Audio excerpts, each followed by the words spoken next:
nonprofit allocation panel meeting to order November 17th, 8:30 a.m. Mr. Brian, will you do the invocation for us? Sure, glad to. Let's pray.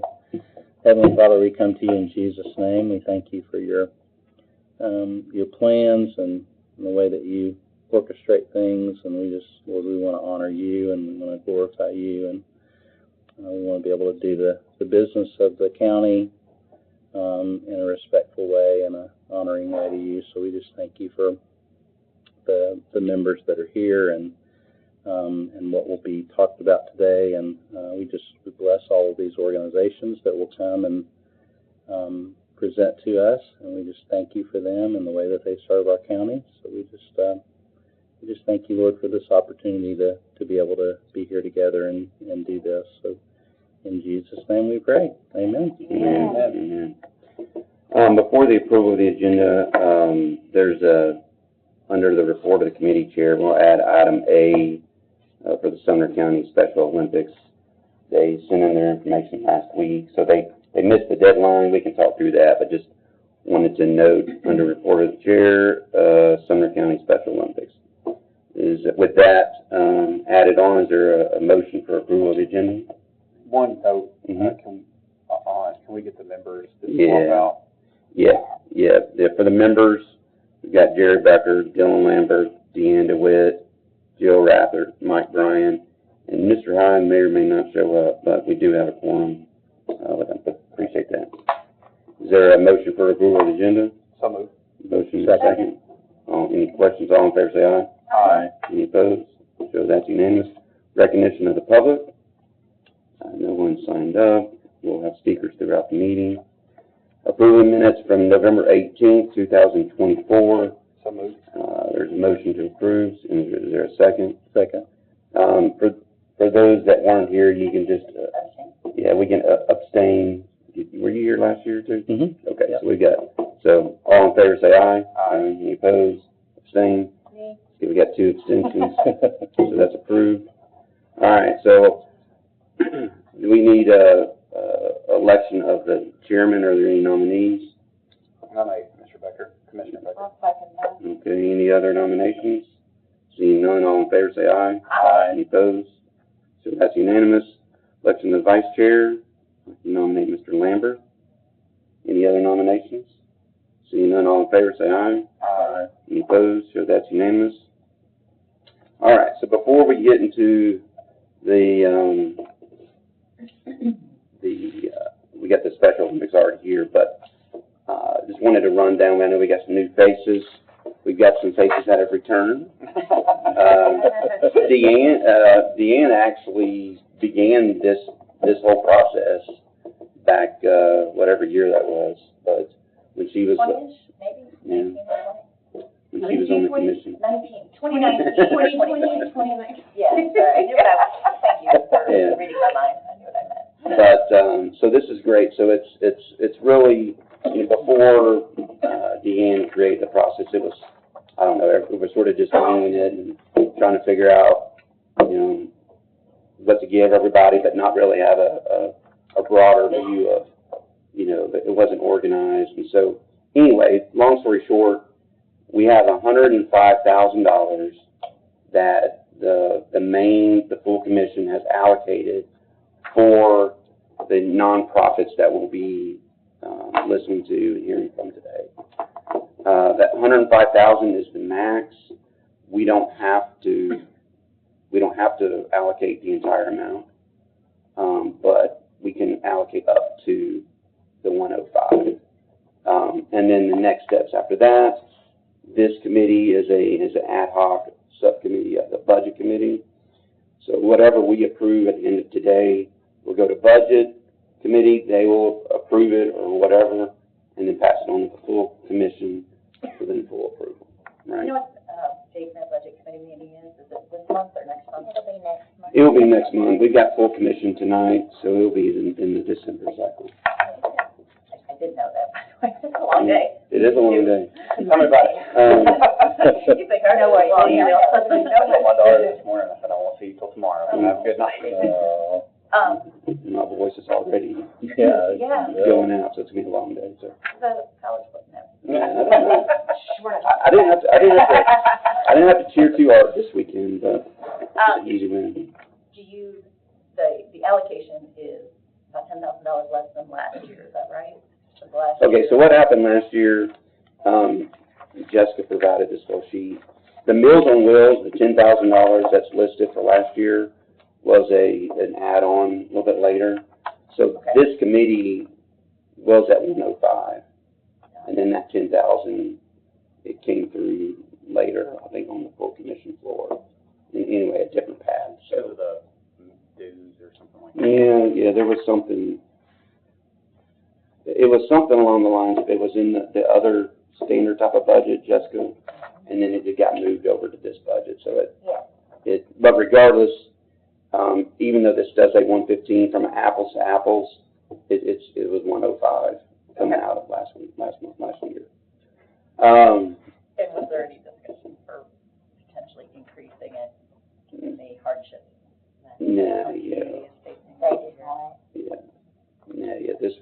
The budget cycle was back in, April, May timeframe. Yeah, approved in June. So if you look at from last year's, the only ones that did not apply this year, Cumberland Crisis Pregnancy Center, Jessica reached out to them. They purposely chose not to, or intentionally chose not to apply this year. Meals on Wheels we already talked about. So those are the only two that didn't apply. And then the Jason Foundation at the top row is the only new organization that has applied for this year. As in addition to, which we added to the agenda, the Sumner County Special Olympics. I think Jessica gave out the one-pager. We'll hear from them first. But, so their request on the back of the page is for $800, and we'll learn about that here in a second. But, so what we'll do, if you look at the agenda, everyone is on, it's starting at 9, with the Gallatin Child Care Center. So every 15 minutes, we've got, someone coming in. And then we'll break for lunch, and then we'll wrap up somewhere around 2:30 with the presentations, and then however long it takes for us to get to a decision what we want to pass on. Does that make sense? Mm-hmm. Yeah. Any questions? Can I ask a couple questions about what recent allocations, just as a level set before we get started? Yeah, go ahead. So the Meals on Wheels, they were late add last year, but then they didn't want to submit this year also? I believe that we funded them during the budget cycle, That's but right. I'm gonna have to go back and look. Yeah, I'm having okay. IT come down here, my computer's not connecting. Oh, that was okay.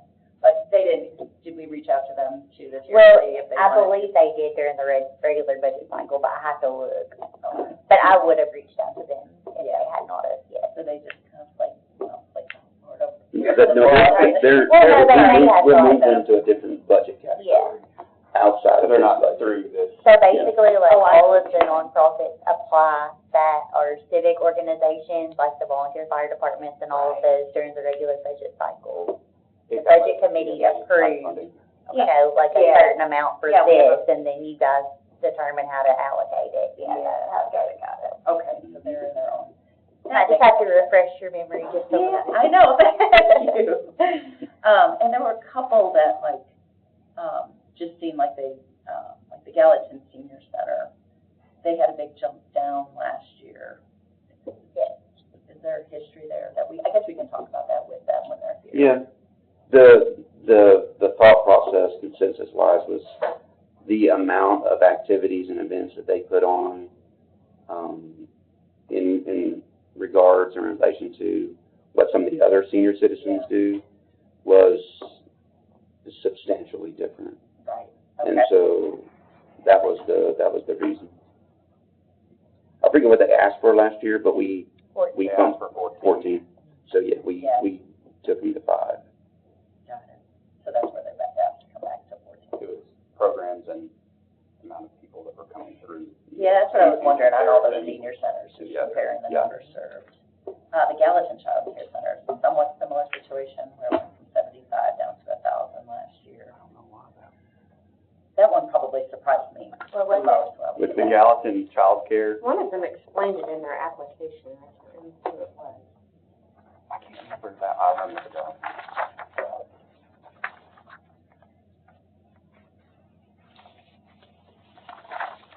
I know, again, we can cover it when we get to that. Did we?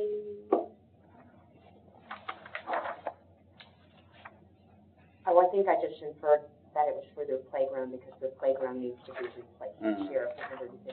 I just inferred that from the letter. Does the application still have a minimum, or a, sorry, maximum Yes. allowed increase, like a $2,500 $2,500 first and then $2,500. each year? Yeah, As a increase. potential increase?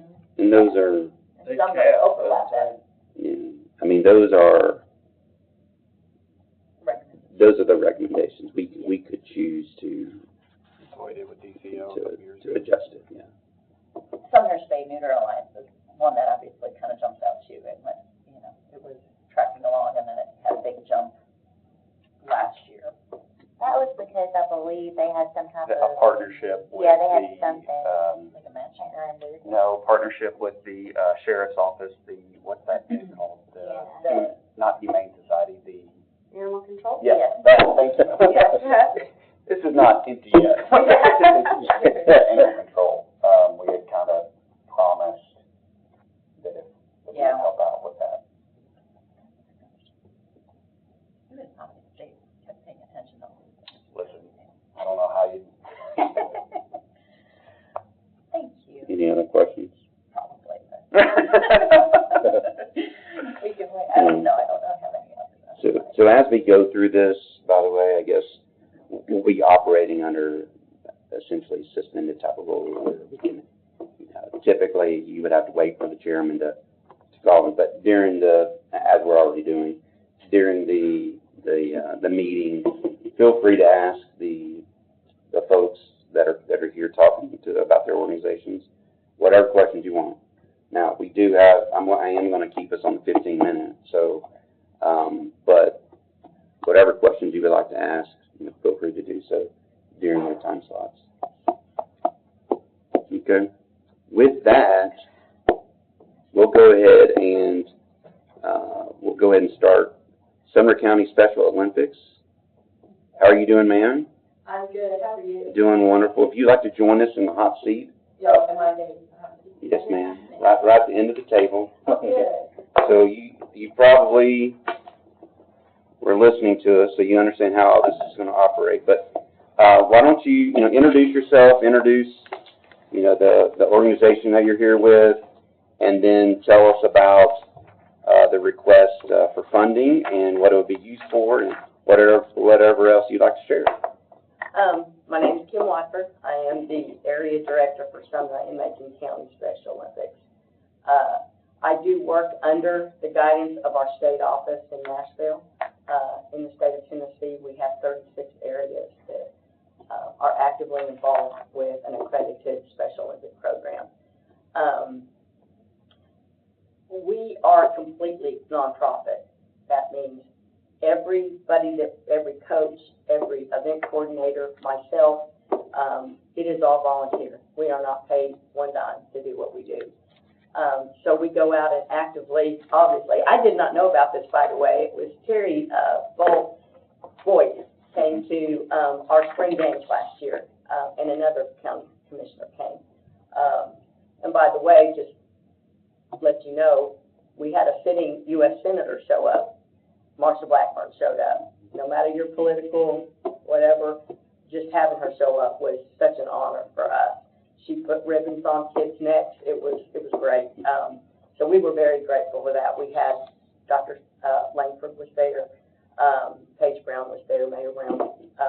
It's just a great event. So what happened last year was every year our spring games, it encompasses about 400 participants between our 5 to 7-year-old young athletes programs, and Special Olympics. Most of you are probably familiar with it. You've been involved, whether you know somebody or you came up through a school system where you volunteered as a peer buddy.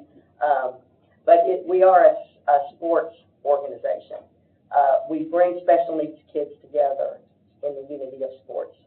Right now, I have 13 sports that we participate in, local, regional, state, and we are now taking 2 of our athletes to USA Games in Minneapolis next June. So they will be representing the state of Tennessee in unified bowling and unified bocce ball. What happened last year was Station Camp and Hendersonville High School both went under they got a new track. So Station Camp is like the perfect place for us to host this event, and they've done it every year. The principal there is amazing. But when it went down and we couldn't use it, we ended up with an issue. We wanted Hendersonville High School. It underwent construction, so we were looking at Portland High School, and of course White House came up. The final decision was made by Dr. Langford, and that was, we're going to White House. Well, I didn't know the area real well, and when we went there to look at the facility, I didn't realize the high school was offset from, or the football field was offset from the high school. If you've ever been there, it sits kind of in Robertson County, I think. It splits, so there's some deal with that. But it's not in real good shape. And one of the things that the head football coach told us was, the bathrooms sometimes don't work. And I'm like, oh, what? They go, well, it's an old facility, and sometimes they have to come in and they have to work on it. And I'm like, yeah, 400 kids, special needs kids, you have to have bathroom facilities working to include a handicap. Yeah. So my management team, we agreed that we would go ahead and bring in the porta potties. So we hope we didn't need them, but if we did, they were there and we could accommodate all of our kids. And that's what we did, and that's what ended up happening. And when Terry was there, we were talking about the situation, and she said, well, we do have this nonprofit. And I said, well, I didn't know about it. So I do apologize for the late entrance, and I thank you for accepting it and allowing me to be here today to talk about it. There are a lot of things that we have on our agenda to do, mainly on a local level, and that is to bring on more opportunities for our school-age kids, our special needs, through our CDC programs. I will be talking to Dr. Langford. I work real close with Julie Daniels and Shelley Venegas, who is a special education coordinator, and they are all on board. How do we get these younger kids involved, and how do we bring them up into the program so once they transition out of school, and how do we keep them going? How do we keep them involved instead of them sitting on a couch, unfortunately, and with a remote? So that's our goal, is to keep them active, keep them involved, and one of the ways we do that, of course, is through our funding and being able to bring these opportunities to them. One of the things that we are talking now is we want to bring the mini javelin into our high school to allow them to compete at spring games with the mini javelin. But they don't have mini javelins. So my goal is to be able to purchase those mini javelins for the high schools that wish to participate, and then take them, and they will keep those with the CDC program. It will not be available to all the schools, just our kids. Takes money, and then the funding, we fund all of the ribbons that are given out. We pay the bowling alley every year. We just finished on Thursday and Friday. We did our 2-day bowling event. That runs us about a little over $1,500 for all of our bowlers, and we provide that. Different things that we do. We have to pay for storage units, and right now the Gap is holding on to our cauldron. It's a huge cauldron that the state gave us, and if you've ever been to a spring games, if you haven't, I'm going to just say, I would encourage you to come. You will leave inspired. And but our law enforcement, we have amazing law enforcement people, and they do a law enforcement torch run where they run in, they run the torch from Northfield Church all the way around the station camp. They come in, they grab one of our athletes, they run it to the cauldron, they light the cauldron, which opens our ceremony. We are an Olympic-style organization. You know, it's first, second, third, fourth, you know, it is, I am just proud and honored to be a part of it. Have any questions? and I appreciate all that information. Thanks for what you do. How long have you been with the Special Olympics? I have a daughter who's special needs. Mm-hmm. She's 38, and she's just been competing since she was 8. So Oh, wow. we came from 2 programs in Georgia, moved up here, and got involved, and I was asked to take over as area director in 2019. Okay. Do you live in Sumner County, or do you live in Brentwood too? I noticed that's the address. Okay, I do have to explain that, because I wasn't sure what address to put. We don't have a local, I use my home address, but that address is for our state. So if any funds do become available, they need to be sent to me, because then I actually can deposit those into our Area 21. If it goes to the state, not that they would know, but they might keep the funds, and then I have to go and go, hey, that's our money, can you give it back? So Area 21 is Sumner County? Yes, yeah, Sumner. We're trying to get Macon County up and going, so we're working on it. So the $800 request is I'll say reimbursement, if you will, for the porta potty. And I did bring the receipts, I didn't know if you needed them, and then we do wear our tax exempt, obviously. I brought the EIN number, I brought a W-9. I never know what some people want, so I just bring everything, and well, if you need it, we got it, so. I know there's a larger packet that everyone typically fills out. Jessica, can you speak to? Yeah, that's what I'm gonna ask, the application that, Terry sent you, on that very front page, it'll tell you everything that needs to be provided, and it's some of those things you already mentioned. Could you just look at that, maybe send it to me? Yes, can I just give it to you? You want me to email it? Yes, if you don't mind. Okay. Thank you. Along with probably the address that a check would need to go to. Oh, yeah, that would need to be provided as Yeah, well. because if not, it'll go, It should be. it'll go to this one. W-9, is that address? No, the W-9 is everything, that we get, it comes through our Nashville office. Because they're the ones that get provided all the nonprofit They're the information. tax exempt. And we fall under that umbrella, kind of, yeah. So that's the Brentwood Yeah, just address. provide that. All right, Yeah. thank you.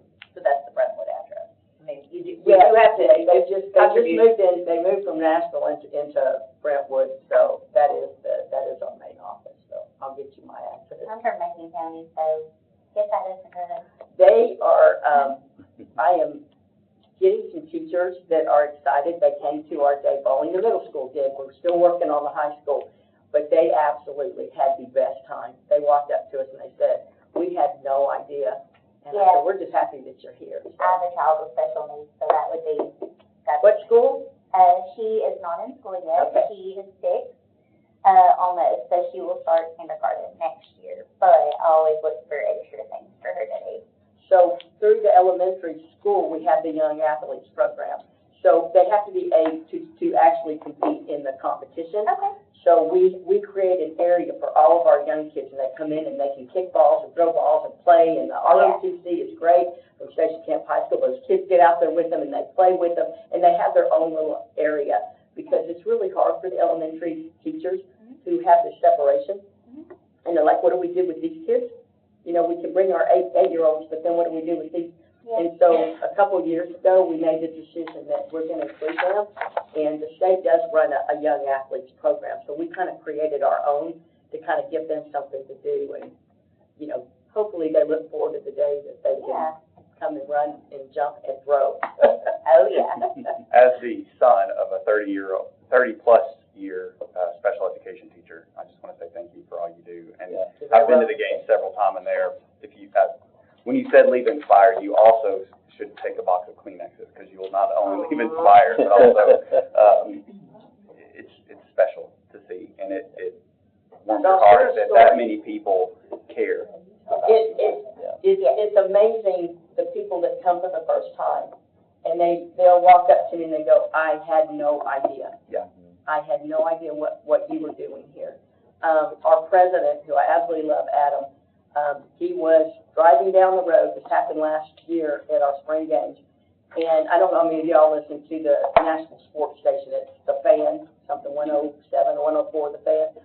And anyway, he's driving down the road, and this man calls in, and he said, they were talking about the Titans and all this stuff. And he goes, well, I have another story I want to tell you. And they're like, okay. And he goes, I attended an event at White House. And he said, I have a son, kid has special needs, and I was there watching him compete. And he said, I just wanted to share with you what true sportsmanship is all about. And he said, once they started this little running race, he said the one little kid fell down. The kid that was next to him stopped, looked over, kid's on the ground.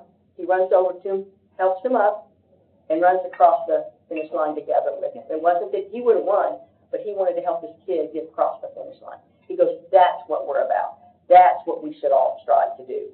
What's the kind of people we should be. And so I didn't hear it, but my president sent me an email, and he goes, you just had to hear this. And sometimes we forget we're making a difference, you know, and it just does your heart good. Yeah. Are you back at station camp? I'm sorry, what? Back at station camp this Yes, spring? yes, we are. We're looking forward to being on that new track. We saw this one at White House, it was like this big, and we could maybe run 3 kids on it. We were worried because it wasn't the safest, you know, asphalt or whatever. But this year we'll be able to, yeah, they're gonna have their own little lanes, and it'll be so much fun. Great. Really nice. Just little things in life, right? Yeah. You know, making sure that, because we have nurses that are there and kids that show up that need, they have feeding tubes. You know, some of them, we have to have a place for them to do a changing table. Things that you don't realize are taking place behind the scenes. Yeah, and station camp's awesome. Their touchdown club there opens that concession stand, runs it for us, and then provides half of what they make, they give back to Special Olympics. Wow. It's a blessing, let me tell you. We just are thankful for any funds that we get. For those of you that don't know, we did Battle of the Badges this year at Liberty Creek High School, and love Dr. Holt. And we had 8 departments show up and compete. All of our local Gallatin Fire, Gallatin Police, Sumner County Sheriffs, Tennessee Highway Patrol, Sumner DA's office, Portland, I know. Yeah, we said that too. They actually showed up did pretty good. They got beat the first 2 games out, but it was wonderful. Portland PD and Goodlettsville PD all showed up, and it was a double elimination all-day basketball tournament, and we raised about $8,500. So, Wow. you know, that's, you know, it's a lot of work, but, you know, we're trying to get people there and to watch these players. They were amazing. The TSSAA, I have 12 refs show up because they want to be there, they want to ref, and I always give them a hard time, like, yeah, y'all just want to call down a bunch of cops. But no, they loved it. And anytime that we reach out to our local law enforcement or firefighters, what can we do for you? How can we help you? And so that does a heart good. It really does. Okay. All right, any other questions for Ms. Wofford? Thank you so much. You're very welcome. Thank you. Yeah, well, you may have heard what I described earlier. We're a subcommittee of our budget committee, so at the end of the day, we'll make a proposal to the budget committee, and then from there to the full commission. So, a final decision will be made like December the I think it's early. 18th, 17th, whatever that Monday is. And then we'll hear after that. Yeah. Okay. I'll reach out and let you know. Okay, so do you want to, Yeah, we do need all the documentation. the form, yeah, whatever you need, and Yeah, my so, address. just, if you have any trouble locating that first page, you can just let me know, and I'll be happy to send it to you. Okay. That's got all the information that you have to provide on there, okay? Okay, All I right, can do that. thanks. Thank Appreciate you so much. Thank you. Just FYI, because y'all asked earlier, Meals on Wheels is funded for this fiscal year at $10,000, so that is why they did not apply during this cycle. Appreciate it. All right. Also, restrooms are just right out here if you need them. You know, you need to jump out. Okay, we'll go ahead and go with the Gallatin Child Care Center. They're here.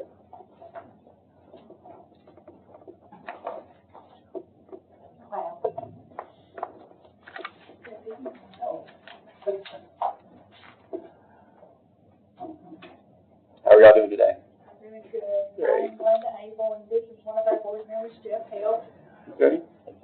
Yeah, so just tell us about all the good things you are doing, these days and then go into the requests you're making and how that money would get used, et cetera. So, floor is yours. Floor is mine. Jeff Hebb is one of our board members, and when he came on, one of the things that we just really need at our daycare center is we needed work on our playground. We've got pea gravel and then a structure that's been on there since we opened the center in '94. So he and his associates through the Sumner Realtors sent out 1,200 brochures, and I have some I would love to share with y'all today, if you would like them. But what we are requesting the money for here is to, for our playground that we're working on. And, we have, the steps are rusted, the boats are rusted, and the pea gravel's gotta come off our playground. We are, a nonprofit daycare that opened in 2006, and I think this makes my 19th year, thank you, sir, 19th year of being at this site, and then I worked at another daycare center for 15 years before this, but we're a nonprofit daycare. We're licensed for 58. We serve breakfast, lunch, and snacks for our kiddos. We're open 52 weeks out of the year. We do close between Christmas and Christmas and New Year's to give our teachers time to be with their families and enjoy, to reset and get ready for the new year. We have the state comes in 4 times a year, and they do this assessment with us, and we usually get between a 94, 95, and 100 on our assessment. We have a food program. It's just like the school program, so they come in and do their audits every 3 years. Our audits are always good with the USDA food program. Our children's parents pay according to their income and their family size, so we are among the lowest in Gallatin, possibly the lowest one that we charge our parents, because it's based on their family size and income. And our parents, they can afford the higher cost of daycare, so what we want to do is provide that, and then let the kids have a safe playground to play on, so we don't have a lot of injuries over there. So we have a pre-K program that when our kids start in, we have, it's called, we got a grant for, it's called for a grant, so we can do these, developmental tests on our children every 6 months, and wherever their help is needed, then we can work with them so when they start to kindergarten, they're on target. And the success stories that we have is we've had children who've come to our daycare, and when they grow up and have kids of their own, they bring their kids back. Some of those kids have come to work with us. I think this is my 34th year in Gallatin, so now I'm seeing children of the children that I used to having care there. Now they're growing up and having families of their own, so it means the world to me that they love the center enough that they bring their own kids back for us to do child care with. So we rock and roll every single day of the year. We are supported by the community. With that, I say a lot of ours is in-kind donations from different people, and if they're cleaning out their children's closet for clothes, they bring them, or if they're cleaning out for toys, they bring them. And we try to provide birthday presents for our kids during the year. Jeff is really great about helping us with diapers and wet wipes. So it's just, we have learned that the entire community just takes everyone with agencies that are nonprofit, whereas if I can help you with what I can help you with, I will do that. And then what you have that's abundant for you, that you can help us with it. But at the end of the day, we want to protect our kids and give them their preschool program so they can start school. That we hope and pray that by the time they grow up and choose their career, that when they have their families, they can come back and give to our community, and it just keeps on growing for the future. So I am open up for any questions whatsoever. This playground has been a dream of mine. Since we started the daycare. We started when it was just grass and the structure, and I was very happy that we had the structure. And then through the years, we have placed up, with a donation from the Predators, we've placed a sidewalk around the area and been able to cover with some safety surfacing. But that pea gravel, the state is saying, is just going to have to come out. That is our lowest mark on our, when the state comes to do our assessment, that is our lower mark. We have to keep 6 inches of pea gravel. So my teachers are out there trying to watch the kids, and we rake the pea gravel just about 3 times a day. So if we can get this pour and play, like the Miracle Park on our playground, then that issue will be my kids and my teachers can fall and roll and nobody's gonna get hurt. As the older I get, it becomes more and more important. How many children, I'm sure, That's what I was maybe, about to ask. how many, We're licensed for 58. We keep a waiting list all the time. At this present point, we're down in numbers because of the president took like $48 million out of the CCDBG grant. And with that, it affected the daycare vouchers, and a lot of my parents use those vouchers. So when they went up to get their vouchers, if they were not working 30 hours with the 8 weeks of proof of that, then their certificate got terminated. So they're having to work 8 weeks for 30 hours before they can get back home. How many people do you have on staff there? Because I was looking at the salaries, and that's a big chunk of the expenses. It is. We have 12 staff, and we don't have to, but we choose to have 2 teachers in every classroom. And the reason we do that is because most daycares do try to have 2, just simply that if one's changing diapers and working with the child, the other children are still being supervised. So if I didn't have to pay salaries, we would have some money, but that was it. But so there's 8 full-time, 4 part-time? That is correct. And we are comfortable with our rates with other centers, but other centers do pay more. They do have more benefits than we do, so we sometimes lose teachers because of that. So if we're not comfortable with what other centers are paying, then we're not going to get the top quality of teachers that I need there for our kids. What kind of requirements do you have for your teachers? Our teachers, they must have had their high school diploma or GED. And then the state requires them to do 24 hours the first year of training, 12 hours after that of training, and they have to have the CPR first aid certified. And then along the years, so as we go by, the state comes up with additional training in areas of like autism or something like that, then that's just an added training that we have. We've had teachers before that have their bachelor's degree, those that have finished college and work with us and then went on to teach. And I think 2 of our teachers have been teachers of the year, and so that makes me very proud that I hope that we were just a portion, a part of their success, that we helped them to where they could finish their college out and go on to become a teacher.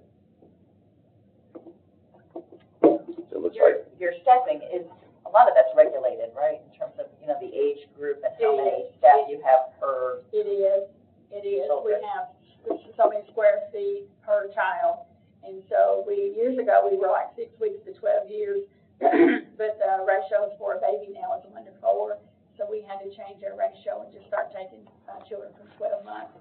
So they can start at 12 months and they can stay with us until the Friday before they start school in kindergarten full time. So we've got one now that if I give her a name tag, she could teach the place down there. So she will be starting school next year. So our parents know when they get their kids in that they want to do everything they can possible to keep them there, because we do so much. If I have a child in need or a family that moves out of one of the public housing buildings and they go to their own apartment or own house, that we try to help them with furniture. And we're always helping kids with clothes and shoes and coats and stuff like that. But sometimes it's just they might need help with the daycare payment because they blew a tire on their car or had car trouble. They just don't have the money to pay for it. So the children need to be there. It is their home. It is their peers that they play with, that they're learning with, and I want to do everything I can to keep them there at the daycare and it not be such a hardship. The last month we've been doing a lot with trying to provide food boxes and stuff like that with their parents, that their SNAP benefits have been affected. But at the end of the day, when I go home, I got to know that I have done everything I can for the families there and the children there, that they're not left with a need. on the salaries, it looks like the salary line item drops about 11,000, but then you add the admin assistant, increased it to 42,000. So did you get rid of like a teacher or something? We do. Our teachers, like some of them have been there 8 years, some of them have been there 3 years or 4 years. I have one that's moved out because her husband's in service. They moved him to East Tennessee. So when I get a staff that's making $12 an hour, then the next staff coming in then if she has more experience and more years, I may have to pay 18. I think 18 is the highest, per hour that we pay for our staff. So you maintained the staff and added an admin assistant? No, we put the money in there for admin assistant, and I have got several applications to do that, and my board and I are working very good with that. We had somebody that came, Okay. and up until the Sunday night before she was supposed to be there on Monday morning, and then her employer offered her more money to stay, so she stayed there. So we still are trying to get that assistant director. I don't have an assistant director because I try to let that money go for my teachers to be able to pay them as much as I can. And so, like I said, I've been doing it for 19 years without an assistant director, but with the demands for what the state is still requiring, and then with the workload being like it is, we desperately need an assistant director. So if you have anybody that has the love of kids, number one, because you have to have the love of kids to be able to work there, and then that are needing a job that has office experience, be more than glad to interview for that position.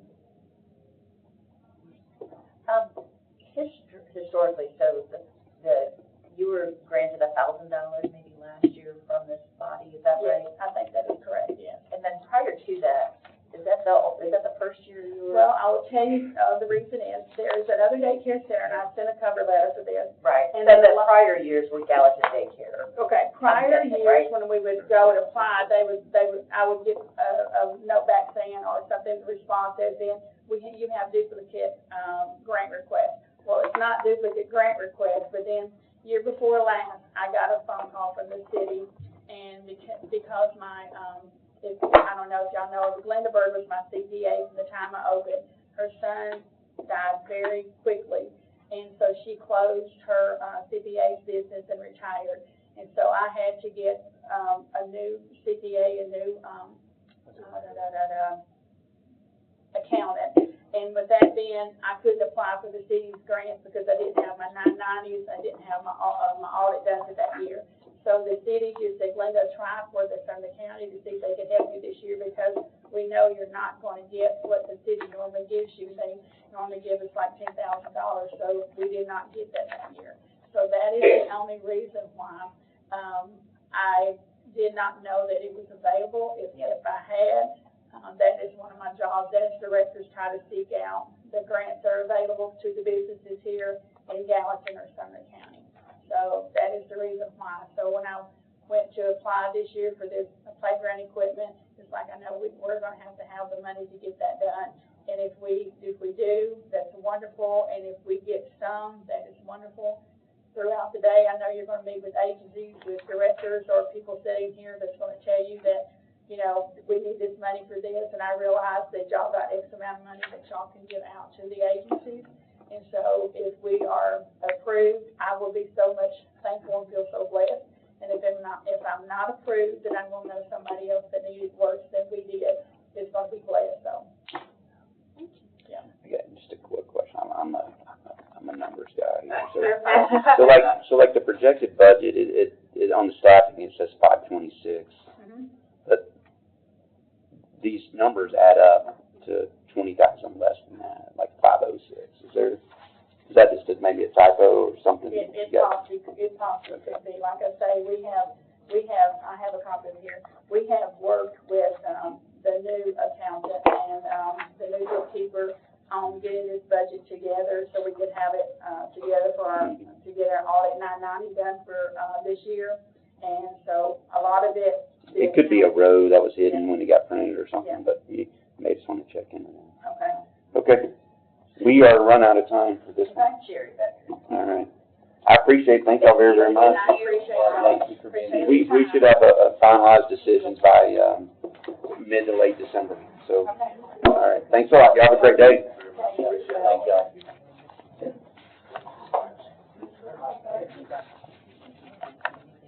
Good morning. Gallatin Senior Citizens.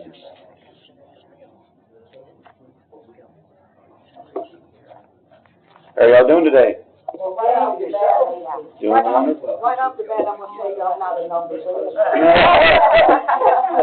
that right away. I was sitting there doing the comparison, I was like, something's not adding up. Yeah. The only reason I was looking at it is because that 42,000 stuck out. what I was. Yeah. All right, so, good to see y'all again. Yeah. If you want to just introduce yourselves with your names for the record here, and then tell us about all the good things you all are doing and the request that you're making today.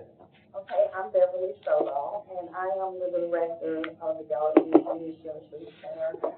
I have been the director since 2017, and not trying to toot my own horn, but just want to say I'm very committed and very compassionate about what I do. And I have never taken a vacation day, and I have never had to use a sick day. Goodness gracious. Yeah, that's commitment right there. And this is Lucille Cox, and she can toot her own horn. My name is Lucille Koch. I'm a volunteer for the Senior Center, approximately 15 years now, and so I'm a 100% volunteer. I take no payment for any of my hours or anything like that. The only thing I've ever asked for is if I have to go to a meeting somewhere and I need gas money. Other than that, no. That's my story. Okay, so I wasn't really sure if you would want one or if you have one, but this is our 25, or the directory for 25, 26. And it pretty much tells you what senior centers, city centers are supposed to do. So we're pretty online with that always. It says that group meals, health screenings, phone reassurance, arts, crafts, recreation, education, and fitness classes, guards, and games and music. And Lucille has those statistics for that. Well, we have done, like I said, with the art stuff especially, but we have done craft classes, we have done exercise classes, Spanish classes. Right now, we're doing the second computer class through a company called Tech Goes Home, which once they complete the 16 hours of training, they end up with a free Chromebook. But teaching, as we all know, computers are it. So just getting people familiar with technology. A lot of our seniors still have a flip phone, so they don't even have an idea on a smartphone. So just getting everybody familiar with technology and what's going on, they can keep in touch with their family, play games. One of the things good thing that I think the only good thing that came out of COVID is a lot of museums and things like that have set up virtual tours. So you can go to, the odds of me getting on a plane and going to the Louvre are pretty much next to nothing, but I can go through and tour the Louvre sitting on the living room. So a lot of people were very, very surprised to find out that kind of thing even exists. Yes, I do have one or two that want to do online shopping, and that's okay. But the biggest thing is that when they came in not having any idea how to turn on the computer, and now they're online shopping, they're touring the Louvre or whatever, is a big thing. And this is only in five classes, 6 classes. So it's a great program that we've done, and we've got this one now. We're going to schedule another one for March, and hopefully another one in May. I've already got 14 people on a wait list, which is a great thing. We've done, like I said, we've done introduction to Spanish classes. We've done mental health classes, not so much just generally, quote, mental health as far as from a psychiatrist's point of view, but people have issues. People have problems. People have things that are bothering them. And one of the things that we found very early on is that you might have a problem that you think is insurmountable, and someone else has gone through the same thing and can offer very sage advice. So, everybody, people helping each other. We've done potlucks, we've done, group meals, excuse me. We've done, like I said, all kinds of craft and painting classes. We've got a lady who does oil painting and watercolor painting. We've made cards, painted rocks. I mean, just the gambit we can think of, jewelry making. And all of this, is dexterity, it's doing something fun. We've got several people who are in every single solitary class we do, which is wonderful. And that brings to mind one of my favorite people. She is 84 years old. She teaches the low-impact exercise class, Tuesday and Thursdays, every week regardless. She takes part in every class we do. She's taking part in the computer class. It took a little pushing, but she decided to do it, and she's doing fantastic. So, I mean, these are the kind of things, these are the reasons why we do what we do, to keep people engaged, to do something. When this lady started coming to the center, her daughter brought her down, she literally would get up in the morning, have her breakfast, and sit in front of the TV. And she talked to her daughter about going into a nursing home or something because she was bored, she had nothing to do, she had no place to go, nothing to engage herself. She started coming to the center. She is there at 9 a.m. every morning regardless, and she loves it.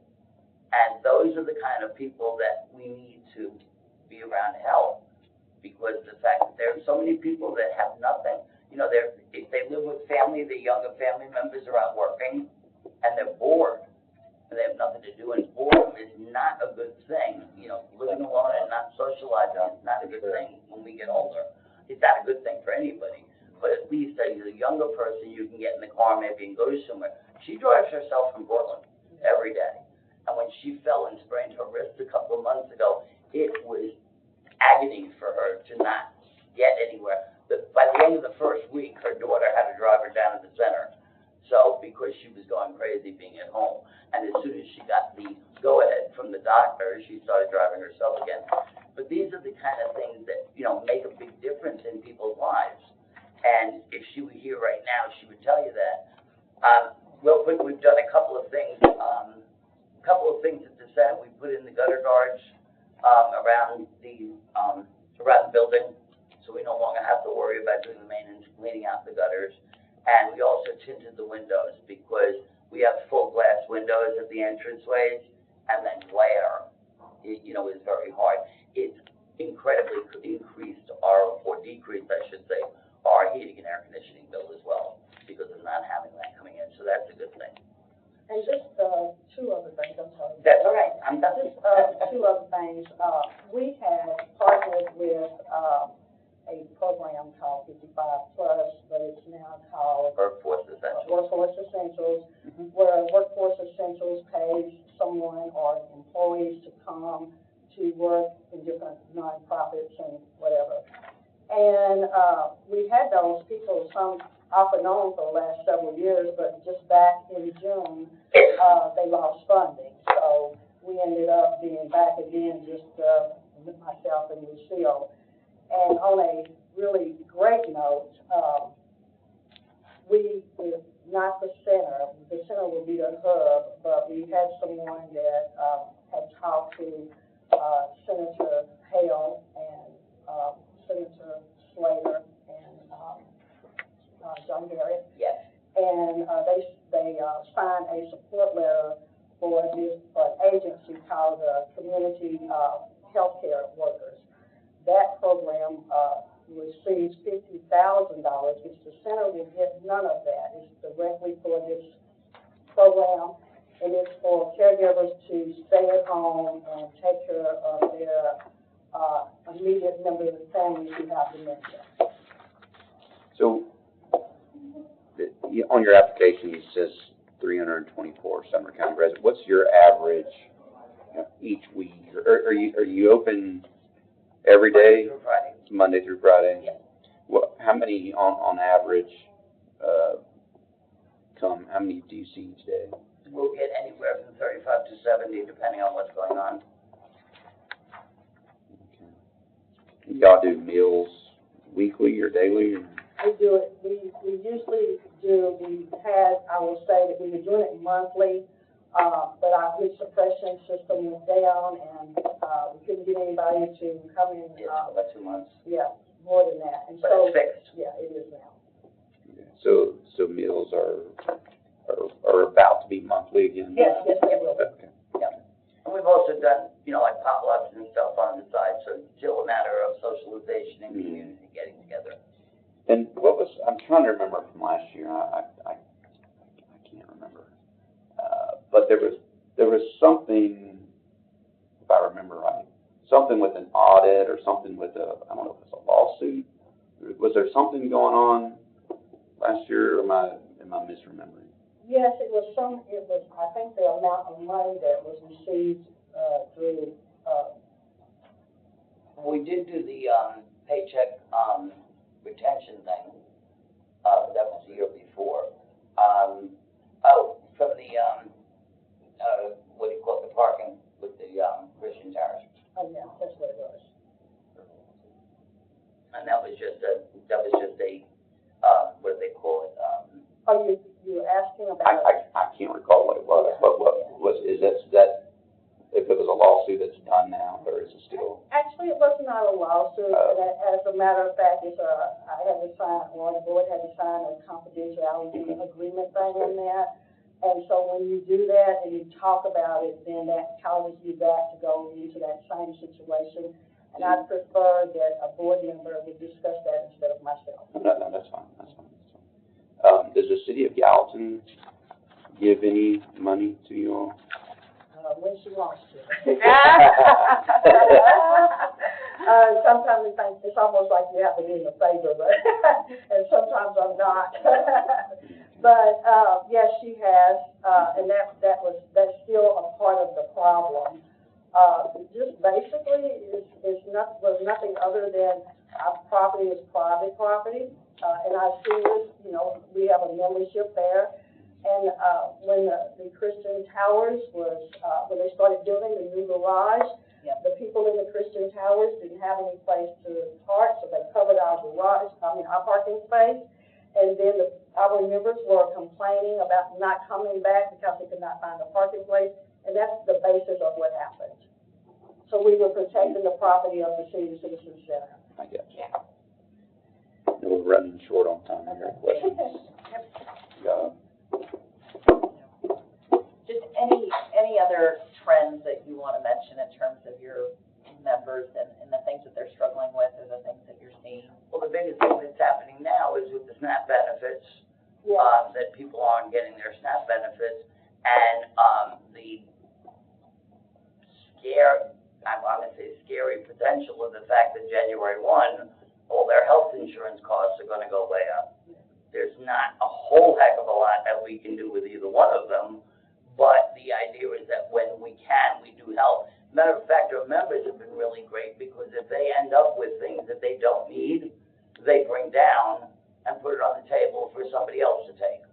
So that's it's community helping community, which is what we've got to do. I mean, I know a lot of the churches in the area have really stepped up and done extra things as well. We're doing what we can at that point, but a lot of the members have stepped up incredibly, and it's a wonderful thing.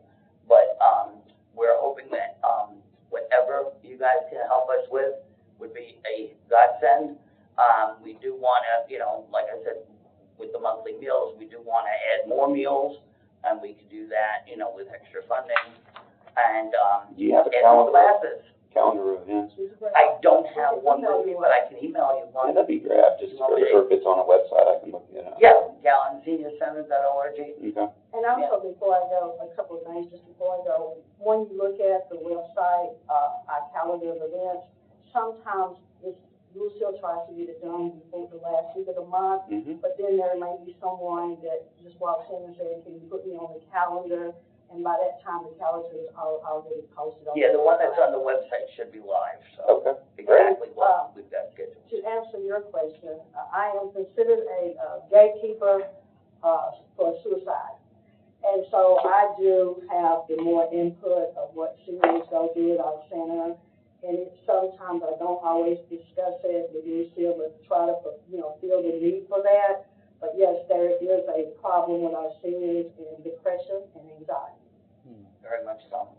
Well, thank y'all very much. Thank you for all you're doing. so much. You all have a good rest of the day. Beverly, Lucille, thank you for what you're doing. I know that it's a tremendous effort. I gotta say, someone like That was those people Mr. to come in and thank us for, letting them hang out or something like that. As silly as that might sound, it's something to do, and it's it makes a big deal to me. That's the reason I do what I do. It makes a difference. Thank you very much, brother. Appreciate it. Thank you. Have a good day. Are you with Portland Senior Citizens? Yes, I am. All right. Hey, Mike, we're ready for you. Hey, Dylan. I'm new to this. Our director is out this week. I am not the director. I'm not a paid employee. I'm involved. You're a valued member. I am treasurer. Volunteer. If you want to, introduce, this is being recorded, if you want to introduce your name, and then tell us about all the good things you all are doing, and then the request that you're making today. Okay. My name is Mike Menifee. I am a volunteer, non-paid. I am the treasurer of the senior center. I also serve on the board. And I also am a member. And our director, Jamie Rose, could not be here today, so I'm taking his place. And I was lucky to find the administrative building because it's the first time I've been in this building. Well, it's about time, Mike.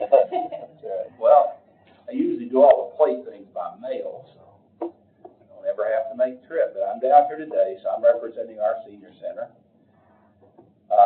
We'll start right. I will answer any questions as we go along, or do try to as best I can with our director not being here today. But we do have a variety of activities. So what I'm going to do is I'm going to walk my way through activities.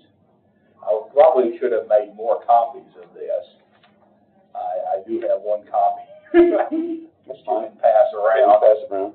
If I'd known everybody's going to be here, I'd made about 6 copies of it. But that'll give you an idea of what we're going to talk about today. I do have my budget on there. I am the treasurer, so I know what the budget numbers are. And those are very accurate. Within $250, I rounded up and down a little bit, so we'll get some accurate pictures.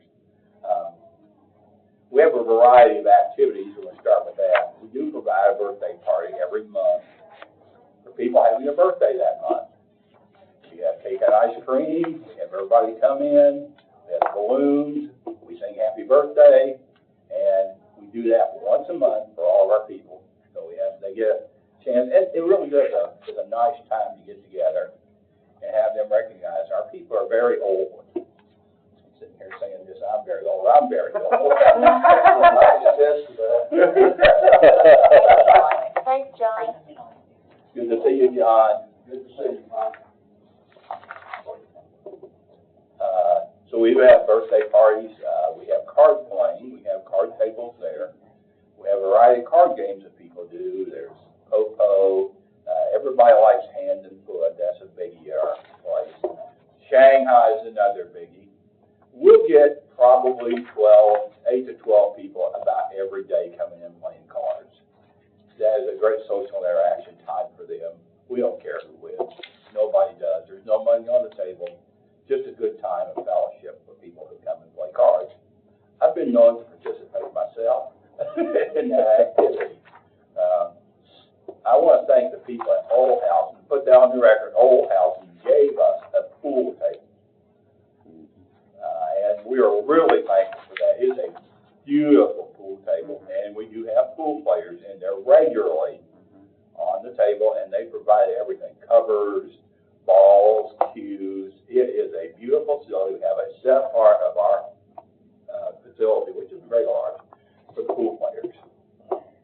And if you want to come down and see a nice pool table, this is a nice pool table. And we will say it was donated. We do have cornhole. We bring it out occasionally and play it down the aisle at the senior center. We have our veteran cornhole player, who's Pastor Red, who seems to win every time he picks one up. He's a retired Nazarene pastor. And he's very good. He's also 95. Wow.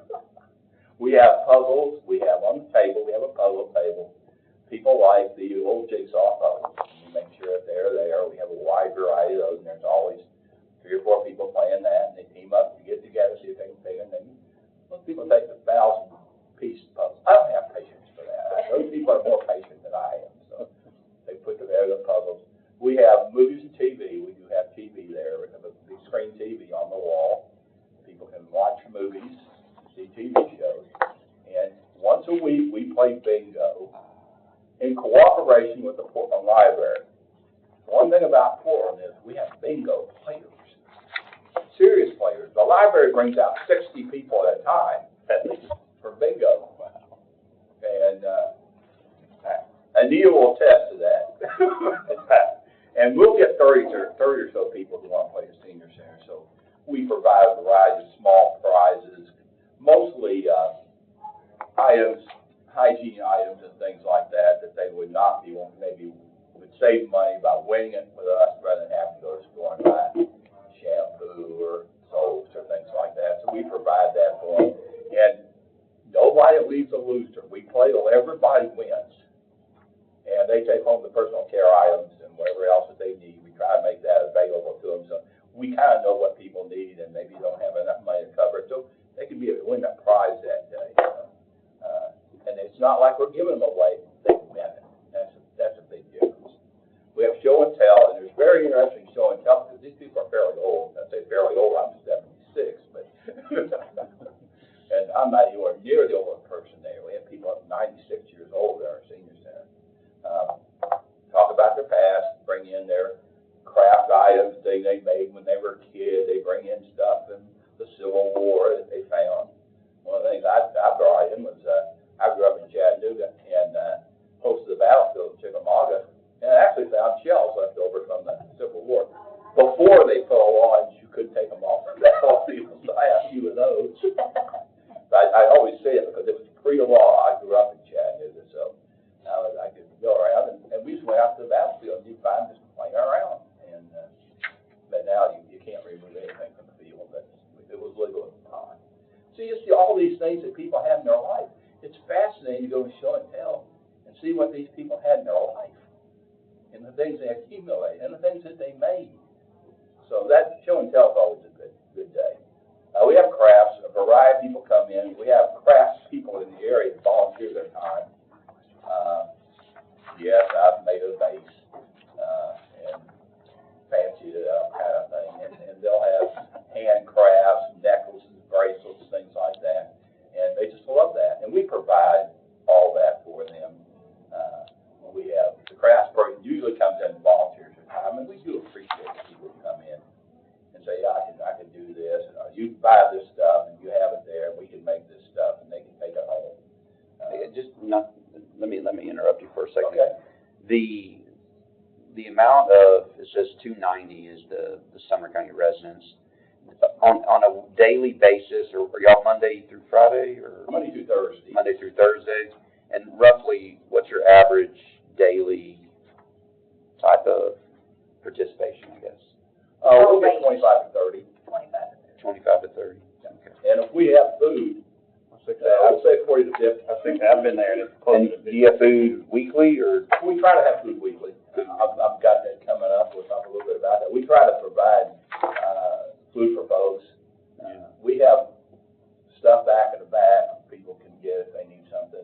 Well, yeah, we're not a food provider, so I'm not going to. But we do have snack food, water, things like that we have there. And we do provide, I'll put it down there. I'll get there. Yeah, we got about 5-6 minutes left. So okay, I'll better go. You hit the. Okay, all right. The We have exercises. We have a Bible study weekly.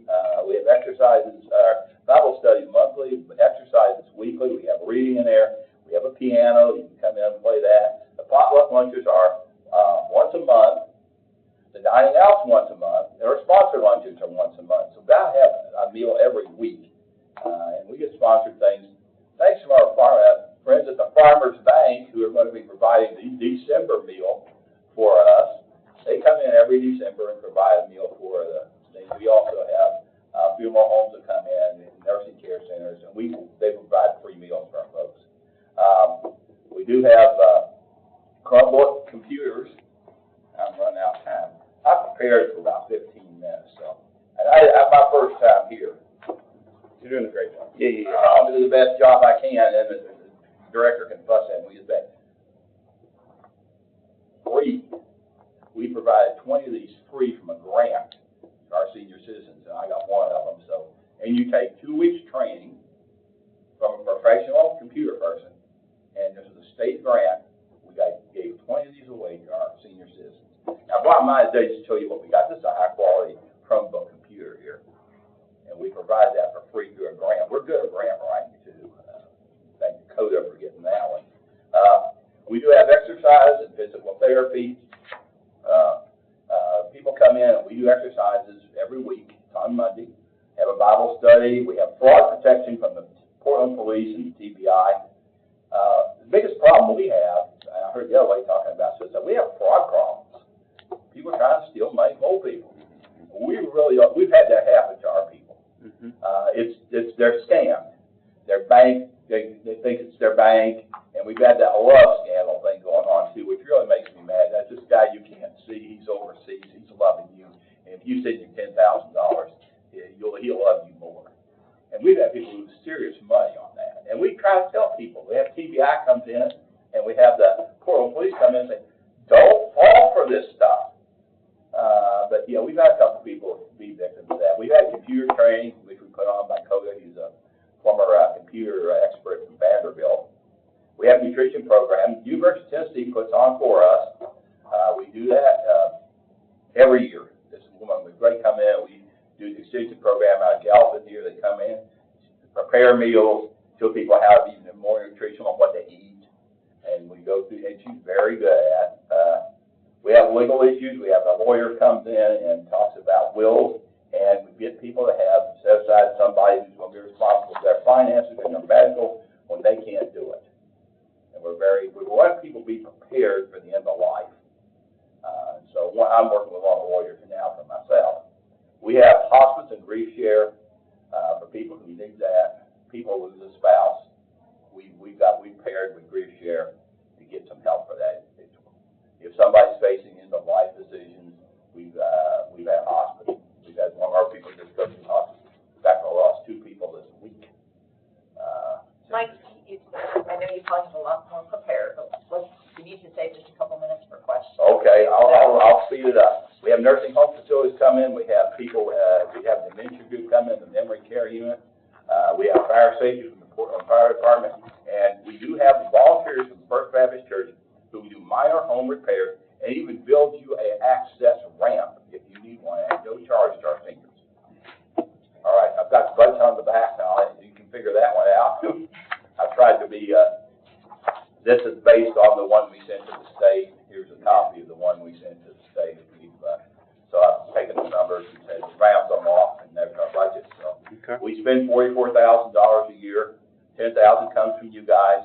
$9,000 United Way, and that's been cut twice in the last couple of years. The city of Portland gives us $8,000, and we raise $17,000 ourselves. Right. I want one quick story here. I'm going to shut up. When the COVID hit us, we were out for 14 months. We had nobody there, and it was, and we got evicted from our building. So we're in the street, 14 months, no money and no people. We were able to find another building, get in that other building, fix up that other building from a grant from the state. We got a grant from the state to fix up the building, and we're now in our new facility. You need to come and see it.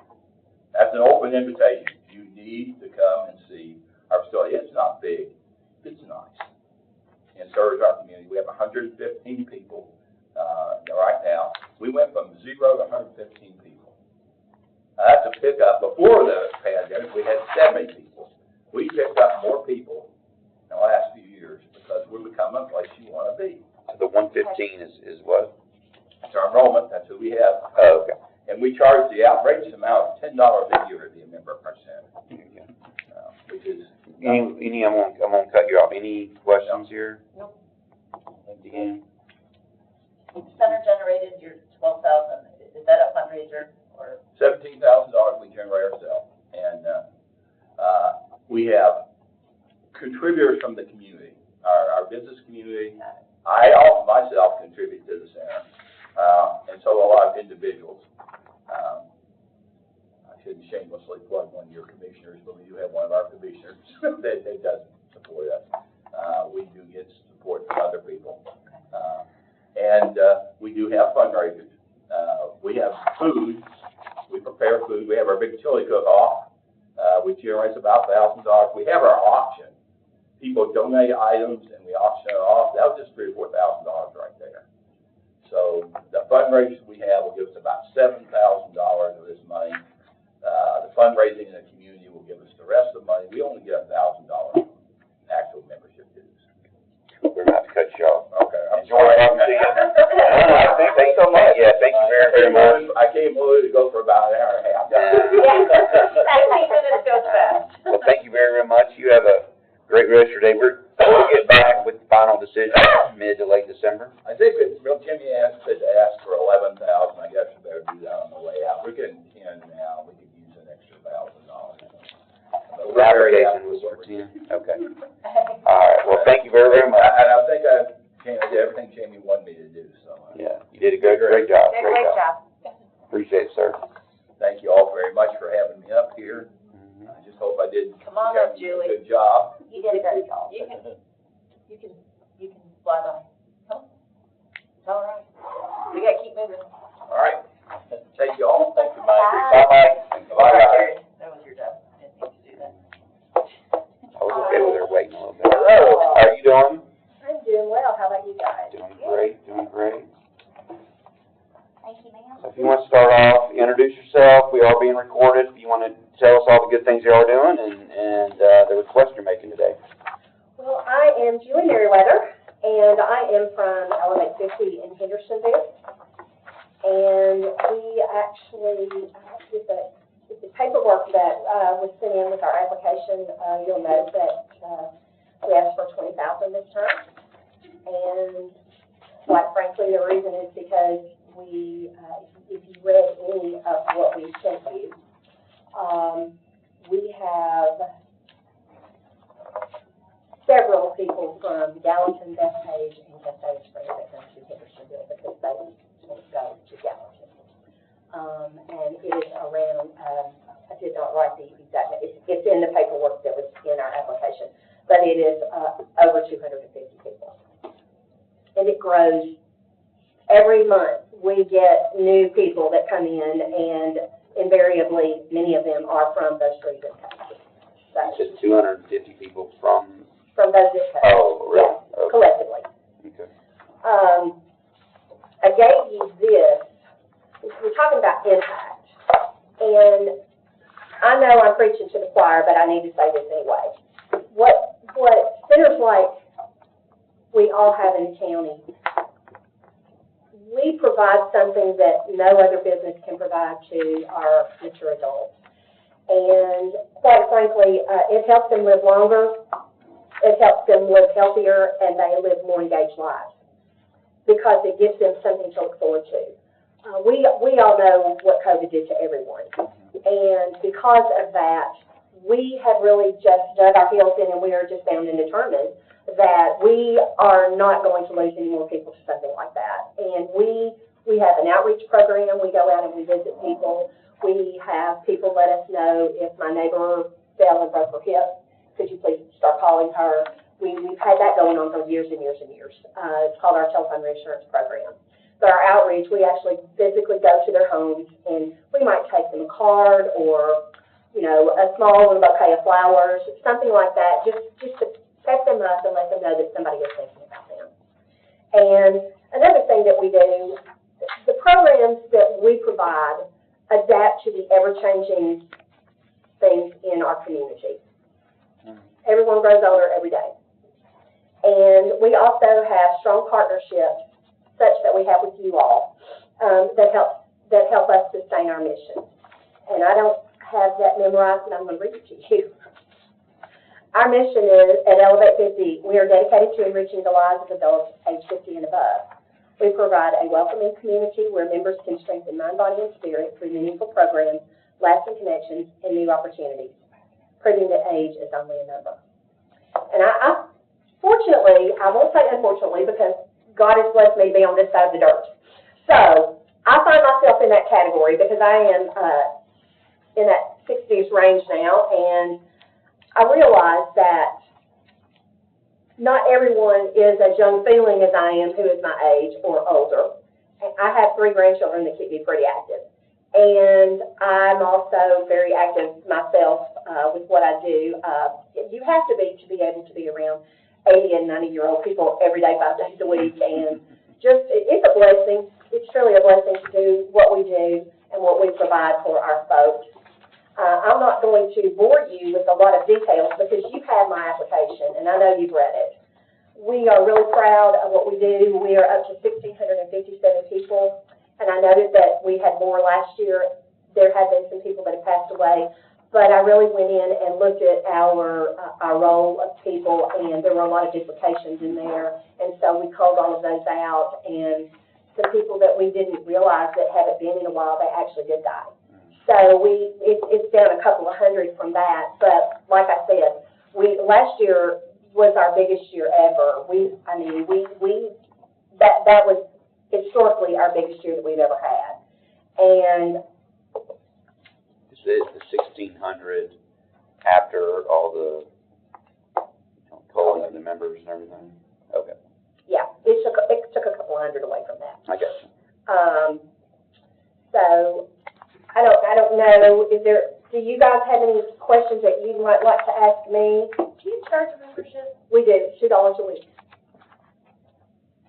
Bill weekly? It's only if you come. We don't bill them, they just pay it when they come in. I get lots of quarters and pennies and dimes and nickels and dollar bills. Probably not any The bank loves me when I come in with the bag full. I will tell you that, we partner with GNRC. And with their help, they've given us some great statistical information. Approximately 47,115 people live in Sumner County who are over the age of 50. Say that number one more time. 47,115. Wow. Yeah. And in the city of Hendersonville alone, in the 37075 zip code, 30% of the population is 50 and above. That blew my mind when I read that. Yeah.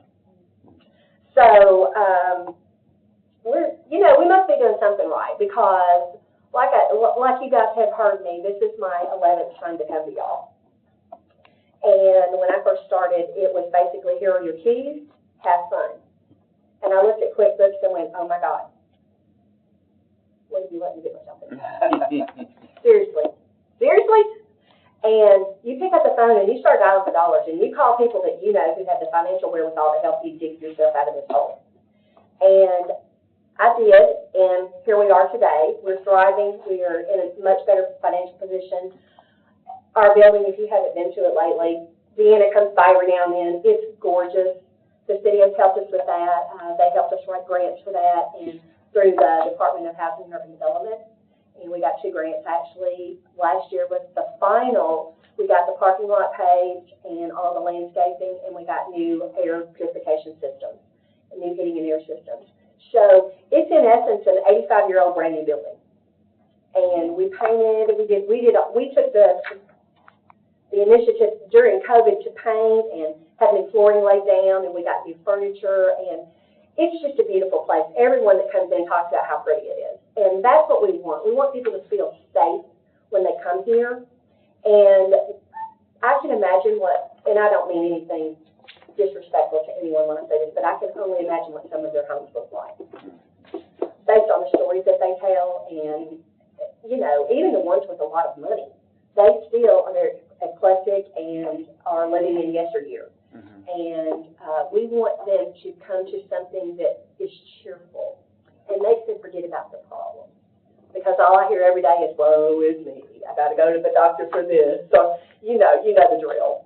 But we also have that mentality of hand up, not hand out. And we waive our fee if someone we know can't afford it. We just let them come right on in. And we don't even ask, no questions asked. Because there are some people that we know. We have some programs from year to year that, for example, during COVID, the American Rescue Plan gave us a lot of money for groceries. So we were able to help 25 people for 2.5 years with groceries every month. And that was a godsend to a lot of those people because they didn't have anything. And as you all know, many elderly people they are food insecure because they would pay for their medicine or their animal to eat before they would think about themselves. And that is such a sad reality, but it is reality. So. Are you Monday through Friday, right? We are. And what's your average daily range of people that come each day? We have a couple of hundred people that come to the door. Each day? Each day. And like the gentleman before me, if we're serving food, it's a lot more than that. Yeah, how often do you do food? We have a monthly potluck. Okay. We have forged partnerships with about 100 different organizations within the county, from funeral homes to attorneys, banks, the police, the firemen, that come in and give lunch and learns and talk to them about issues that face their demographic. And when we do those, there's always a great crowd because they want to hear. Some of them come, quite frankly, let's be real, for the free meal. But most of them come because they really are interested in hearing what we are presenting for them. Julie, what are the trends that you're seeing with members and things that they're struggling with? Is it mental health? Is it SNAP benefits? Is it? Mental health is a big thing. And, you know, like I said, I'm in my early 60s, and most of us would have never thought that someone would look at us and say, you're in a mental health crisis. Or look at us and think, that person's in a mental health crisis. But you can look at someone almost invariably, especially in the age group, and tell, because they're despondent, they are depressed. And depression, unfortunately, is a part of mental health. And we see a lot of that, a lot more than I'd like to. And we have some counseling. We have some folks that we can set them up with. We also have grief counseling that we offer if anyone is in need of it. Last year we had 4 women, my assistant included, who lost their husbands, all from dementia and Alzheimer's, and all within 3 months of one another. And so Kathy asked me if she could start this, because I told her yes because I knew it would help her. Not only did it help her, it helped these other ladies, and then it helped them to be able to speak freely with other people about it. So that's a sad fact. You said on the front page it says you got full-time and then 1 part-time, but then later on it's got 2 part-time. Is that one of those just unfulfilled right now? That's unfulfilled, yeah. Got it. It's budgeted, but it's not fulfilled. Got it. We actually hired someone, and she was a little bit older than I am, and she hadn't worked in 20 years. And she couldn't wrap her mind around working every day. Mm-hmm. So, and again, that's what we just talked about, that, unfortunately, so. So the city of Hendersonville, they give you $15,000, and then they also give you, the city of Hendersonville, they also give you an in-kind contribution for the rent of $50,000. Yes. So $65,000 basically. Yes. If I'm looking at that. And they do most of the major maintenance on the building. Yeah. Question. I keep trying to get my parents to go, but my mom's not old. about to ask. My mom's not old enough yet. She's still not old enough. I know. Years. I know. I got here and it was not old enough. Get them to go. I'm going to get them to go. Who's not old enough? My mom. You're old enough to go, Gary. I know. Hey, if you're 50, you're old enough to come, so watch it there. She's 78. 78. Well, I tell you, when we rebranded last year, we talked about this last year. That was a genius move, by the way. Thank you. And I'm taking credit for it because actually the name was my idea. Yeah, no, I think The tagline that we have, strengthening mind, body, and spirit at the center where age is just a number. Actually, Chief Bush came up with that, so I have to give him credit for that. And it was definitely a team effort. It takes a village, as you know. And Wendy Navarro, I don't know if any of you all have heard of her Navarro Creative Group. Wendy is she's a genius when it comes to marketing and things of that nature. She and I sat down, we started this actually in 2019. I gathered a group of about 15 marketing type people from all over the county and said, this is what I want. Go out and figure it out for me. And we would meet monthly, and then here comes COVID. And we had to shut everything down, just like the gentleman before me said. Almost 2 years, and you can't do anything. We were at the building, Kathy and I were at the building every day, but nobody else could come in. And when we got back to things going back to normal, if you will, we revisited, and last year, about the beginning of the year, we put some committees together and started just brainstorming names. We Googled, we AI'd, we did whatever you think you could to try and help come up with a name. And I just didn't like any of them. And I looked at Wendy one day and I said, you know what we're trying to do? I'm a senior citizen. And I don't like that word because it's negative and it's ugly. It has negative connotations. I am not old. I want to elevate that age range. And she said, that's genius. That's genius. 50 is our minimum number. Elevate 50. And that's how I came up with it.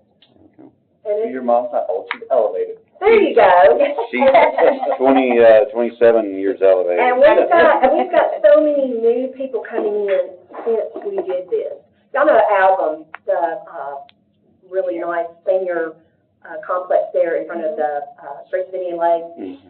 We have about 15 people from there that come, and they are not but maybe between 50 and 65, and they just love it, and they're telling all their friends, and it's pretty amazing what we're doing, I think, and I just feel like there's nowhere for us to go but up. Elevate.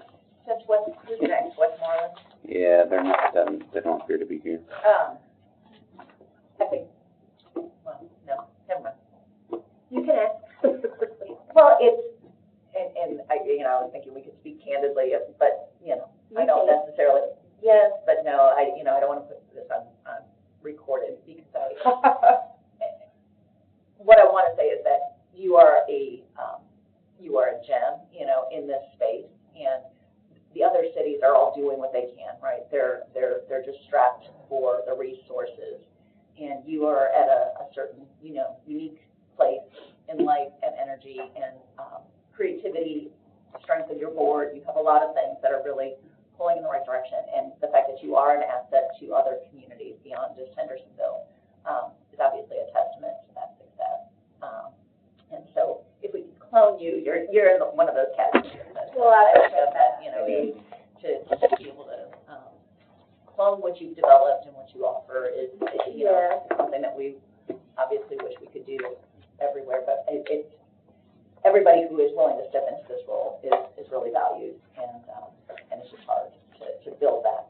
It is, and I don't mind sharing with you, not my idea. I don't take credit, nor do I want credit, but we have been asked about this back, quite honestly, and the planets would have to align completely, perfectly for that to happen, and I don't know that that's even in the realm of possibilities, but. Do any of the other centers reach out? And I didn't know if there was any kind of partnership. Collaboration, it seems so obvious, but it's hard to create that atmosphere where everyone feels like they can contribute and be supported. But it's not an idea worth giving up on. Well, and I will tell you, I have often offered to share information to collaborate with all of them in the county. For example, this annual report that you get, we are required by law to do that for federal and state funding. We're not required to give you all the information that's in that. We're really just required to give you a one-page, this is who we are, this is what we do. But I believe if we can let you take a step into us by reading this, it's like a storybook. Yeah. Pictures and all. You get to see, it's like when you're a kid, that great big Bible that your grandmother has, the big family Bible that's this big and it's got all these pictures in it, and it's like, ooh, ooh. That is what I wanted when I created this. And I have offered to help some of our others. And they just don't want it, and it's really sad. Or they just don't have the bandwidth or the ability to pick it up and run with it. So it is. It's a challenging situation. But thank you for all you do. Thank you for what you do. And I know you all have a thankless job. And the political climate these days is not the greatest, and I just appreciate personally and on behalf of our agency what you all do for the county. Thank you very much. thank you. You have a great rest of your day. You too. Thank you. All right, bye-bye. I'm going to send it back. Yeah, just right up there. And there's some water here now. Okay, thank you. Yeah, so Westmoreland is scheduled at 10.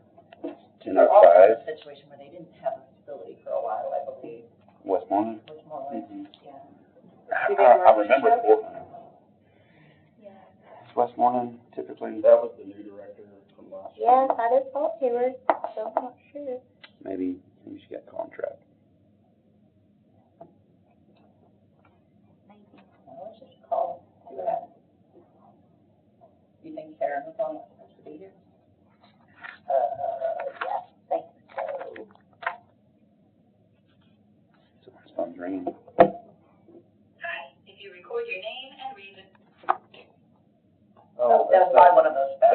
new thing. My phone does it, and I can't figure out how to turn it off.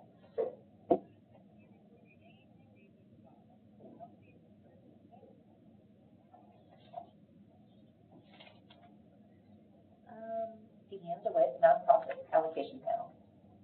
There's two different phone numbers on this. Did you call the 400 one? I did. Didn't give me a recording. Just to be available to come.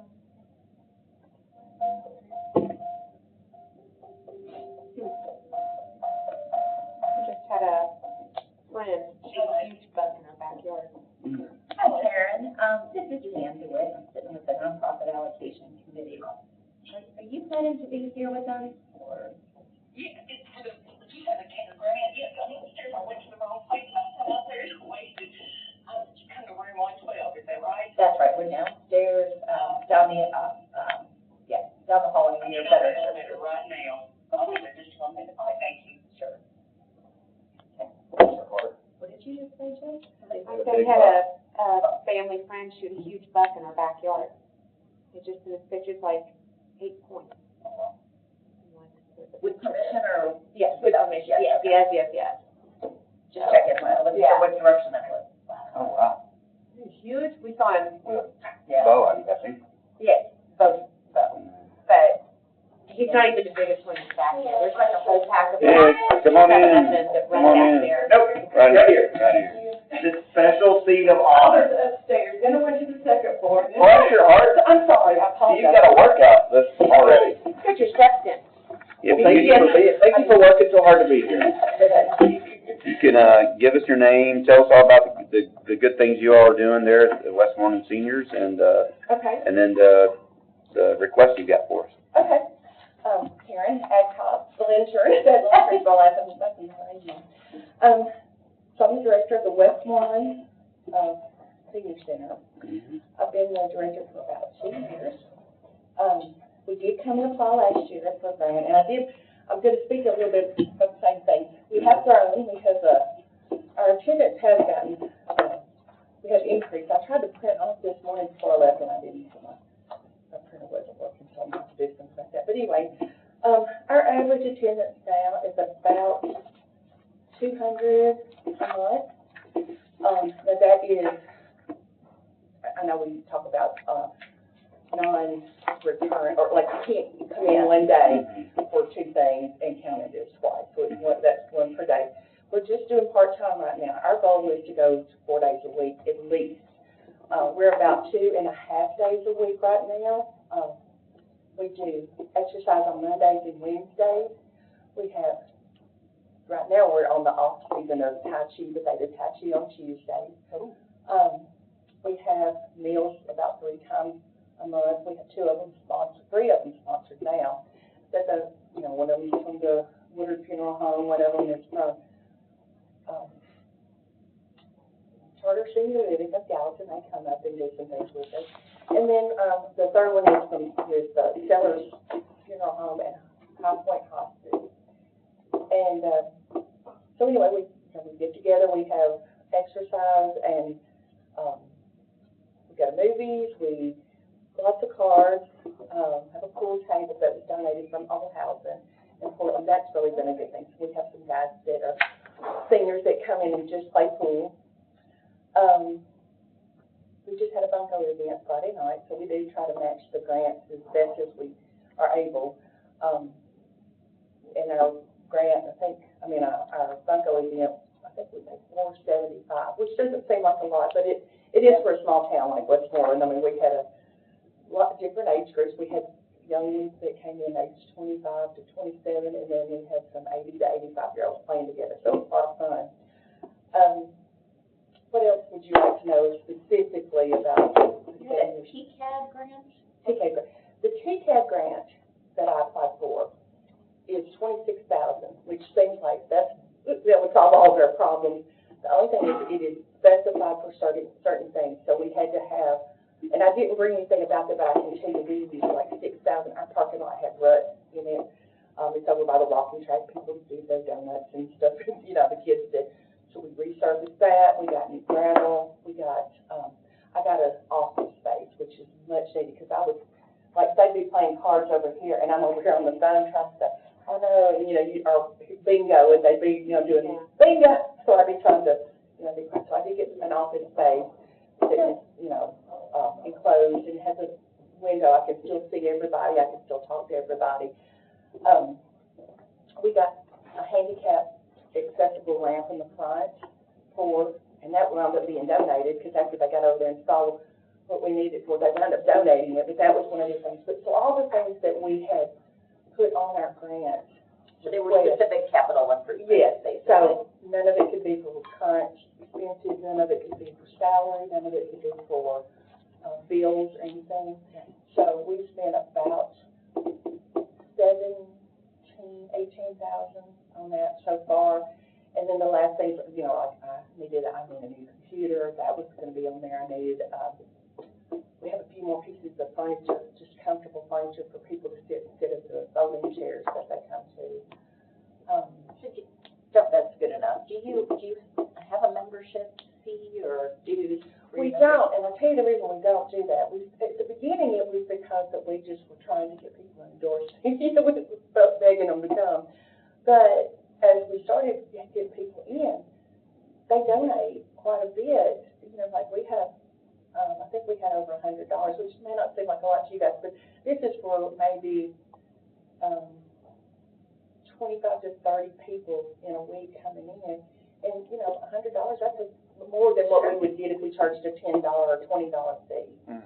So everything, we try to do everything that we do free. We do ask for donations of drinks and things, and we don't charge for drinks. We may wind up doing that one day, but it's just been, we're really glad that people that come are donating. We got some younger people that are coming. And I say younger as in 55 to 65 or younger. So that's great. So that creates a sense of community. It does. We have a really good group, and it has grown. Like when I first started with them, it was, I think there were 6 people that were consistently coming, and one of them was a couple, so if they didn't come, that was 4. You know, so it was really a small number that was coming. And now, you know, we have, usually Mondays we'll have, that's bingo day, so we usually have exercise and bingo always, and food always brings people, so we usually have about, right now, about 25, maybe 30 that are coming. Do you do food on a weekly basis, monthly basis?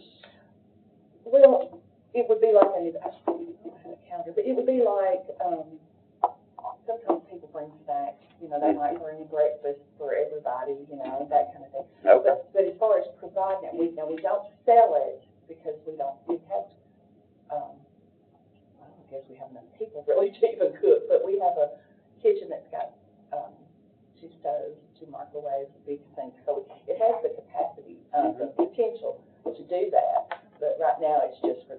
But you have those sponsored meals about once a week. About 3 times a month. Yeah. And sometimes people will call us and ask us if they can just sponsor a meal randomly. Yeah, and I feel like I'm kind of repeating myself, but y'all probably don't remember what I talked about last year. But anyway, our main goal is to try to get, right now I'm still just 20 hours a week. They were struggling to get a salary paid for, and we have insurance, of course, we have internet. But we're fortunate enough the city allows us to use the space. They've taken care of the rent and the electricity and the water. So we are very fortunate that we don't have those expenses. But, you know, it's just trying to get a salary. And I can't work more. Well, like this week I worked 29 hours. So that is just going to have to be stored up for a day that I'm going to be sick or something like that. So it's going to be used in those ways instead of any ways of getting overtime or whatever. I mean, I would like to see at least another maybe 6 hours, 25 to 26 hours a week, and we are trying to match every grant. You know, we know that is a requirement, or some of the grants require that. So we usually sell nothing but cakes, and we do that usually twice a year. And so that's a revenue. I was wondering about that. That is our revenue. You sell mug cakes, but I'm sure that makes people happy. It's about a $500, usually an event. That's about what we get. We don't, it's not like seniors are out there going house to house. They take it to the church that they go to, you know, and they enjoy it. I mean, they really do. Because I don't want people to think our seniors are. I mean, we have 2 90-year-olds that go there, but they are both in excellent health, and they are really, you know, get out and go and do. Most of our people that go there they go on trips with the Lafayette campus that the Lafayette Senior Center does, and we hope to do that one of these days. Right now, our trips are very small and very close, and so we usually do it in a couple of cars. But yeah, so anyway, that's the deal with the.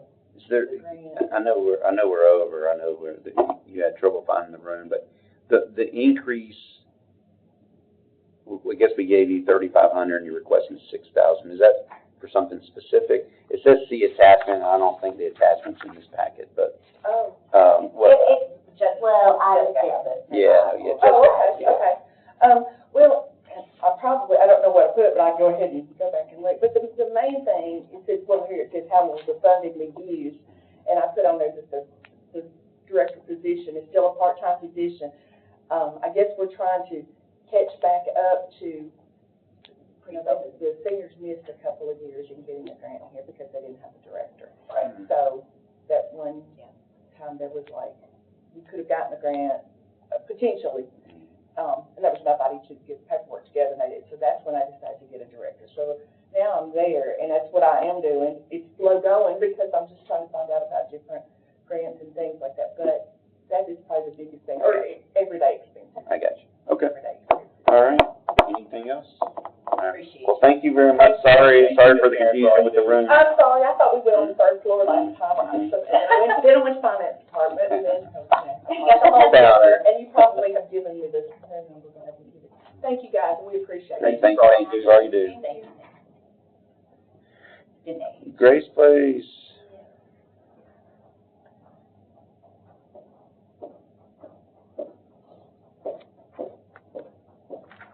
How you doing? Good. How are you? Doing great. Come on. We are being recorded, so if you introduce yourself and tell us about all the good things you're all doing and the request you're making for us today. Grace, please. I'm Dinesh. Well, it was Dan Grace now, Brett. Going back to my maiden name officially. And Grace was the Home and Life Transformation Program for women and children experiencing homelessness. It's been operating in Sumner County now for 10 whole years. Wow. Very exciting. And our grant request is in line with our increase in capacity next year. We will be done with the first phase of our expansion, which is very Next exciting. Yes, we'll be moving in probably early next summer, and we will have 13 homes and an education center. So for 6 months of our budgeted year next year, we have capacity operating at that level. So our budget has increased.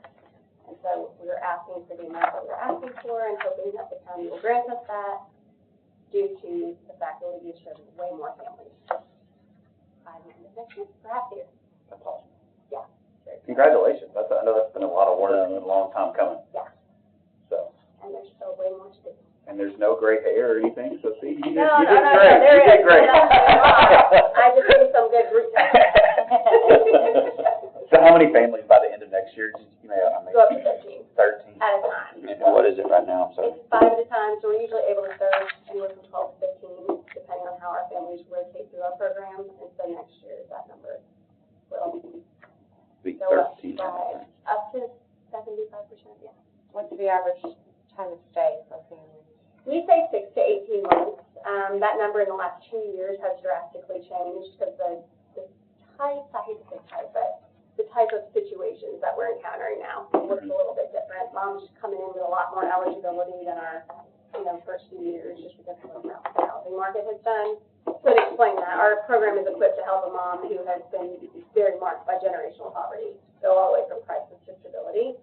With what has happened with rent over the last couple of years, though, we have moms who've been independent for a long time and just cannot keep up with what their lease renewal was. So they're ending up needing our services, but they're coming in with employment, they're coming in with vehicles of their own and things like that. So that has drastically lessened. I mean, we had a mom complete our program last year in 4 months, which is unheard of. So just because that's changed, there's been a shift in the type of family that needs Grace Place now. That has lowered the average stay. It used to be 8 to 9 months.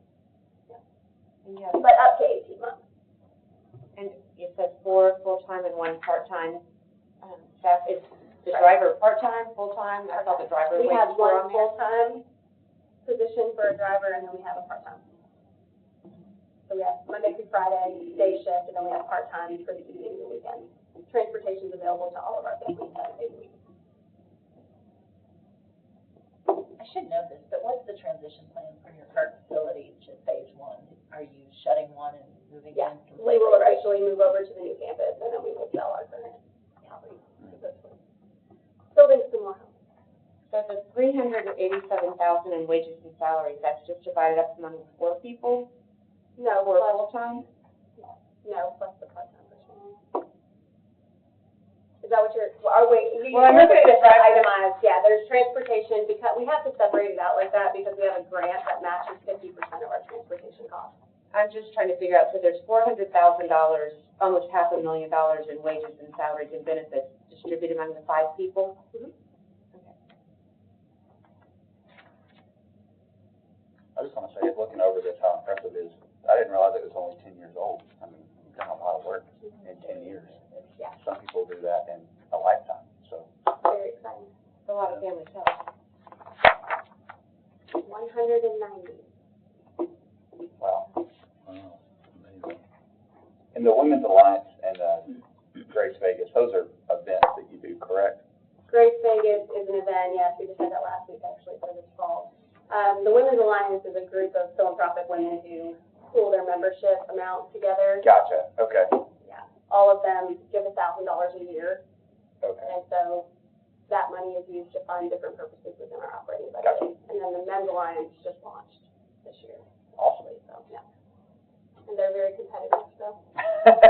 Use it to your advantage. Oh, darn, give me a bunch of men and women who want to compete for money for Grace Place. I donated with Yes, he Barry did. Bresnahan, and did he win? He did win. Okay, He did okay, win. okay. Yeah, thank you for He that. said he did, but I I think I got you my wanted to be hearing sure. with Mr. Jerry next week, actually. Which one, what were you just talking about? You It was last Thursday, is it? Yeah.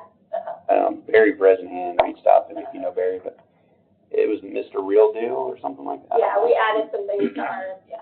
Okay, Casino I didn't night. hear who you said was. Oh, But you, Seeing that on social media, Yeah. it's so cool. Yeah, this year we raised $106,000. Oh, wow. We hit knocked it out by that one. Yeah.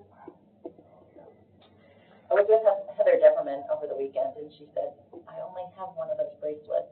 Do you know what I'm talking about, the Swarovski bracelet that was auctioned off, and then it was part of the final raffle? Yes. And she's, and so she said, I only have one, but they auctioned it off. I know Melissa's figuring it out, because she said they were kind of auctioned it off twice, maybe putting it in the I don't raffle know at what the end. Melissa did with that Yes. silent auction. Who knows? Yes, you don't need Cindy to know. Martin also bid on a bracelet that wasn't there. We've got some stuff to figure out this You year. know, you will figure it out. There was a lot of bidding on second pages, like, Yeah. and we only had one page, we weren't expecting that many, I guess, bids. I don't do the silent auction, I have no experience with that whatsoever, so that whole thing hinges on Melissa Rogers and her amazing, servant heart. But, there were several of them that had 2 pages, and she didn't realize it, so the best bidder actually was not announced. So, Yeah, it all worked out. Just to Jill's question about salaries. The staff, the full-time staff you have, Mhm. can you just kind of itemize what their scope of responsibilities are? Yeah, so I'm the CEO, obviously, I've been there for 10 years, but my compensation is based on my experience and the skill set that I bring to the table. You see my revenue numbers there. My executive manager, Lisa Joe, this will be her 4th year on December 6th, so she's in there, and then I have an operations supervisor who's been with us for 6 years, so her salary is, she covers everything.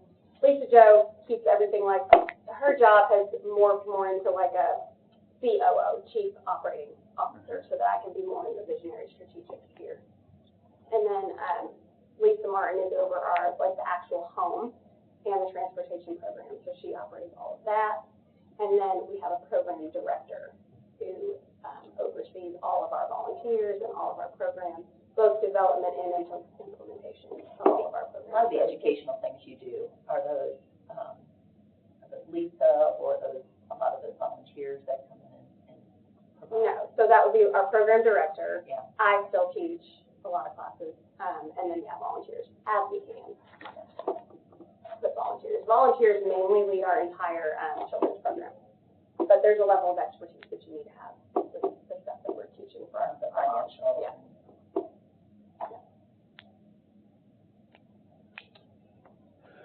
What other questions we have? You only serve Sumner County, right? Mm-hmm. That's what I thought. We prioritize Sumner County. I shouldn't have answered that. So when you say prioritize, I guess, is there if you're doing 5 at a time, I'm assuming there's some type of wait list or some type of Right, yeah, so listing? we get well over 500 requests for assistance per year, Okay. Which was obviously some of the motives behind us trying to expand in such a huge way. When I say prioritize, so if we were ever to have an opening, it's treated like first come, first serve. And so we contact every family that's applied in order of their application that we've received, go through the eligibility and screening, and we make sure we contact them by email, text message, and phone calls, just because a lot of our families might not have the same phone number in service, but they can still access Wi-Fi on there and get email. So through that process, it's first come, first serve. If we don't have any Sumner County moms who are waiting or responsive, then we would prioritize Robertson County after Sumner, because it's our sister county and there's absolutely nothing there. So that's what I mean when I say. But the likelihood of us having an opening long enough without a Sumner County need going through that process is very slim. Mm-hmm.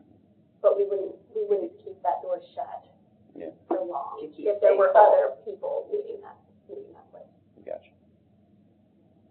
It gets difficult with this kind of work when you have somebody transfer counties, because then they have to transfer all their resources too, and so that just it does get complicated. Robertson County is a step up to come here, but if a family from Davidson County, with how many resources Davidson has, were to come here, it'd be a step backwards as far as affordable housing availability. And how do they find out about your place? How do they, if there's a family in need or whatnot, how do they even typically find out about it? The most common way is actually through Google. Oh, really? Mm-hmm. That's the most common feedback we get. They search women and children shelters, and that's how they find it. Okay. But outside of that, it would be other health agencies, because usually if you go somewhere for food assistance or rent assistance, there's all these different agencies that help with certain things, and so if it's exposed that person is also experiencing homelessness, then that health agency refers to certain places. Mm-hmm. And there's church benevolence ministries that refer to us. Gotcha. This, the request, it says it was a late request. What's it? I just have to let them know. Yeah. No, it's fine. I'm just going to be very upfront and honest. This is the only grant that I apply for out of all the grants that does not send like an actual, hey, it's the grant cycle's coming up, it's time to apply. Sure. And so I can show you for 2026, it's in my calendar to start looking for the announcement. Like, it's just, I write so many grants a year, this is the only one that does not issue a notice that the grants are being collected. Yeah. So I apologize, hopefully in 2026, because you asked me the same thing last year, and I told her, I'm like, oh my gosh, I'm gonna be mortified to have to explain this again, because it seems so ridiculous. It's fine. But, yes, it's in my calendar, very early in the fall of next year to start looking at the Sumner County grant notice. 2026 will be a better year, I promise. No judgment. Where else do you get, your grant money? Because United Way is, what, 20,000? United Way, we get a grant from Memorial Foundation. I write one for HCA every year. I do the Hendersonville. There's a few community foundation grants that we apply for every year.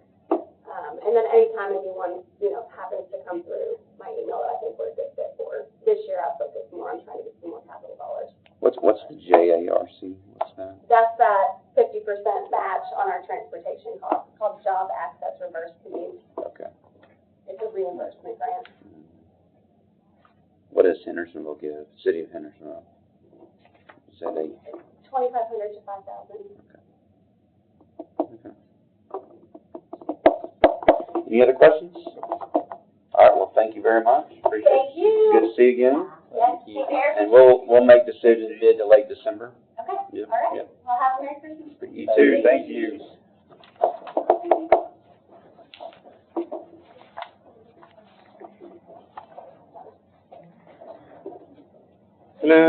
are you with Habitat? Yes, I am. All right. Kate Ritchie. What's your name? Kate Ritchie. Kate Ritchie. I remember you. Yeah. So, tell us about all the good stuff you all are doing and with the request that you got today, girl. We are doing a lot of good stuff.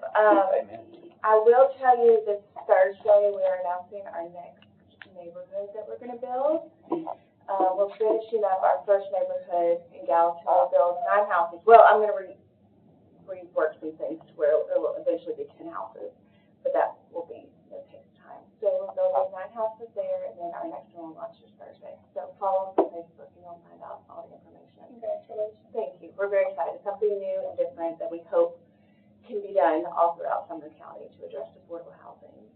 Similar style of housing, or can you? It'll all still be single family, but, it'll be on a smaller plot of land. So, it'll be 2 1-bedrooms, 2 2-bedrooms, and 2 3-bedrooms. We've never built 1-bedrooms before, but we've gotten a lot of increase in calls and drop-ins and everything for people looking for 1-bedrooms, especially our senior citizens. So we're excited to be able to do that. Also in Gallatin? Also in Gallatin, yeah, but we'll build anywhere. Yeah. Show us the land. Show us the land and we'll build. So, but that's our new home construction. But for the grant, we're requesting funds for our critical home repair, which is the other program that we do, which is typically lesser known in the community, but it's our way in order to provide safe, decent housing for more families in the community. So this program is for those that are 60 or older, veterans, or those that are disabled or have a child with a disability. And we come in, we provide those critical home repairs in order to keep them in their home, bring their home back up to code. So we do things from HVAC units. We've actually changed out a lot of clay pipes. That's a new one that's kind of come up a lot in the past couple of years. pipes? Clay pipes, yeah. Those are very, very, very old pipes, and roots get in those, and it just messes up the whole plumbing system. So we've been able to do that.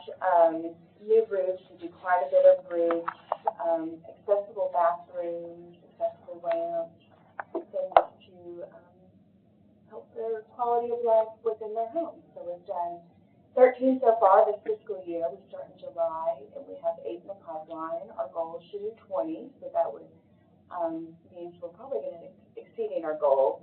We did 21 last year, and yeah, it's a great program. Did you say goal is to do 20 critical home repairs? Yeah. Yep, okay.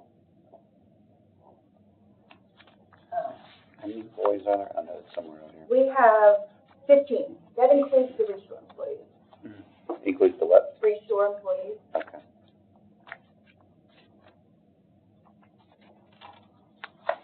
I don't like to shop, that's the one place I stop in.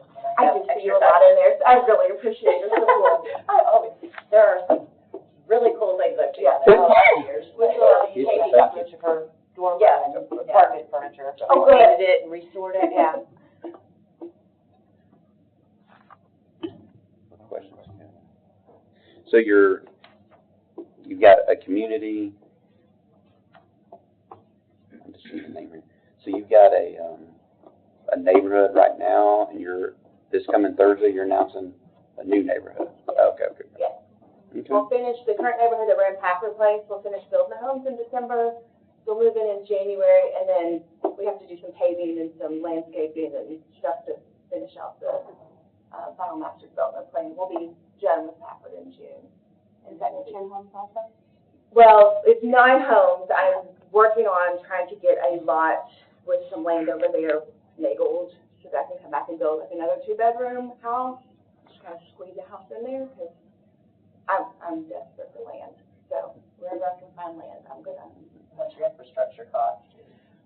The infrastructure is probably the most outrageous cost that we have. Home building costs, we can keep that relatively low. We have a lot of great community partners that donate material or labor or both. And so they can really keep that housing cost down, but the infrastructure, that's just,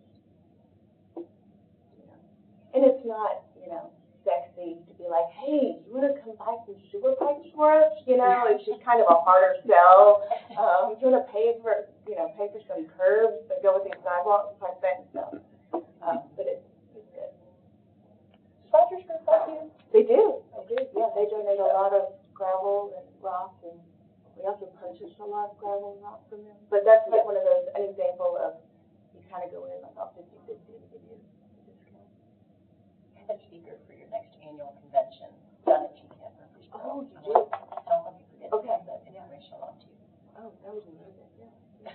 I don't know that you plan to schedule, you don't. No, but I can, I sit on the Habitat Tennessee board, so I can just, yeah, there's a whole planning session. I'd be happy to make it.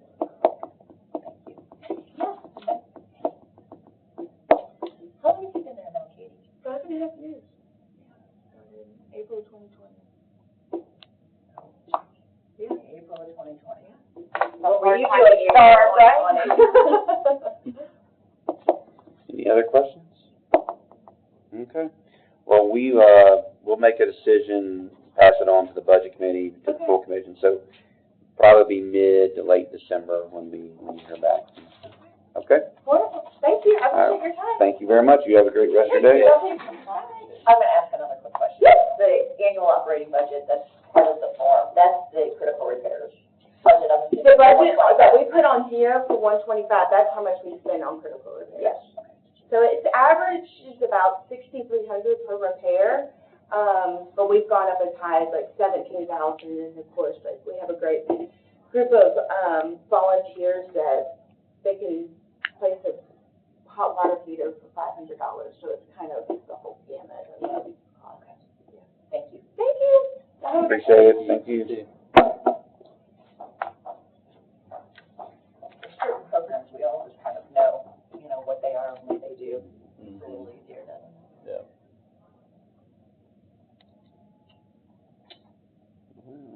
I'm assuming that, did they do the same thing last year? Asking money for the critical repairs, you think? I wonder. I don't remember. For a lot of years, we didn't donate to Habitat because of the tax. And I don't know if that's still the case, but for a lot of years, we weren't charging county property tax money. County property tax, it was sort of, there was some part of. I don't remember them being funded for that many years, I just can't remember. Yeah. Are you with Home Safe? Okay. Well, I need to take a quick look here. Little early, which is great for you. Thank you. We'll start here in a second. I'm gonna take a quick.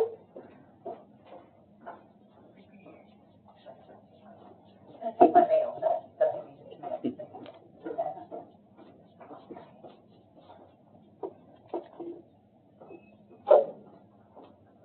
I just forget how cold it is in this room. Thank you. I'll bring in an extra blanket. I know, I should have brought an extra blanket.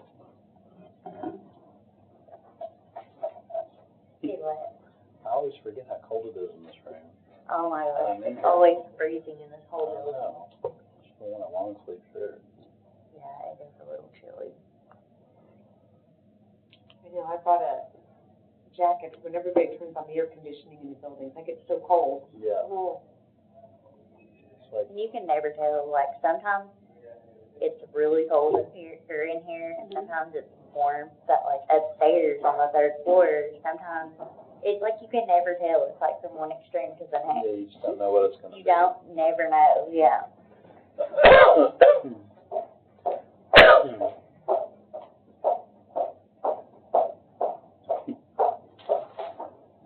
I'm gonna call that lady about that Special Olympics thing. If you've never been, you. No, I want to. I would love for my daughter to get involved in that when she's a baby. I didn't realize that it was like not just like the sports you would think of, like not just running or the shot, like it's bowling and like all kinds of stuff. That's so cool. Which I don't know, do they have like kids with all different types of disabilities? Oh, yeah. Like just from one end? Yes. Yeah. There's some that you would not, I'm not gonna say you would not know, but Right. like, Yes. that are not visibly. You wouldn't be able to identify. Correct. This Like you're not gonna And there's- look at them and see. Yes. like my daughter, Berkeley, she has autism, but it's not, Like that, you're not gonna know. yeah, like, You don't well, know it's right obvious off. it's obvious when she's around other kids her age. Used to, you could hide it pretty well. Like, I mean, I won't say hide it, but now, you know, it's very obvious, like, how old is she? Like, oh, you know, she's not talking, or, you know, Yeah. like this That's what kid I'm is a gonna part say, it's not yesterday. just physical disabilities, it's not Just- somebody right. you could look Yeah. at physically and there's Yeah. something going on. Yeah. Yeah. Yes. It's like this kid at the park yesterday. We took her to the park yesterday afternoon. It got a little warmer outside. We went, and he was like, "Hey, what's your name? Will you play with me?" And like he just kept on and on. And Berkeley was just looking at him like, "What?" And, you know, he's just like, "Hey." You know, it gets kind of frustrating. Then you have to be like, "Okay, well, sorry. You know, Yeah. she doesn't understand or whatever." But, That's one thing that I honestly love about it is it's not also just disability kids. It's kids that don't have disabilities that they pair with, and so that's really nice. good. So each, like a buddy is what. Yes. And so like I volunteered with a kid, like you're assigned a kid and you do Okay. everything with them. That's that day. awesome. I would love to do that. Yeah. It's Special Olympics.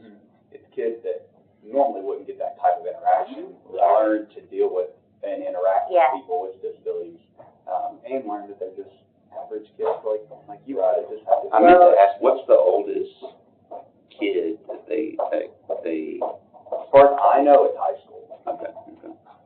Like with Berkeley too, you know, a lot of times it's good for them to be with like kids that You evaluate them. are not, You know, they hold them back. you know. Yeah, that's fair. Because she's picked up a lot of bad behaviors from like where she goes to therapy because she's the only one that's verbal there.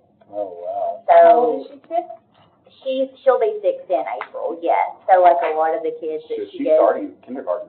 No, I didn't start her. No. She will be starting. Next I'm not year, looking forward to it. But yeah, so like all the kids that she goes with, like they're, you know, she's not like she can say anything if you ask her, but she's not, you know, gonna say it. So she's picked up a few bad behaviors there. All fun. All right. You wanna go ahead and get rolling? You wanna come over here, the seat to your left? And this is being recorded, so if you introduce yourself, tell us about all the good things you're doing, you can have a seat or stand. And, Don't stand up. and then the request that you have for us today. Okay, I work for Home Safe for domestic violence program. Are you Susan? I'm Susan. Okay, I'm the I executive director. sort of didn't know if you were Susan or Lindsay, so, okay. I've been with Home Safe almost 25 years now. So I moved up from the bottom and I started out in Sumner County here.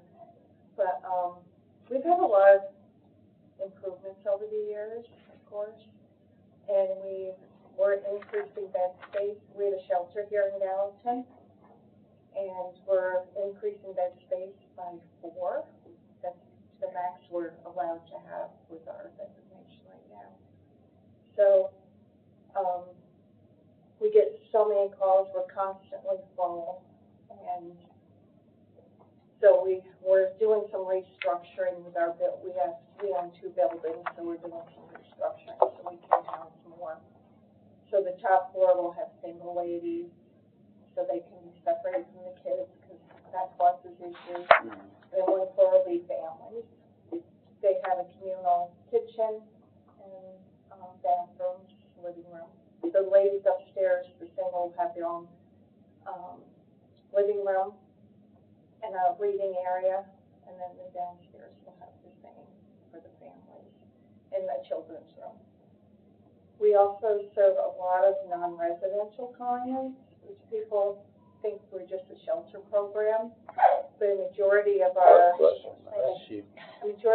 clients are non-residential. We help them with court, through the whole court process, from getting an order of protection all the way. We sit with them through court. we have a legal advocate. I got the Tennessee Bar Foundation grant for her. So she just deals with court clients. And she'll, go all the way until the court is done. And then when it comes to divorce, if it comes to that, then legal aid takes over. Because we don't go through that whole process. We just deal with the domestic violence. But we have, with non-residential, I feel, in my personal opinion, they are struggling more than the ones in shelter sometimes, because we provide everything for them in shelter. Their food, clothing, toiletries, shampoo, laundry detergent, whatever they need, we provide for them. So they can save their money, so they can get out and get their own place eventually. Some don't even know how to do laundry, they don't know how to cook, they don't know how to man their finances. So we have people come in helping them with that. The non-residential, they're the ones that are out there in the high cost of rent, and or they're living with another family, and they don't have the assistance. They don't have help with their utilities and everything. So we try to help. If they need a deposit, we'll help with the deposit. We'll continue. We give them food, food boxes, toiletries, clothes, whatever they need, we will help. And then if someone moves out of our shelter, we also provide, we have one moving out, I don't know, the next day or two. So she's at the office now picking out mattresses and beds, and we keep dishes and just random stuff that you need in your home, pots and pans, and we try to keep supply of mattresses. We get a lot donated. So we try to provide as much as possible when they move out. I just took a whole truckload of Kentucky to somebody who moved out, a young girl, all by herself. She has no one. I took beds, dressers, tables, and chairs, and I don't know, we just took all kinds of stuff for her to help her so she can save her money for her rent. And is that with volunteers and people that are helping contribute those items? It is, yes, we have donors. We have, when I got to office this morning, there was a bunch of TVs sitting outside and bedding and clothes that we're inventorying right now, but we get a lot donated. That's wonderful, though. Jessica, are they on here somewhere, a different name, or is it? Did Sumner County, did we give you money last year? No. Oh, okay. That's Probably why. Okay. And your request? On the form it says that you received $3,000 and $1,500. Right. Right. Those were 2 other years we did. Oh, not last year. Not last year. Yeah, I don't know. I'm just looking through last year's. Did you not submit one last year? Now you're submitting one? It did last year, maybe There was, I don't have it on my. Lindsay has the numbers. There was one year we missed the deadline, Oh, so we didn't get, I couldn't get it signed. that's fine. That's fine, I just The board wanted to. wants to look at it first, and they were, I don't know, I think they were on vacation or something, so. Yeah, I just wanted to make sure that, Get our facts straight. yeah, the facts.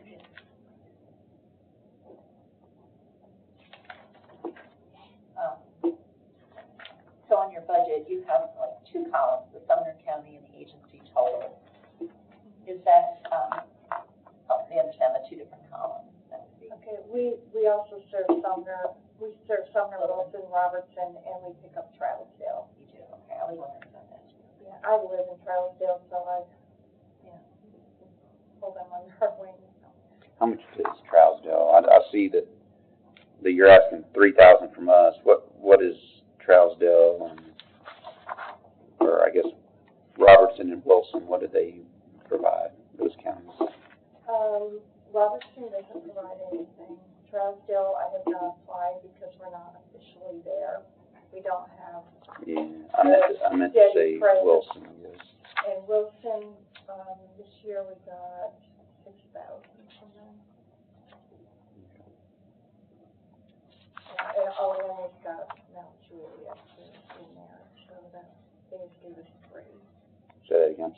Mount Juliet just gave us 3. Oh. Didn't add that in there. To Mount Juliet.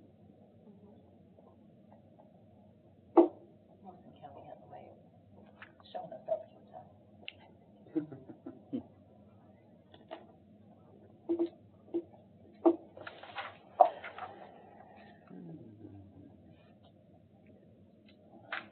Does anyone have any more questions? This is great. So what you do, the 211 clients that you mentioned here, that's both, like you said, the residential, the non-residential, and the services. So your current capacity for residential, just curious with that. It's 12 right now. 12, and then you're looking to increase it before you mentioned. We can have access to 16 according to codes. And we also provide emergency transportation. We provide, we pay for their medication a lot. They don't have some funds for it. Car repairs sometimes. And a lot of gas. We pay for a lot of gas. Thank you for everything you do. Yeah, how do people find you? We have a website, we have Facebook, and we're at, on South Water Avenue is our office. So the sheriff's office is probably familiar to recommend people to you? Yes. We have a relationship with, Hendersonville Police Department. They do an LAP assessment, so we get their calls. We have an on-call service at night because staff used to take phones home at night too, that's why. And so now we have an on-call service. So any calls that are LAP calls from the police department, they go directly to us. They don't even talk to the woman. They just patch the officer right to us. And then For those of us not in law enforcement, what's an LAP? it's a lethality assessment program. Got it. So they do a lethality assessment with them to see where they What are. trouble they're in? Right. Yeah. And usually if the police are involved, it's Sure. serious. Yeah. And so they call us, and usually they want shelter. But we don't always have space. I wish we could have a 50-bed. I would love to have a 50-bed shelter, but we just don't have the funds. Are there people in the community that you can, like, somebody that would say, hey, somebody could come to our house for 2 weeks or We in an don't emergency recommend that situation? because that puts them in danger. That's Because great. if he's Yeah. looking for them, has trackers on their cars, which they do. We also check their cars and their phones for trackers. Oh, wow. And sometimes then Gallatin PD just go there and they check their cars over for any kind of tracker on. So we don't want to recommend somebody's house because it's putting you in danger. So then what would somebody do in that case? Well, what we do is we call their program and see what availability they have. Okay. So we'll make calls for her so she doesn't tell her story to every person. Right. So we do that for her. And then, if we have, sometimes the police department will transport county line, because we're at for this county's reserve. They'll transport the county line, or we'll get an Uber. Or sometimes the other program will send an Uber, pick them up. Whether it's in, whether it's in the middle of the night, all the LAP calls are in the middle of the night. Because during the day we're there, but they're at night, and so we'll find some way to get them, and we always make the calls. If they named, one time I took one, it was like 2 a.m, and her phone died. So there was no way to communicate after her phone died, so I just had to communicate with the officers. So we got her to Cookville, and he shook her right to Cookville for her. Wow. Because we couldn't communicate with her anymore after she leaves him. There was no communication. Goodness. OCJP, is that a grant? That's the Office of Criminal Justice Program. And this year we're getting a FISPA grant. And before it was VOCA. This year they just pooled us all under one because of the change in administration, the grants. We didn't find out about what we were getting from them until June. And so I had to write a grant, get it submitted before the end of June. So they just pooled everything to make it easier on the programs. And they monitor us.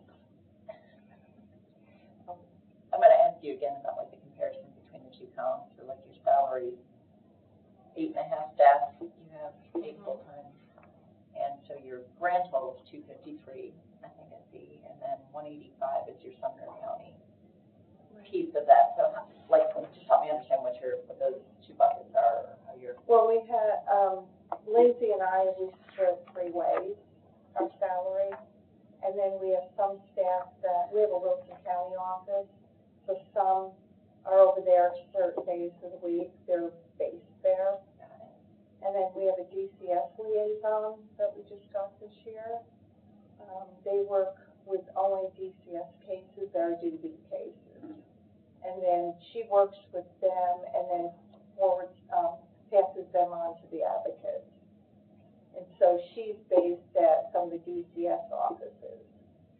So like the piece that's like your Wilson County office, that's just somebody who's working there. Yes. But you don't have any residential or, they just Correct. provide services and Right.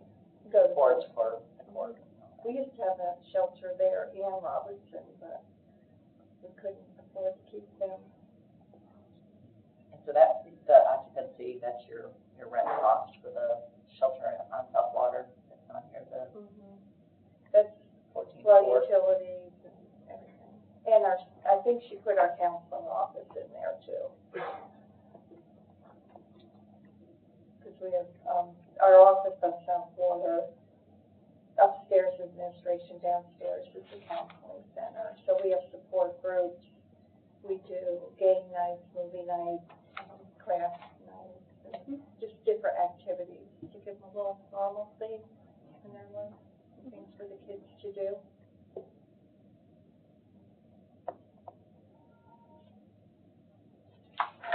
Any other questions? Susan, thank you for what you do. Yeah, thank you for doing that. Thank you for your time, I appreciate it. Appreciate it. Thank you. You have a great rest of your day. You too.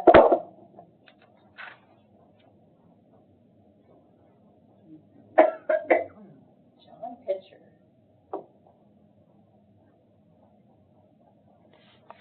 You guys, Hey, Harry. come up? Yeah, come on, sir. Come on down. Yeah, if you can, we're being recorded here, so if you Okay. wanna, introduce yourself, tell us about all the good things you are doing and the requests you got for us today. Okay. My name is John Pitcher. I'm the Chief Operating Officer at Monthaven Arts and Cultural Center. We are an art center located in Hendersonville, our entire regional. We have an art gallery in the downstairs of our historic home, where we showcase a combination of national and international shows, as well as local shows. Currently, we have on exhibit the art of a man named James Coleman. He was the Disney animator who created the animation for Little Mermaid and Beauty and the Beast. And our mayor actually showed up for our opening. He never knows anything, but he couldn't stay away from that. So we thought that was quite thrilling. But we also are very devoted to promoting the art of local artists. And so we have a small works art show that's open at the exact same time, that has probably 30 or 40 local artists with their works on display. We have a school. We have an art school. We started out when we were founded in 2017. We had evolved out of the old Hendersonville Arts Council. We had 30 students studying art. We now have 1,200. We've just grown a lot with our current director. But what I think we're most proud of in many ways is actually our outreach and our healing arts.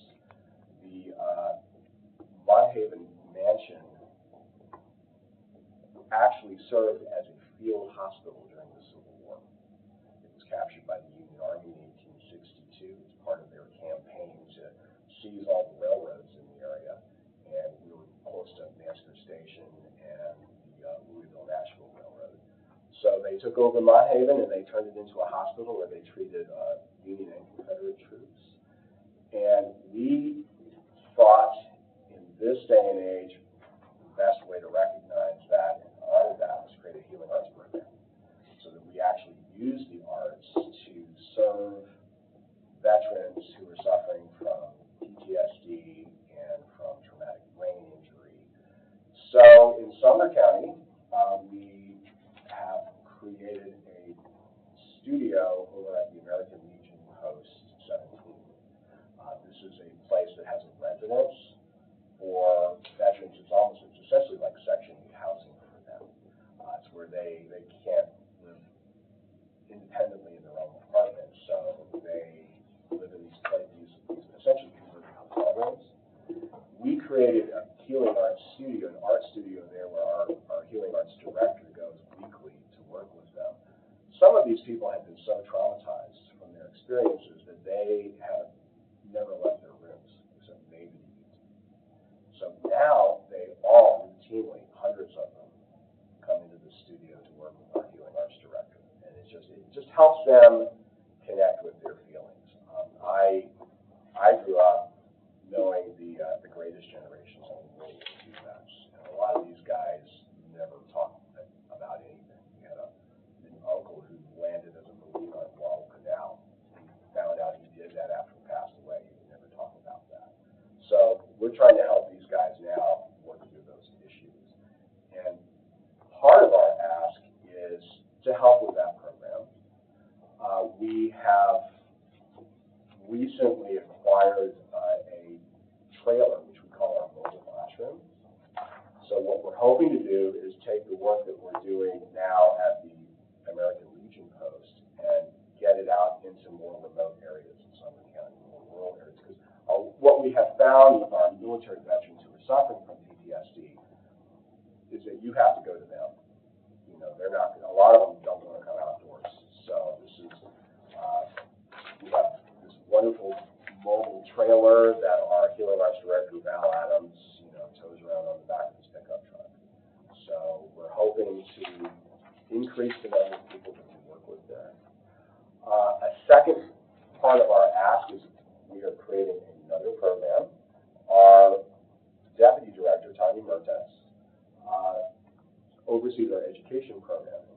And before coming to Mott Haven about 8 years ago, she had spent 15 years in the nonprofit world working with people who have autism. And so she is spearheading a new program called Connect and Create that will work with kids who have autism. And the way she's explained it to me, she's an expert, I am not. The way she explained it to me is that when you're working with these kids, you have to have a very, very special environment, what's known as a sensory-friendly environment. The lights have to be, not so bright. You have to have fidget toys for them. You have to have weighted blankets and weighted vests, and anything that might make them comfortable so that they can then do the artistic work to help them express themselves. So another part of that ask in this grant is to help with that program. So that's what we're doing. That's amazing. John, when a lot of the other nonprofits that we're talking to are providing, meals, direct services for children or seniors and elderly. Right. It's a different kind of nonprofit to shift gears and talk about an art center, but the healing arts program. Could you talk a little bit about why healing arts has such an impact on the health of our community?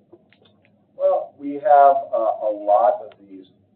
We have a lot of veterans in Tennessee, for starters. I think we are, as a state and as a region, I think we have some of the biggest concentration of veterans. And a lot of these people come back, and they have trouble blending back into society.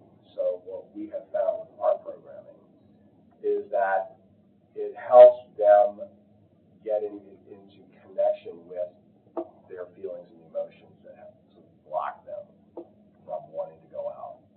So that's it's a targeted population, just like, feeding people is a targeted population. So that's the sort of assistance it provides to them. Like I said, I know people from the greatest generation, so they all serve, and almost none of them talk about it. And a lot of them had suffered deep emotional scars their whole lives. And so we're trying to deal with that now. We're trying to deal with that population here in Tennessee. Does that make sense? Mm-hmm. I hope. Yeah, absolutely.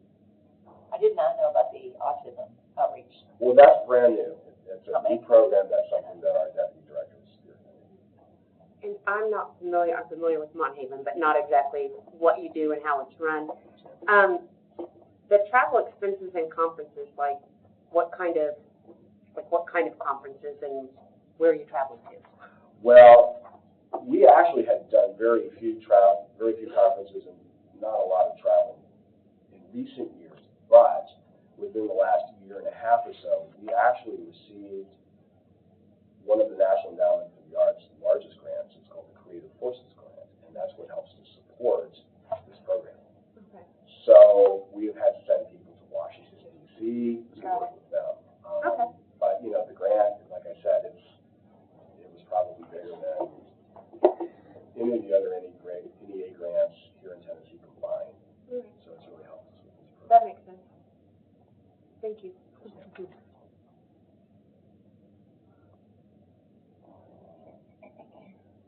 I have anything else? You don't have anything else? All right. Well, thank you very much for your time. Thank you. Thank you. Yeah, We John, appreciate what very you're doing. informative. Thank you. John, do you know why last year Monthaven was, I believe, our information is correct, to receive 2,500 2 years ago, but not last year? Yes. Did you apply, or was it? I think we did. We did, it was just different. But actually, if we didn't, I don't recall if we got it, I guess maybe we didn't get it, but we were noticing last year, and I do a podcast for Monthaven, and I talk with artists and arts organizations all throughout Middle Tennessee, and one of the things I was noticing is that last year was just a tough year for institutional giving from either the government or from foundations. Everybody was, for a variety of reasons, had to come back. So I'm seeing that's what happened. Thank you. Okay. Appreciate it. Thank you very much. Thank you, guys. Appreciate it. So we've got neighborhood help / Salvas coming at 11:15. So the file I'm keeping updates, sort of the working file. I've added on top of this was the $3,000 request from HomeSafe. You added Area 21 on there too, the Special Olympics for 800. No, thank you. Mm-hmm. I'm doing the same, but paper copy. Appreciate you. No. I knew I meant to bring my computer, I started tuning in, but no, I won't need it. Note to self, ask the 142,625. Yep. Yeah. Do you use yours a lot? I mean, do y'all use them a lot, your iPads more than your laptop? I use this is the county one, and I use it all the time. All the time. For me, it's just, my kids would have access to anything personal, and they're 5 and 3, so. Understood. It gets, this can say, you can't touch this one, you can't touch this one. That's true, that's good. That's a good point. Really with mine, when you look there. Yes. It was hard to justify cutting something else that barely makes the budget versus that. You remember that one last year, Mike? Yeah, what I was thinking is, typically, once you're denied, you tend not to come back, so. Yeah. Well, see, like 2 years ago, it was a weird request, but the request was $40,000. They came through the mayor's office. Yeah. And Was it to support their capital campaign? It was something yeah, specific, but I don't remember. so we gave them, that was their first request, and it came through, like I said, the mayor's office. He was at some event, and anyway, we gave them $2,500. Then last year they asked for $5,000, and we cut it down to 0. So the total request right now is $142,625, and again, if we want to go, we have 105, that's the, so we have 105 is the max. It's been enlightening looking at the income and expenses, because there are some things on here, I'm like, what? Yeah. Interesting, like, Working, Yeah. maybe, and I feel come up in which I'm discussion, struggling with, because $15,000 for a retreat. 5 people, I'm already at 105, not 3. Because, like, my friend Sarah just did a retreat, and it was like, I don't know, they did it all themselves. Right. Which one were you talking about? Okay, The, Grace Place Ministry, there's a budget line item of $15,000 for the employee retreat. oh, got it. And like, She's always been one that has put a high, how do I say that? High value on employee benefits package. yes, very nicely put. Yeah, very, what is it, very politically correct. Politically correct. There you go. It's almost like I'm getting used to being recorded from all the meetings that I've said, and the people that call and say, "Can I do that?" Yeah, they're gonna watch back and go, Believe. but it's very curious to me just to Yeah, have all these absolutely. numbers in front of you and then see. I created my own spreadsheet. I'm not If I'm one of those touching it. people. I did that a couple years Charity ago. tells you, I go and on Charity Navigator and I learned the hard check way it out. that Jerry has a very method to his madness. I don't remember. So if you see untitled spreadsheet, don't touch it, that's mine. Yeah. Is this out there for like? It is. Oh, okay. I figured it was, but I don't know. It's just stored. It's the only file this I open every year, so it's right there at the top of my folder. Hello. Are you with 4H? You're with 4H. Okay. Yes, you are. So we've got someone else coming at 11:15. If they're a little late, we may just go ahead and grab you. Oh, no, you wait here. You wait here. I don't know if you call who you are asking over there. This one, they're getting a lot of, they're getting a lot of, their people. Yes, I can find that word. They're still serving a lot of people. They are. I just, And it's not nearly the kind of service. Which one is that? this one. Are they near the bottom? Totally makes sense, but, actually, we're trying a lot of people everywhere, given the vitality Oh, that's good. of their program. She's a real go-getter. Not, I wish I could clone, like you say, clone her. I just, it's interesting to me that all the cities donate to theirs except one.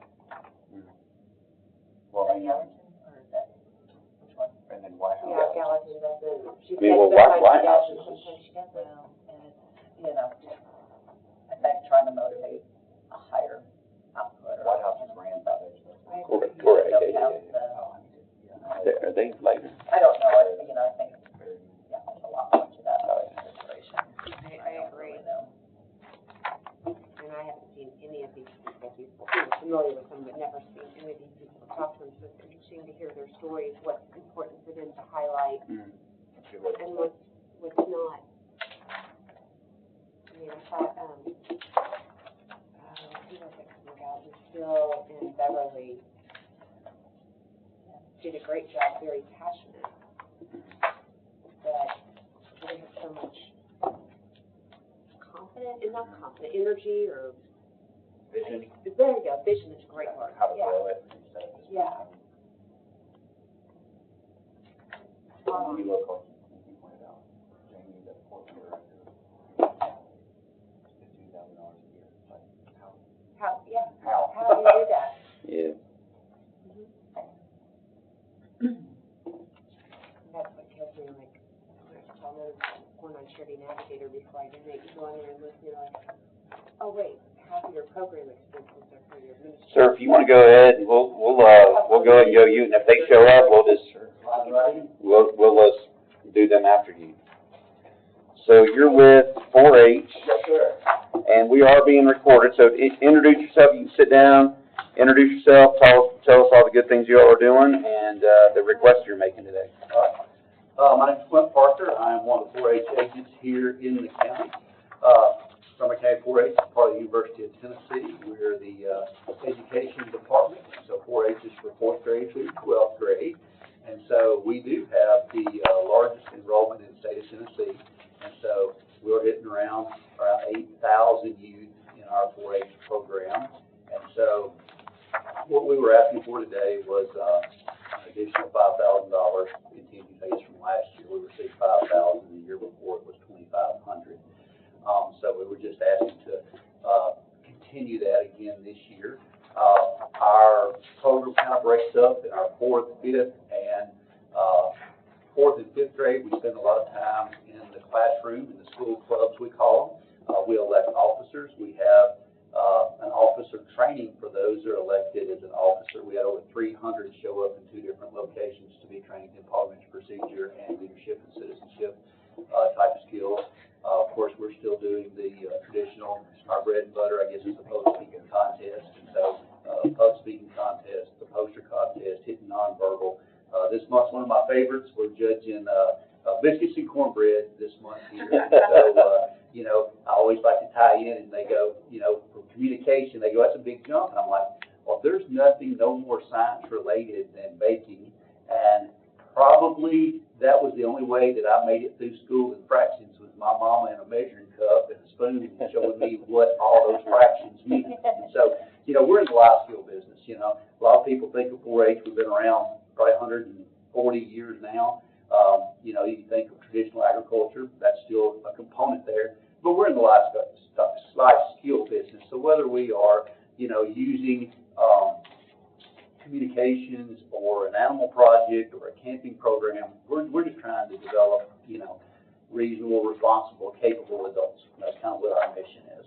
And so not only do we have the largest enrollment, you know, in the state of Tennessee, we also take more kids to 4-H camp than any other county, probably by over 125 kids. And we actually upped our numbers this year. Normally we do a one-day sign-up. We fill up, they're wrapped around the building. We have to turn them away. So we're going to try to take 310 4th and 5th graders to 4-H camp this summer. And so some of these funds would be helped to use for additional scholarships, trying to get some of those kids that may not be able to afford to get to go and go.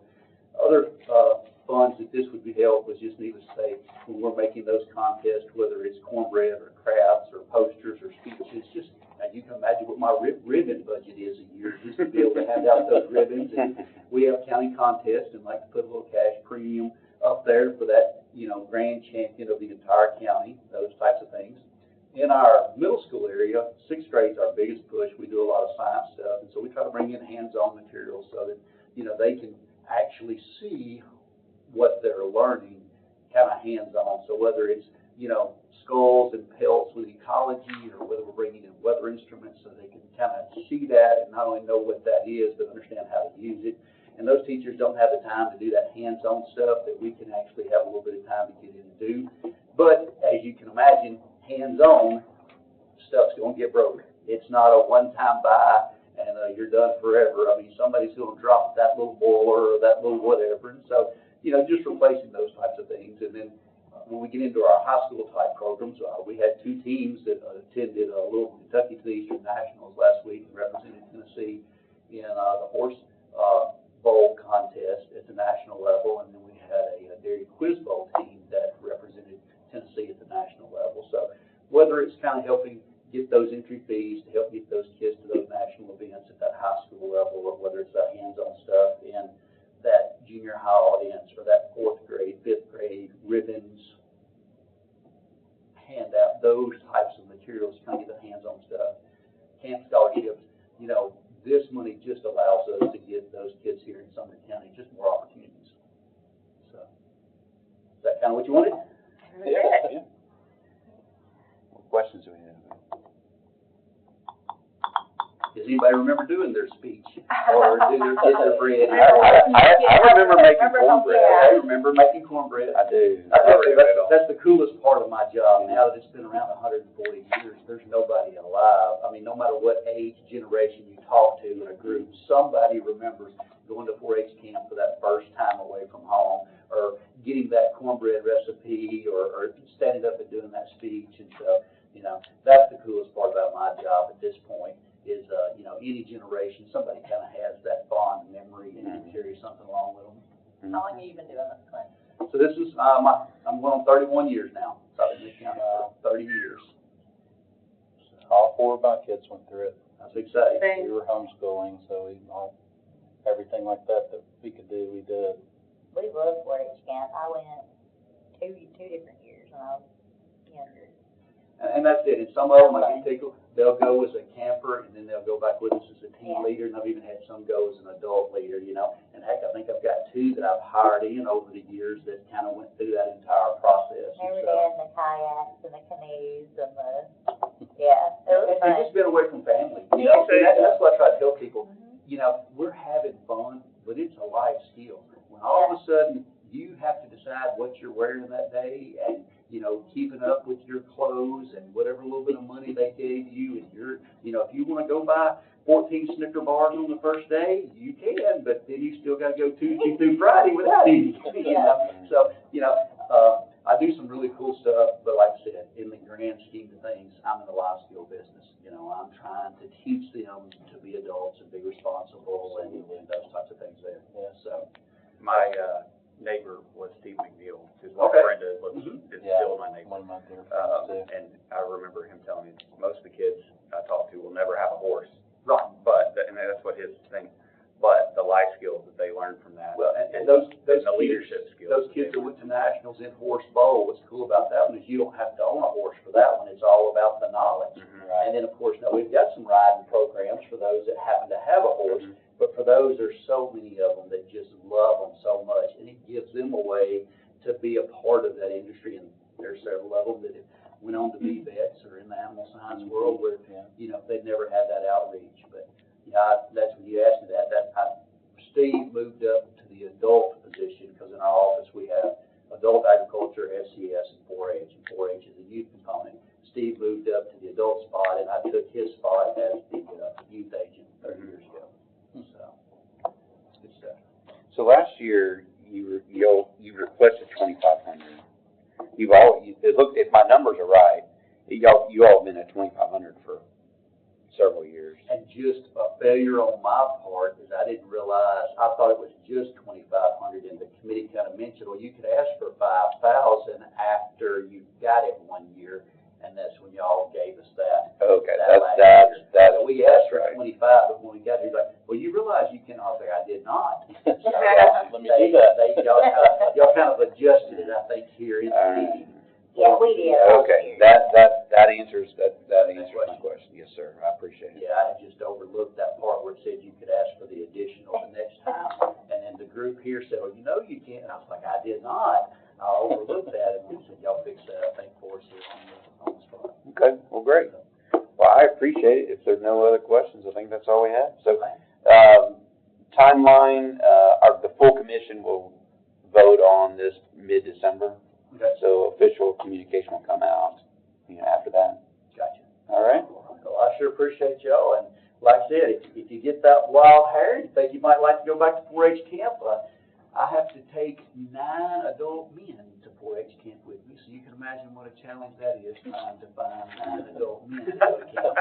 Or if you really like biscuits or cornbread, we are always looking for a judge, or you want to hear some speeches, I would love to entertain, have you come and serve as a judge. And I'll tell you, it's pretty difficult when you get to that level at the county level, because I put our 4th grade champion up against any adult anywhere in the world. Wow. They're that good. They're really good. So, and I'll put those biscuits up against just about anybody's biscuits as well. So, like I said, I know y'all are here because you see the need to be involved in the community. And like I said, sometimes if you want to do something besides set beside a desk, if you'd like to go to camp with us, or like I said, be a judge at a speech or a baking or even a craft contest, let me know, because we're always looking for somebody to kind of help us with that kind of stuff. All right. I appreciate it. Thanks a lot for everything you do. You have a great rest of your day. So, neighborhood help response. Say again? There's nobody out here. Okay, all right, thank you. That's not surprising to me. They're not here. We're Galveston. Oh. She just is always kind of. Okay.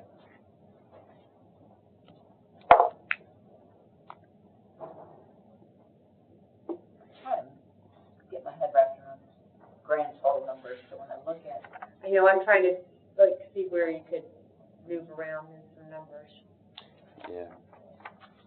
We got, we'll have, at a minimum, 37,625 to cut out.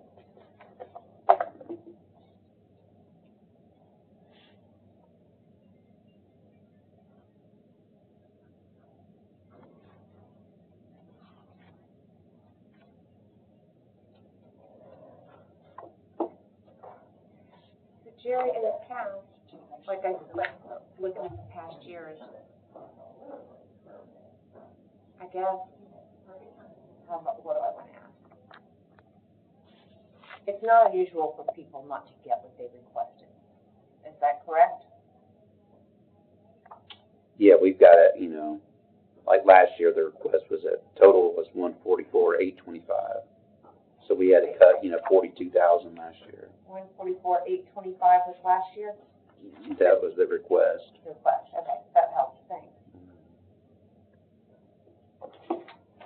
So this gives you on a small scale of what we have to do from a budget standpoint. We get all the requests from all the different departments.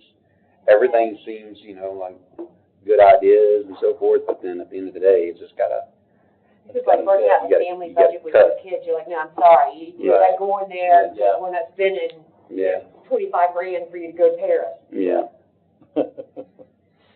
Yep. That would be if my daughter chose to go. My son would all be, just give me 500, I can make it there and back fine. Yeah, exactly. Backpack and Right. plane ticket. One pair of clean underwear to backpack. My older son, he's going to London in December.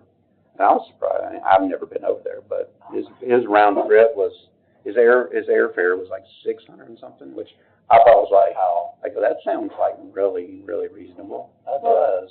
For round trip? Yeah. Wow, that does sound reasonable. Katie and Rachel, when they graduated, they found some deal like that. That's when they went over to Europe for graduation, and they went to the Taylor Swift concert in Lyon, France. Their on-the-floor ticket was like $80 a piece. Oh, really? What? Yeah. Wow. There's not really ticket scalpers or whatever over there. A lot of my people I knew went overseas like that because they were insanely cheaper. Yeah, they had flying- better tickets. Yeah. Yeah, it was insanely cheap. Yeah, It was cheaper to fly to France when they Yeah. figured out to see Taylor That's- Swift on the floor That's crazy. than it was to go And see you have that travel French film. experience. That's crazy. or Titan, wherever she was last time. That's crazy. That's neat. It was I'll remember that. like a If I ever graduation. want to go see Taylor Swift, Yeah. You should. which I want. Oh, she's a I went and saw it in New Orleans, and it was actually, I'm not a Swiftie, my wife is. Hey, I did we're twice. still on video, by the way. We're gonna. Did you sign that? Yeah, I heard you're a Swiftie. I said I was not. I know what I heard. I think you said you were. She's a heck of a performer. Let me bring you my 5-year-old who can sing her songs, and it might. Oh my God. That's funny. Who does the ready for it and stomps appropriately. She knows. Yeah. I love that. Yeah, I think my daughter's in her 20s. I think she and her friends are already planning to go to the next one. Like, they get all their codes ready and. It's I like a good entertainment. I don't care if it's Taylor Swift or Brooks or a good movie or Garth Brooks was really a good movie, a good restaurant, a House of Cards. Like I just like good entertainment. Yeah. Unfortunately, that would be Titan football this year. No, it would not. It So would hard to not. watch. And you're an Alabama fan too, right? Oh, God, I will talk about Okay. that. Can we not talk about Because it? that's really been hard for you the last few years. I I'm feel sure. a little better after Saturday's game, seeing that Oklahoma did have a hand on the ball, but the kicker didn't just whip it. Yeah. He was, I'm not happy with the results all after it, but. But at least you know it was some sort of Yeah, experience. it was headed towards the end. It's just, living through that season was just really hard. Yeah. You know, my whole family was texting back and forth, like, how do we get real biker, and then we don't have a kicker? Like, how do we do this? But college football's always crazy, and especially in the SEC. I feel like we knock each other out all the time. Yeah. You never know who's It's my gonna favorite. yes, we see. Yeah. Tennessee typically gets knocked out. Oh, come on, y'all were killer last year. I mean, I we will lost to say, I mean, Vanderbilt last year. With so- Oklahoma beating Bama down there, I was like, maybe, I said, we were so much better than we just couldn't win. That's what's bad. been fun, no offense, that's No, what's been fun about Nick Saban not being there. I have a lot of respect for him Right. personally.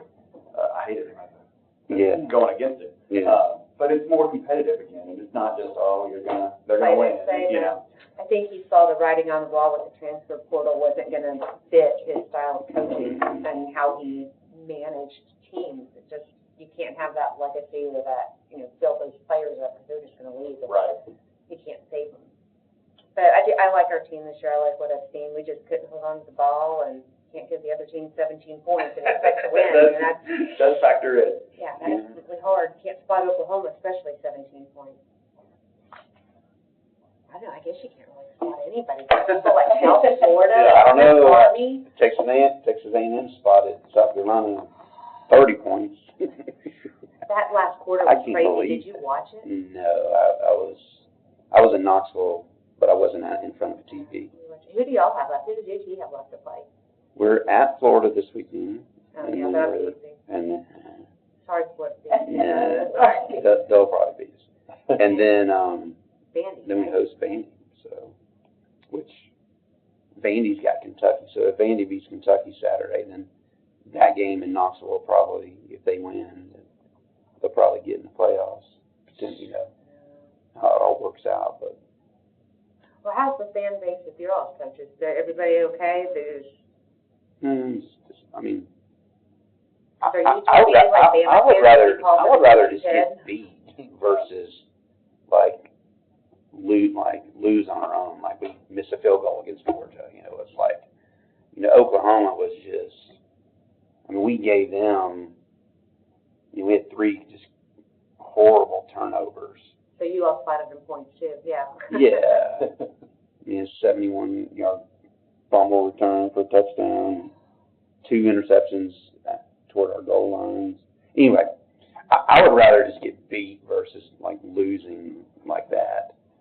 But regardless, like at Bama probably would have still beaten us. But like we go in right before half, cut it down to 2 points, but instead we threw a 100-yard pick six. Like, well, there goes that. Well, that's what I thought Saturday playing Oklahoma when we had the pick six. I was like, oh, this is karma.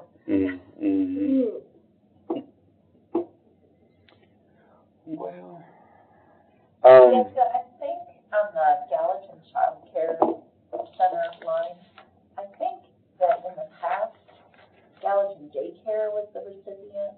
There's 2 that almost, they're very similar. Yeah, I mean, they One of they them- changed the name, but they're 2 very different centers. Yeah, one of them 2 different has locations. not applied in a couple of years. oh, that's.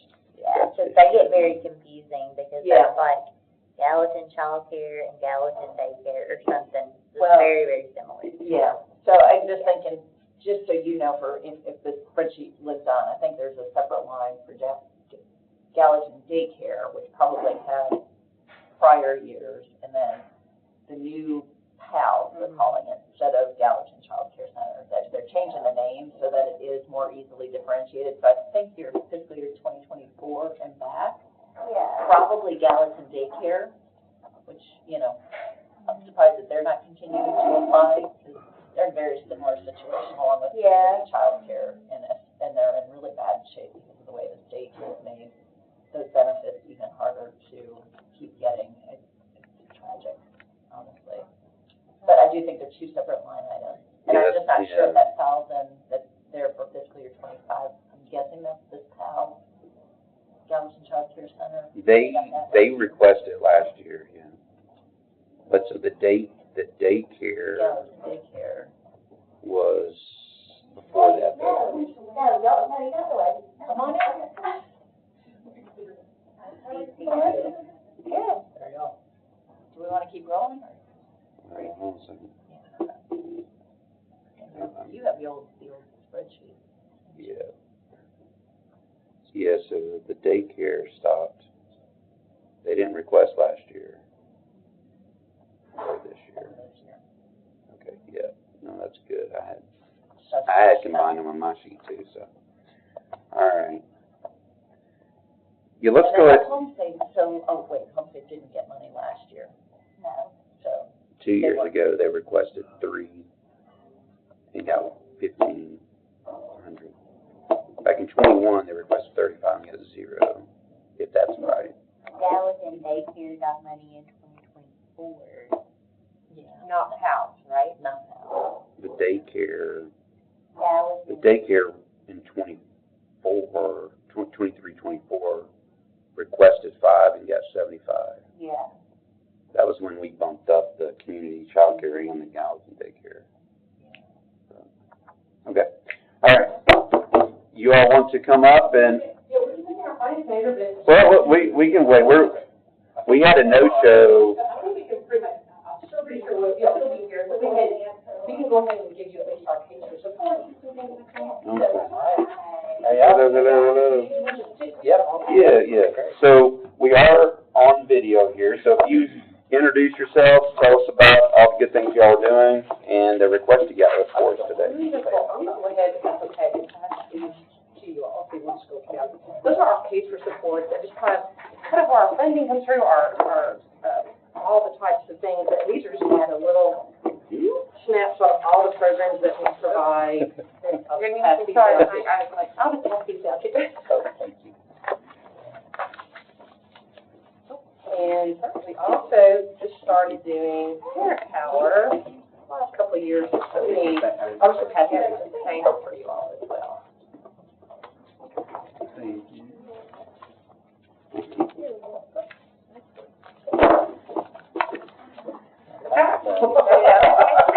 Did you get that? Same card. Did I get that one? Play dime, got it. Yep. Okay, I got that one, okay. Yes, You want to please. do extra? Introduce yourselves and tell us Okay, about it. wonderful. Well, my name is Beth Cox. I'm the program director, and this is our new executive director, Alexa College. You all may be very familiar Welcome. with Joy. She's on sabbatical right now, waiting for a baby to come, her grandbaby, and she'll be coming back as a consultant. But we've hired Alexa very fresh into this, but she's our new executive director. Very excited about her. Alexa or Alexis? Alexa. Okay. Alexa. Alexandra, say goodbye, Alexa. It's got to be confusing on the Amazon devices. Do you change the name of it? Congratulations, though. That's exciting. Yeah, we're very excited. She actually worked with us many years ago, and so now she's just coming back, bringing all her expertise in business and all that to the table. So we're very excited about that for her. What's your last name? Paula. Okay. So as you all know, or may not know, we have been in existence since 2002. So we are actually going into our 24th year in servicing middle and high school students in the Sumner County, well, really 11 counties in Tennessee and 3 in Alabama, but specifically for here, we serve all middle and high schools here, public high schools. We also will do private as well. So a lot of our Sumner County residents do have children that go to private schools around 65, but we service all those schools as well. We'll serve about 4,500 students in this area alone in Sumner County. And we have, as you all see, the programs that we offer. We start with our middle school program, which is called Healthy Boundaries. This is a 3-day program that we will meet wellness standards. We meet 28 wellness standards in the Tennessee wellness standards that they have to cover. So our teachers love the fact in 3 days we can cover 23 standards. And we will cover everything from healthy relationships, refusal skills, dangers of social media, pornography, cyberbullying, all the things that they're experiencing, especially online, that have become so difficult for them to deal with. So we educate on that. We also talk about the benefit of being abstinent until marriage. So sexual risk avoidance is our primary overarching theme, obviously, in our program, with medically factual information that we'll provide them about the benefits of abstinence until marriage, healthier marriages, not only that, but optimal health, STDs or STIs, and then what also happens in an unplanned pregnancy, giving them what that looks like with parenting and adoption. That's our middle school programs. And our Life Choices program, the next program that you see there, is in our high school, and we will actually go to every wellness class in Sumner County, and we will discuss with them, once again, boundaries, healthy dating relationships, refusal skills, all the dangers of social media, the same kind of things as we did in middle school. So we do add in high school not only parenting and adoption, but we do discuss the medical factual information that involves with an abortion.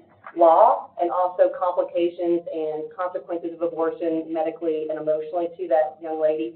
And so we kind of cover all those facets in Life Choices. We'll hit 10 standards in high school for wellness. And then we have another program that not as many people know about, and only about half of our high schools do this program, but it's really good. It's called Cost of Parenting. We will go into their personal finance requirement, and we will cover the actual cost of having a baby. And they do a budgeting activity, diapers, formula, stroller. What does that look like? And the students will go, I have no idea. They're like, okay, I'm not having sex because I didn't know it was this expensive. So that's just the reality of the decision. So that has actually been a really good program. And as you all may or may not know, since we've been going in all three of our programs, we've dropped teen pregnancy rates in Sumner County about 63% since the beginning of our time period. But we actually want to make sure you all understand we are not just a teen pregnancy prevention program, even though that's part of it. We're helping these children have healthy skills and relationships, to value themselves, to value the fact that marriage is actually a really good, wonderful thing. We've added many slides about the benefits of marriage into the component because success sequence, the Tennessee law that mandates that, we've actually been teaching success sequence for many years, that talks about the fact that if they graduate from high school, work full-time, and get married before children, less than a 5% chance of living in poverty. We've actually put that success sequence in all of our programs, and we've been teaching that for many years before it became state law. But we also have a Thrive mentoring program, which we do. We partner with Sumner Unity, and we will do after-school programs with at-risk children in a lot of the middle schools, and that is a long period, 9-week session, which we will do one-on-one, kind of with them in smaller settings, as one of our programs. In addition to that, we also do what's called Parent Power, and that has been a request from churches and schools just saying, can you come educate our parents because this is the one topic that they know nothing about or they're afraid to talk about with their students. So we have done many Parent Powers with churches, with some schools, educating parents on the tools that they need in order to answer hard questions about this topic. So that's another offering that we do within the county that we offer. So those are kind of our main programs. As you all see, we have great results because we do a pre and a post test after we come and present. And you'll see some swings. We usually see around, it varies every year to year, but around a 20% swing toward choosing abstinence more after seeing our program. We'll see a 30% decline in them thinking that abortion is a favorable option. So we see a decline in that option, them thinking that is a favorable option. We see a 70% swing in adoption, them viewing adoption as a favorable option. And we also see around a 50 to 60% understanding that sexual risk avoidance actually helps them with education, career, optimal health. So they actually are getting the connection, because we do drive that home a lot, that this activity actually affects you in all these other activities, and teaching them that self-regulation, self-control actually helps you academically, financially, making better grades, doing better on the athletic field. So all that self-regulation and valuing yourself actually helps you in many other areas as well. So those are some of our results, as you see from that. We have been very grateful for the County Commission and you all helping fund our area. The budget for just Sumner County alone is around $175,000. So any portion that we can get from any county government helps us, because we do depend on donors, church partners, and county governments to help fund those. So that is a little bit of our snapshot. So go ahead and add anything to that or whatever. Or if you all have questions for us. 704 is your total program budget. You said 185 is the... It honestly depends on how many students we're serving, but usually it's $40 a student. And so we're usually hitting around 4,500 students here in Sumner County alone. So it's, like I said, $40 a student, you're looking around $175,000 just for Sumner County alone. But we do go after grants from other county governments. We actually have asked the governor for money because we do service more counties than any other sexual risk avoidance program in the state. We noticed that when we got a state grant many years ago, that we actually serve more students and more counties than any other program in the state. So we're kind of proud of that fact too. Sumner County is our hub. This is where our office is located. This is where all of us live. Everything comes from this area. There was a concern with the state funding at one point a couple of years ago, correct? Well, I think you're talking about the state, there's the governor's money, Uh-huh. that's kind of what we call a grant as well. Okay. But then there's also we had a state grant that we qualified for back in 2017. Okay. And we had that state grant, it was around $150,000. And that grant, though, started requiring us to do things that we just wouldn't, as a moral company, we felt like as a nonprofit we couldn't do. They wanted to ask for identifying factors of LGBTQ students. They wanted us to not put students in girl and boy. They were kind of trying to change our instrument that we use to evaluate our students. It was like a 10-page long instrument that was asking very personal questions of the students. So because of all those factors, we stepped out of that grant, and we lost $100,000 from that grant. So that's when we started asking, obviously, the governor to help with replacing that grant that we were getting. There's kind of a federal money that's coming through the state. But you're right, that's what the That's what I'm remembering. So the governor's money is kind of helped. It's separate, yes. Offset And you can go and request funding, and I think one of the reasons why they really love our program is because we do serve 11 counties in Tennessee, and that expansion of that amount of students is pretty great. It's impressive.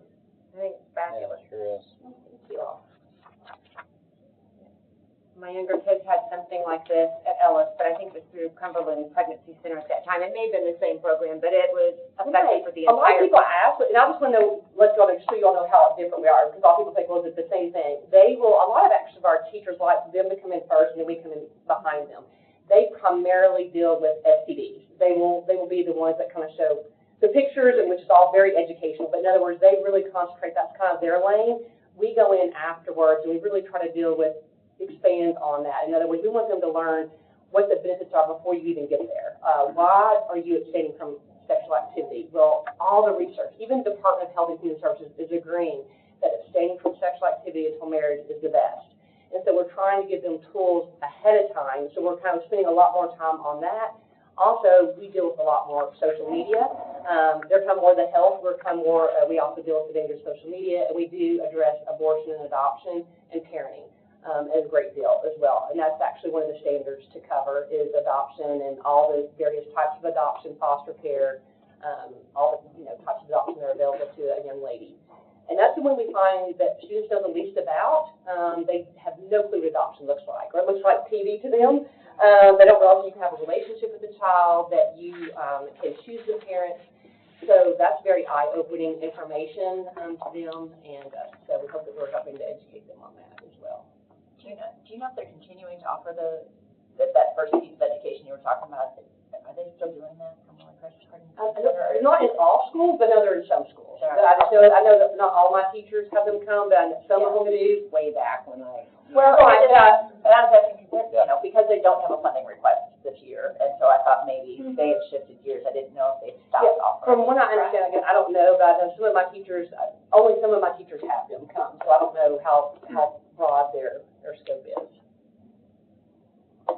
Is the state funding, is it pretty stable year over year now, or? I hope so. We pray so.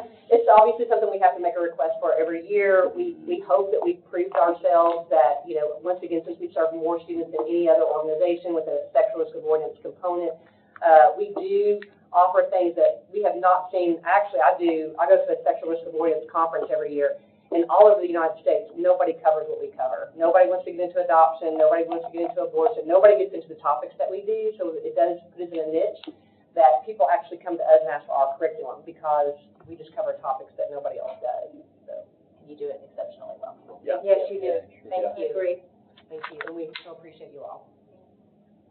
So Alexa, how long have you been involved here? I have worked here now 6 weeks. Trial by fire. It is. Yeah. It's wonderful, though. I'm really enjoying it. I just got to share with my small group last night. How's the job going?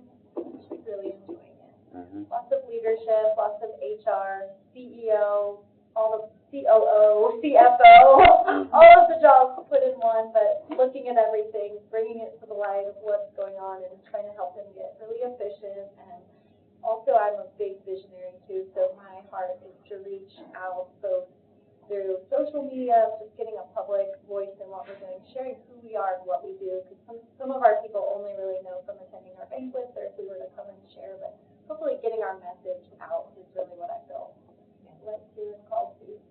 volunteer, I think. I used to that's- teach, I used to be one of the, program And educators. she also authored a purity book, so her heart is very much for this type of cause, and, I've been I have a master's in Christian counseling, I'm an LPC, but I've, been in practice, I've seen the other side, so now my heart is, how do we prevent people from coming to counseling? How can we help them to make choices that they don't have trauma in their life, and hopefully we're doing some preventative, that they never have to get to that place.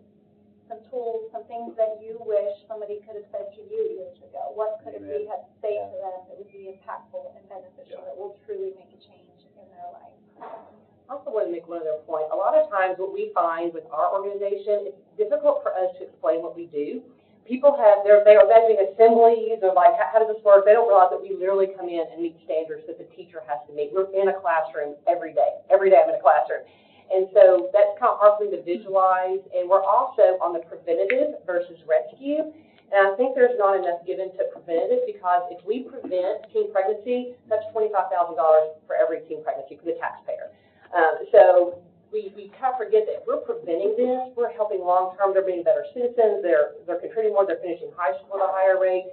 A lot of times rescue is great, and we need that. But what about we help them before they get into the river, right? Those rescue ministries are helping them get out of the river. We're trying to prevent them from even getting in the river. Yeah. And so that's what sometimes, I know a hard thing for DCO is it's hard to get the funding because we're not on the rescue side. Rescue side is, no, and that's great. I'm not saying that. I'm just saying that's just one of our challenges, and that's what we love, the fact that you all can partner with us, because that's one of our most challenging things in funding, is that they're like, okay, that's preventive, but rescue sounds a lot funner to fund, and we're actually trying to prevent from rescue. And our educators are all trained, we're at the tipping point of what's happening in the culture today, as well as educationally, medically, physically, scientifically, emotionally. So that's why, like, with some of these crisis pregnancy centers, they're having a lot of volunteers that just have a heart and a passion for this. We're actually trained educators, which is why we also need a little bit more funding, because to fund it, to train, to equip, to continue professional development, the cost. It's a model that should be replicated. Yeah, absolutely. And we hopefully keep them longer. And you can envision, didn't you come across the parenting class, I think, one time? Well, we got into a couple of them. I went to Okay, yeah, the life choices you saw. school, Right. and the cost of parenting. And I loved it. Tell me about you guys. I'm new to this. So what is Tell me in. What is it? So my name is Jerry Becker. Yes. I am on the county commission. Okay. So there's, I guess, two of us that are currently on the county commission, and one of the things, from a budgetary standpoint, the county commission allots, I guess it's $105,000 for these types of nonprofit organizations. And so what we're doing today is we have a whole, list of, 20 or so people coming in, doing exactly what you're all doing. And then at the end of the day, we're splitting up the $105,000 to then get full approval. And so we've got two county commissioners, and we've got, everyone can introduce themselves, and then we got 3 citizens, I guess, if you want to call it. But and then we have our finance director. So I introduced myself. I get Jerry Becker. You go around. Yeah, I'm Dylan Lambert. So I live up. No, you're good. That's Jessica. She's the heartbeat and lifeblood. Dylan Lambert. Dylan Lambert, okay. So I'm up in Fort Lane, County Commissioner for Fort Lane, County. No. Well,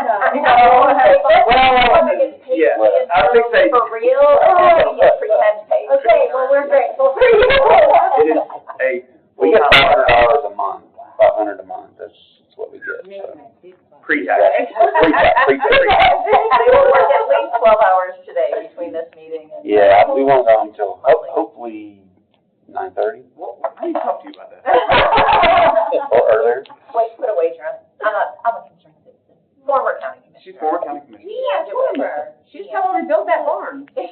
You did, that was fabulous. I'm Jill Rathard. I'm just a mom in Hendersonville. Wonderful. I'm Mike Brown. You are not just a mom. No, You're involved in so many things.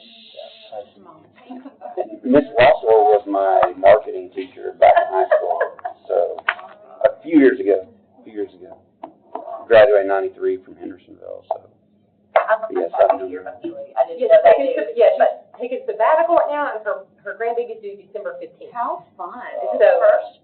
It's her first, so she bought the sweatshirt like a week after the baby was announced. I'm like, okay, yeah, she's ready to go. She seems like a BB, that's Sweet. She's an Alabama fan, though. So are you born and raised? Hey, that's okay to be an Alabama. I lived in Richmond, Virginia, You're but not I gonna lived say here for the last 15 years. Oh, We wow. went down to Florida for a little bit, and then we kind of realized, okay, what are we doing with our life? We can't raise our babies here, so we came back and this is home. Would you live in, We live off Cages then, okay. right down the street. That's great. Any children of your own? 3 children, Wow. all elementary, 7, 9, and 11, about to be 8. Okay. We start a little later, but yeah, my husband's a chiropractor, and we have wellness centers across Tennessee and Florida. Oh, So wow. the model of multiplication is in our blood. Yeah. Yes. So going back to this, so you got how many counties and, We have 11 in Tennessee. okay, and then I know Alabama's 3, we have 3. so you got 11 plus 3? Are any of them near as comprehensive in the, like, percentage of student population you hit? Sumner County You is have to, 100%. actually, all of them together is still only like one of our regions. Like, if you put all the, Alabama students together, it still only equals one of our regions. So Sumner County, Robertson, Davidson, we're the largest, if you actually take ours, at all the rest of all the regions compared to what we do in Sumner County. So, Yeah. just because we are the only ones that do cost of parenting. Alabama does do cost of parenting right now, just because of lack of being able to staff that.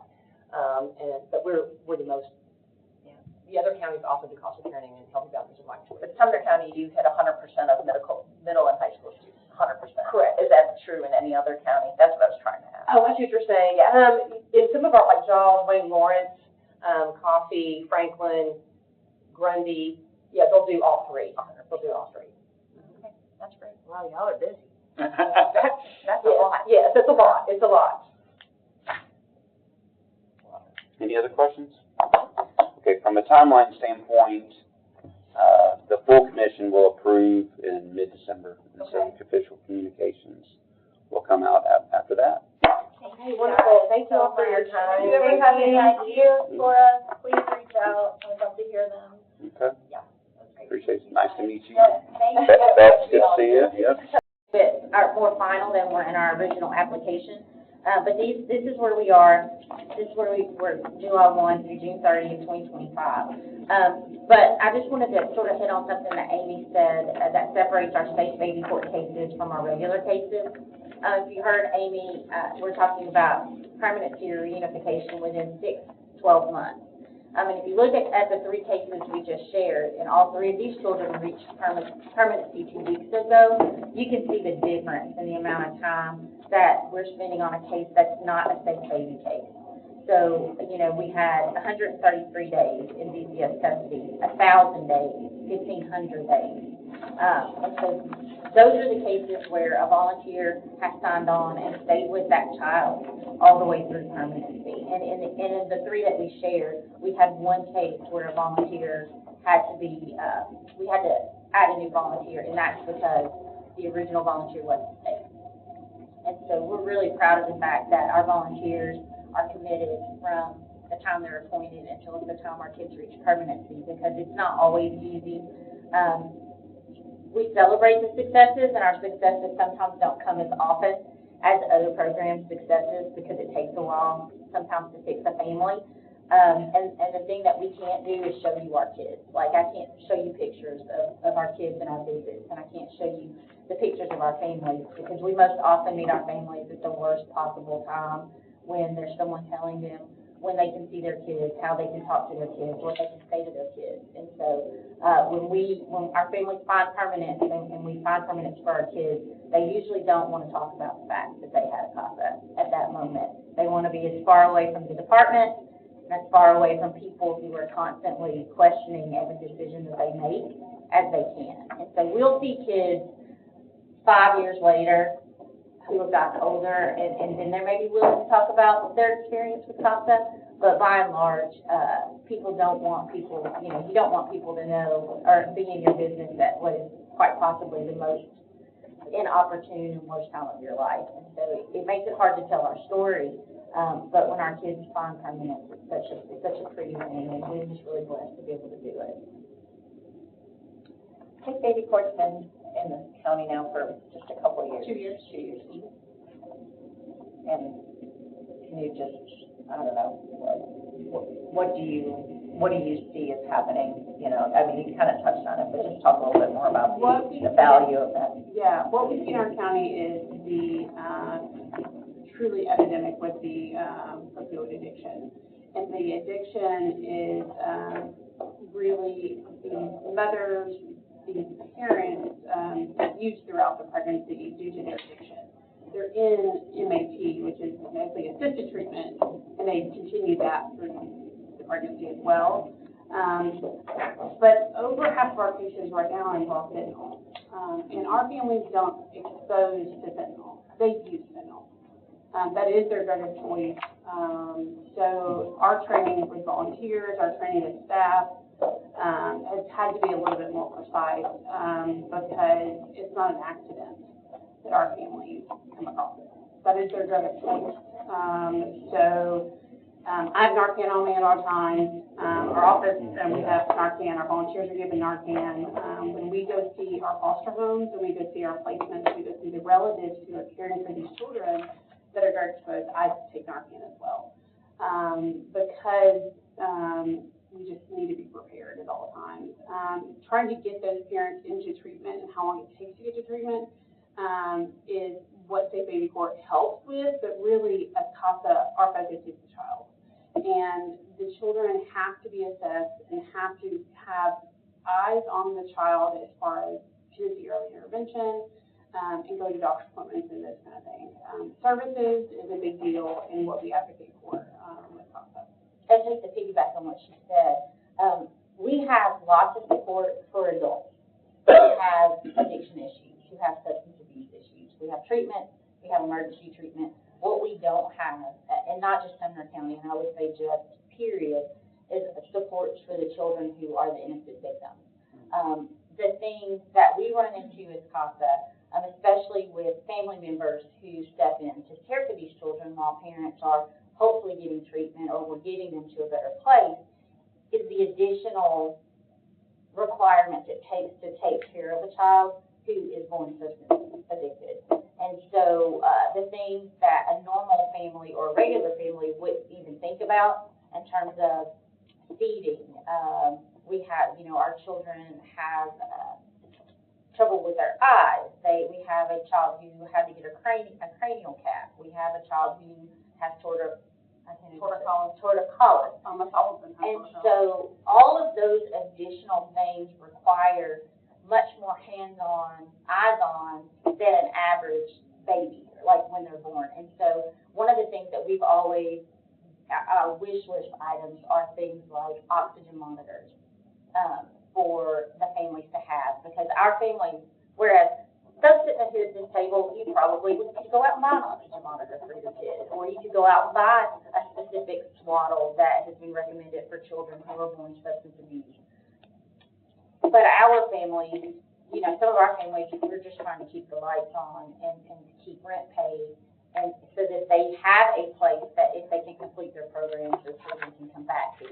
So a lot of times, we would love to be able to provide some additional support in our families, or avenues to that support, but it's just not there where children are concerned. We like to treat the problem and treat the adult, but we don't always allocate funding and allocate support to the children who are having to manage living in that environment. And so the thing that Safe Baby Court does really, really well, that is financially you could do it for all of our cases, is that extra one-on-one, hands-on sort of guiding that they as a team do with these families, because they meet monthly, twice, whereas on a regular CASA case, we may all come together as a team every 6 months, or unless something crazy happens and we need to have an emergency meeting. But Amy is seeing those families through Safe Baby Court at least twice a month. And so that difference, I think, speaks a lot to how much quicker we find permanence in those cases than we do in the regular cases that are coming through the general juvenile court docket. Thank you for what you do. Any other questions? Thank y'all very, very much. Thank you for having us. Again, I apologize for starting a little bit late. Thank you, you guys have a good rest of your day. You too. Thanks a lot. You ready for it? Oh, no, you're good. So we are being recorded. If you can introduce yourself, tell us, all the good stuff you all got going on and what your request is. All right, hi guys, I'm Laura Fisher, board member at Sumner Spay Neuter Alliance. I've been on the board for 5 years. I've worked with Sumner Spay Neuter Alliance since the beginning and volunteered with Sarah for almost 20 years. So been in the trenches for a long time. So as you know, this will be we've asked for this small grant several years in a row. I think for the past 5 years. And we're just looking for a little extra support to help expand our access to low or no cost spay and neuter for residents of Sumner County. And I have a couple stats. I did some interim stats over the weekend for you guys that might help just give a little bit of information. This is kind of year to date. So just kind of shows that we're on target. We're on target to meet our goals this year. Thank you. Oh, thank you, guys. So we have performed 121,500 surgeries since opening in 2011. We're on target for 8,600 for this year. 7,619 surgeries have been performed year to date so far. 5,365 have been cats. 1,667 were free roaming cats. So as you guys know, those are free roaming cats. They're unowned, they're strays. Some can be ferals. As you guys might know, there are feral cats everywhere in town. Every apartment complex, every convenience store, every grocery store, they're everywhere. And so that's one of our big components to helping provide low-cost or no-cost services to our residents. 2,254 were dogs. Our average weight of our adult dog is 53.5 pounds. So we're on target to meet the metric of being, to have a targeted approach of focusing on medium to large breed dogs. So as you guys know, medium to large breed dogs, pit bull type dogs are the dogs that contribute most to animal shelter intake and euthanasia. So our vision is that our kennels at our clinic should match the kennels at animal control. So we're mission focused, as you guys know. I know Miss June and Sarah, they have met and talked to, I think, with all of you over the years. But to be mission focused is to reduce animal shelter intake and euthanasia at Sumner County Animal Control by providing high quality, high volume spay-neuter services to our clients, who are residents of Sumner County. Sumner County is our focus, but we also utilize. We also focus on other counties that don't have access to low cost or affordable spay-neuter. So Macon County, Trousdale County, they're not necessarily a focus, but we don't turn them away. So our focus is Sumner County. And as you also know, our beloved chart is, this demonstrates that our focus is, I only have two, so I apologize for that. But that's the same chart that we've been keeping data and metrics since we opened. So as you know, that an increase in spay and neuter has a direct link or correlation to reducing animal shelter intake and euthanasia. So it's dramatically dropped over the last 15 years. So intake has dropped by 74%, euthanasia has dropped by 92%. So that directly is correlated to our 121,000 surgeries since we opened in 2011. Let's see, so far this year, that's just so far, we've spayed and neutered 496 pit bull type dogs. So that's huge. That makes almost, let's see, 25% of our entire dog total for the year. Again, which is a high total. Our targeted approach is to have the most impact. So we have more demand for our services than we can service. So then we have to think, okay, how can we have the most impact for what we do with a finite number of resources? So that is to have a targeted approach, which is targeting medium to large breed dogs, pit bull type dogs, and cats. So also, we've started working with Sumner County Animal Services again this year. We have, provided spay-neuter services to 191 animals this year so far. That makes, Sumner County Animal Services our #1 volume client of all of our volume clients. That includes the Humane Society, Safe Fish for Animals, any other rescue, Freedom Farm, all of those. So, so working with animal control is, our largest volume client so far this year. So that's actually going really well. So, I think that's the gist of what I had to share. If you guys have any questions. And the rest are just all individual people that have dogs or bring dogs? Yeah, so 20% are volume clients, and then the other 80% are residents. Okay. Yep. You talked about this a little bit. What does the current partnership with Sumner County look like as far as, I know you've got 19%, does the animal services in Sumner County pay for any of those right now? They do, so okay. they pay, yeah. So all of our discounted rate or anything all like of our services are subsidized anyway, so we are about 97% funded by other nonprofit grants and direct donations without municipal support. So yeah, so it the fee that they pay is already subsidized. Gotcha. So because of that, the money that you would get here is just to help residents, the residents of our county. Gotcha. Yep. So if we were to get $17,000, which was our ask, that would help at $50 an animal. That would help 340 animals. If we divided that in half, so nearly half of our clients receive financial assistance in some way.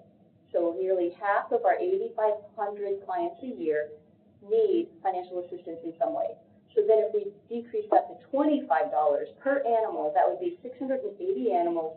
That would only be 12% of our entire of the entire population or number of animals that we do in Sumner County per year. So it's a kind of a drop in a bucket.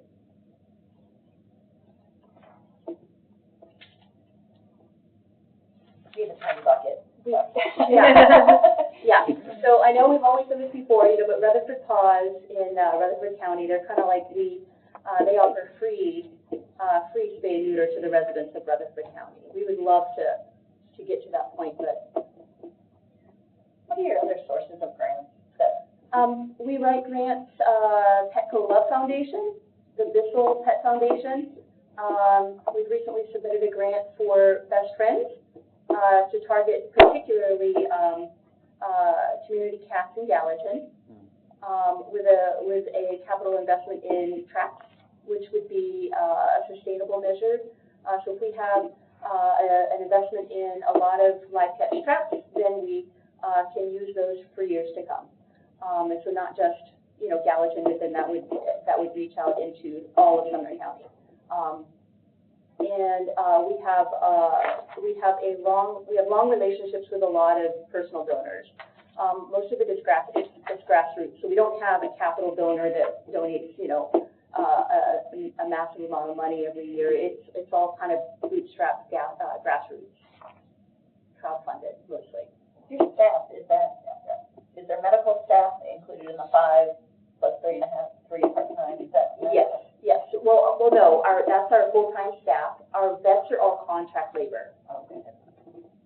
But that's included in our overall budget. Contract labor. Yeah. Got it. You guys have got it down to a science. I've used it. I've used them you guys before, and they've been phenomenal. We have it down to a science, so. Yeah. Probably allows a lot of families to take just one test. Yeah. Yeah, and we do, as you probably know, we help however we're asked. So, even today, people who can't afford, they need flea medication or they need food. Every single day we help people with food. So it's not, we don't advertise that, but we do that. So if a client comes in, there's a lot of that we help with a lot of different things related to their pets. We provide crates if they need it. We provide traps if they need it. We provide, blankets if they need it. So it's, we love what we do. There's two lines for, revenue, program income and program service fees. Program service fees are the fees that we get from our services. So, if somebody comes in and they pay for a cat stay, that's $50. And so that's the full price. If it, so if a client paid $25, so those are the service fees, and then the program, what was the other? Income. Program income? Yeah, program income would be, other types of grants or donors. Okay, you have grants and donors with. Grants and donors, okay, I don't have that budget in front of me. Okay, I just was wondering what other kind of programs there were that, other than the The other programs, it would be service fees and grants and donations. And we also have our annual Pedal for Pause every May. And we're coming up on our 15th annual. Yeah, here's what she's. I don't know. And there's donations and grants, and there's program income, almost 140,000. Wouldn't that up?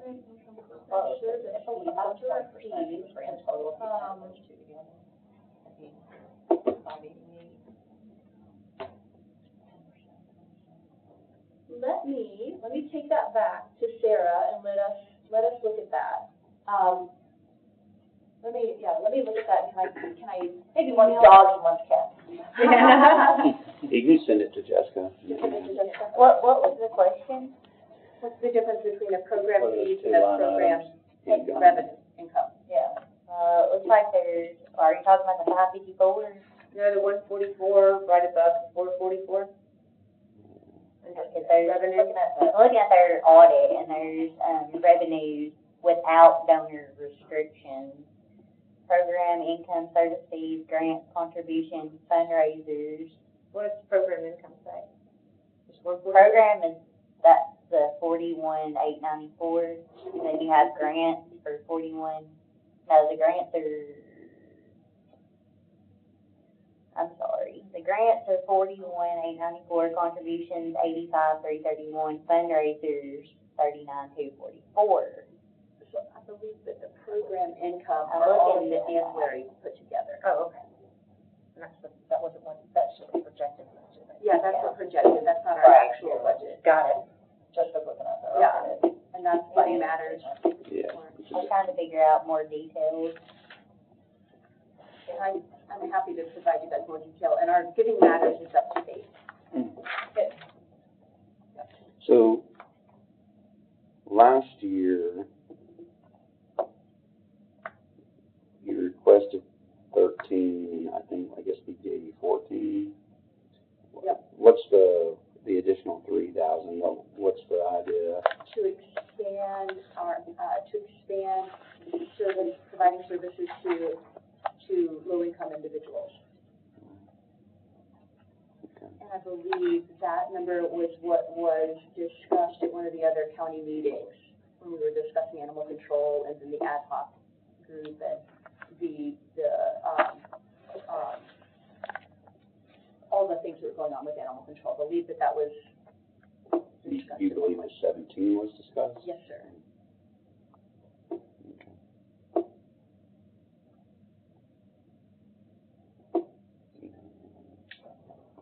About the text message. Yeah. Right now. So and were you here the last couple of years? So like last year, the 14,000 that was allocated, that represented a kind of a new view on the partnership with Sumner County Animal Control, right? I think so, yeah. Okay. We had stopped for a while with that partnership, correct? Like, Well, we had the basic animal care and control, basic tenets needed to be met, just like we have with any client. Animals need to be healthy, they don't need to be sick, That's they what it need to be correct body weight. Animal control were notoriously sending us not healthy animals or unhealthy animals. Yeah. And so, just like we would tell any client, any one of you who walked in with an animal that you repeatedly came in with sick animals, we would counsel, then we did it in writing, and that was what happened with animal control. So, they were given notice that they needed to bring us healthy animals. So if my numbers are right, 2 years ago, they didn't request anything. So we went from 5,000 to 0, and then up to 14,000, which is, That was because of that. yeah. Okay, any other questions? All right, well, thank you very much for your time, I appreciate it. Thank you. From a timeline standpoint, it'll probably be mid to late December, Okay, so. appreciate you guys, thank you. Appreciate it. You can leave that door open if you, on your way out, thank All you. right, thanks guys, Thank appreciate you, it. thanks for being here. Thank you. You ever hear from Jennifer Flanagan? Hello, hello. Hello. You here with the city White House? That's a community life. Your birthday, Community Life Bridge? regular community life bridge. Yeah, y'all are 1:30, right? Yeah, that's what Yeah, let's, yeah, since no one else, yeah, we go ahead, we. Hello, come on in. House with the White House, yeah. He's White House. Come on up. Come on up. All right, we're running a couple minutes behind, but we are on video. If you introduce yourself, tell us about, everything's going on up in White House, senior citizen, and you have a request for today. I've got some stuff just so you guys can take a look. I'm Kevin Whitaker, I'm the Parks and Recreation Director for the City of White House. Senior Center falls under our department, so, but basically, why I'm here this year, I mean, we've been doing this since I can remember. So I've been with the City of White House, this is my 14th year. And so we've been asking for this request ever since I've been there, and I'm sure well before then. So what we're trying to do different now is we finally got Robertson County to start contributing 2 years ago. And they basically been matching what this group has been providing. So so we're just basically, we came up with trying to split it between us, Sumner and Robertson County, since we're in both counties. And basically, we offer, I don't know if you guys have looked at what we have going on, but we offer like a senior lunch every Wednesday at a discounted rate. So, you know, as a result, that means we're losing money each time. So it's basically like a 45% discount is what we're giving to seniors. We are charged $5.50 by the caterer, and we charge $3 to the seniors. So what we're looking to do is just try to get like a three-way split between us and the two counties. And so when I looked at the budget, we budget $45,500 for the senior lunch each year. And so a three-way split with that would be $6,825. So that's what we're asking. I kind of got some information in that packet about what the senior center does. We almost do like 200 programs a year and multiple trips. And back when we opened our new facility that we're in now, we kind of added new things each year. Got a pool table, dartboard. We made like a gaming table for them so they can play like Monopoly or do the puzzles and stuff, and then they can cover it back up and, you know, they can get back to it the next day or whatever. So put a fireplace in there. And now we've got a brand new rec center where we do some senior programming in there as well. So so the seniors are extremely important to our community, and so this is just one nice little thing that we do for them each year, or each week actually, on Wednesdays. So is there a membership fee? There's 463 members. Not for the senior center, no. And what? The cost for the meal, that's what The cost for the meal is $3 for seniors, and if you want to take it out, it's like $3.50. Yeah. And are y'all open Monday through Friday? Monday through Thursday, because that's what the City of White House admin building, that's where it's housed. It's Monday through Thursday, 7 to 5:30. And so roughly your daily, how many come in each day on average?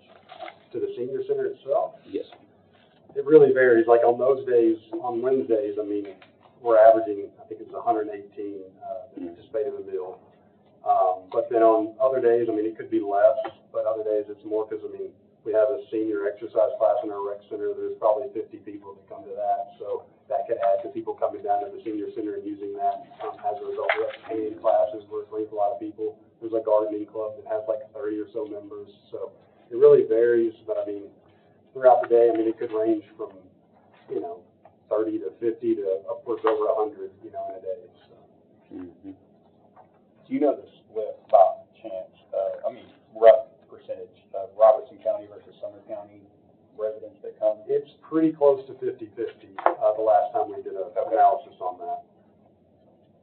Even though Robertson County does have more residents for White House, because that's where a lot of the voting is going on, it does seem like our senior members are pretty close to 50-50. Got it.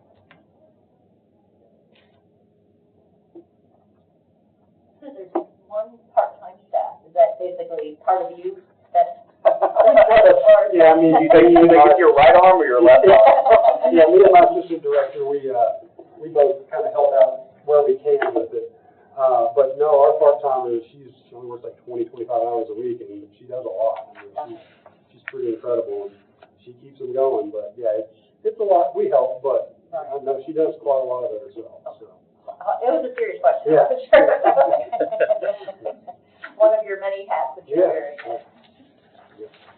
We've got a lot in our department, that's for sure. We have a museum, a visitor center, we have a cemetery. I mean, a lot of things that you wouldn't even think of in parks, but and it's you're on us. in City Hall, aren't you? Or where's the facility? Yeah, the parks department's in the first floor of City Hall. Along with the senior facility. I know I've asked this multiple times over the years, but like, what's the rationale of? I knew you were going to ask this question. You do it every year. but having it through the city versus like the other I'm not sure exactly how it started, but it was that way before I started there. Just kind of like we also have a library, which is kind of rare for cities to own. Like a lot of times, it's state or county that owns a library, but the city it's like a city department in White House. Like a one-stop shop. Yeah, I don't know if it's because we're in two different counties, and so that's why I just kind of did it that way, just to kind of have it where it serves both counties. That would be my guess, but yeah, I'm not sure of the actual history behind it. There's logic there. Anyone have any other questions? You did a great job. Appreciate you. it. Thank you so much.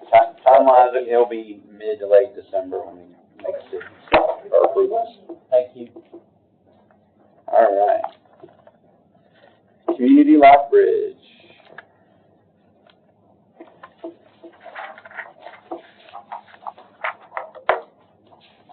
How are you, ladies? Good to be back here again this year. Thank you. So we're being videoed, so if you introduce yourselves and tell us about all the good stuff going on and then your request for today. My name is Nellie Ward Cole. I am the current chair of the board of Community Life Bridge. I have been with Community Life Bridge since it was an idea, before we even formed the nonprofit.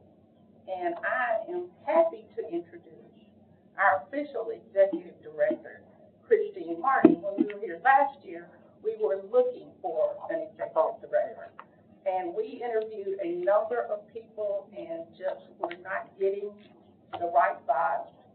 And Christine finally stepped up and said she would be willing to take on that role. So we were ecstatic. So she was promoted into that position at the beginning of the year. Congratulations. Yeah, thank you. You were doing all the work anyway. Sorry, I just say that. No, you don't. I don't bring a lot, does it? And it is a small office, you do a lot, you do. Which has been great because I do have the foundation. Since 2019, I've been with the organization on the program side. So it gives a lot of insight into what do we need funding for, how are things working. And so it really has been a great opportunity to learn and grow, especially in areas that are new, but also bringing the foundation of who we are and the vision and mission for what we do.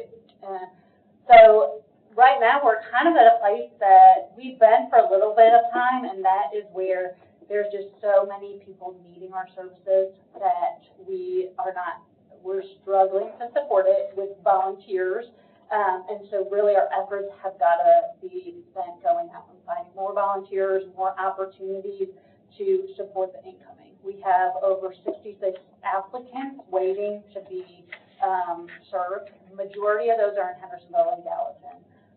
We have enough volunteers to support Goodlettsville, Portland, and we're actually moving into White House. We're looking for volunteers right now to serve White House.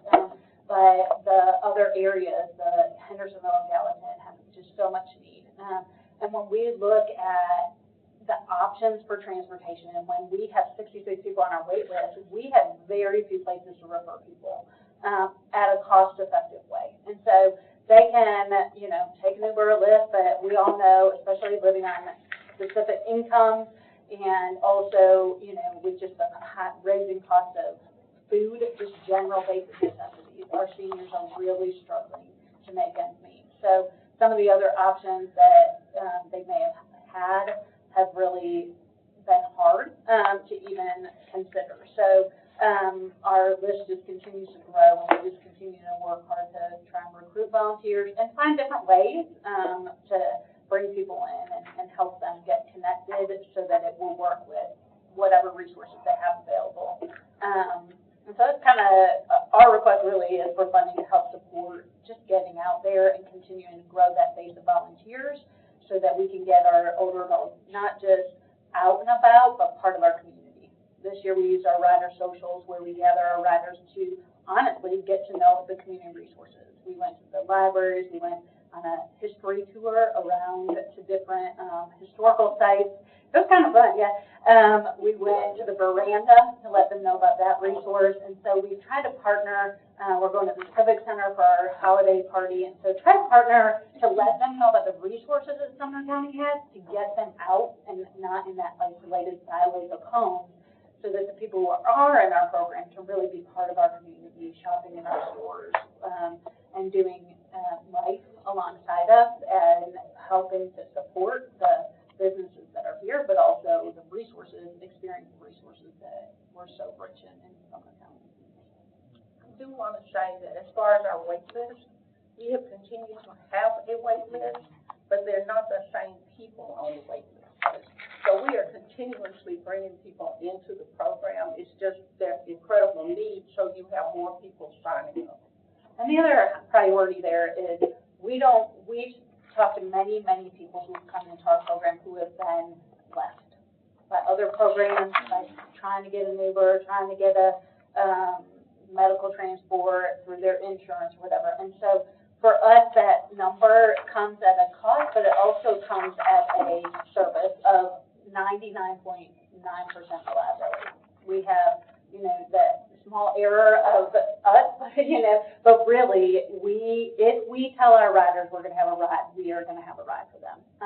And that's important for our older adults trying to get to appointments, trying to get done what they need to get done in the time frame they need it. So that's one reason why we choose. We could bring them all on, but then we'd be saying no all the time and be just like everybody else.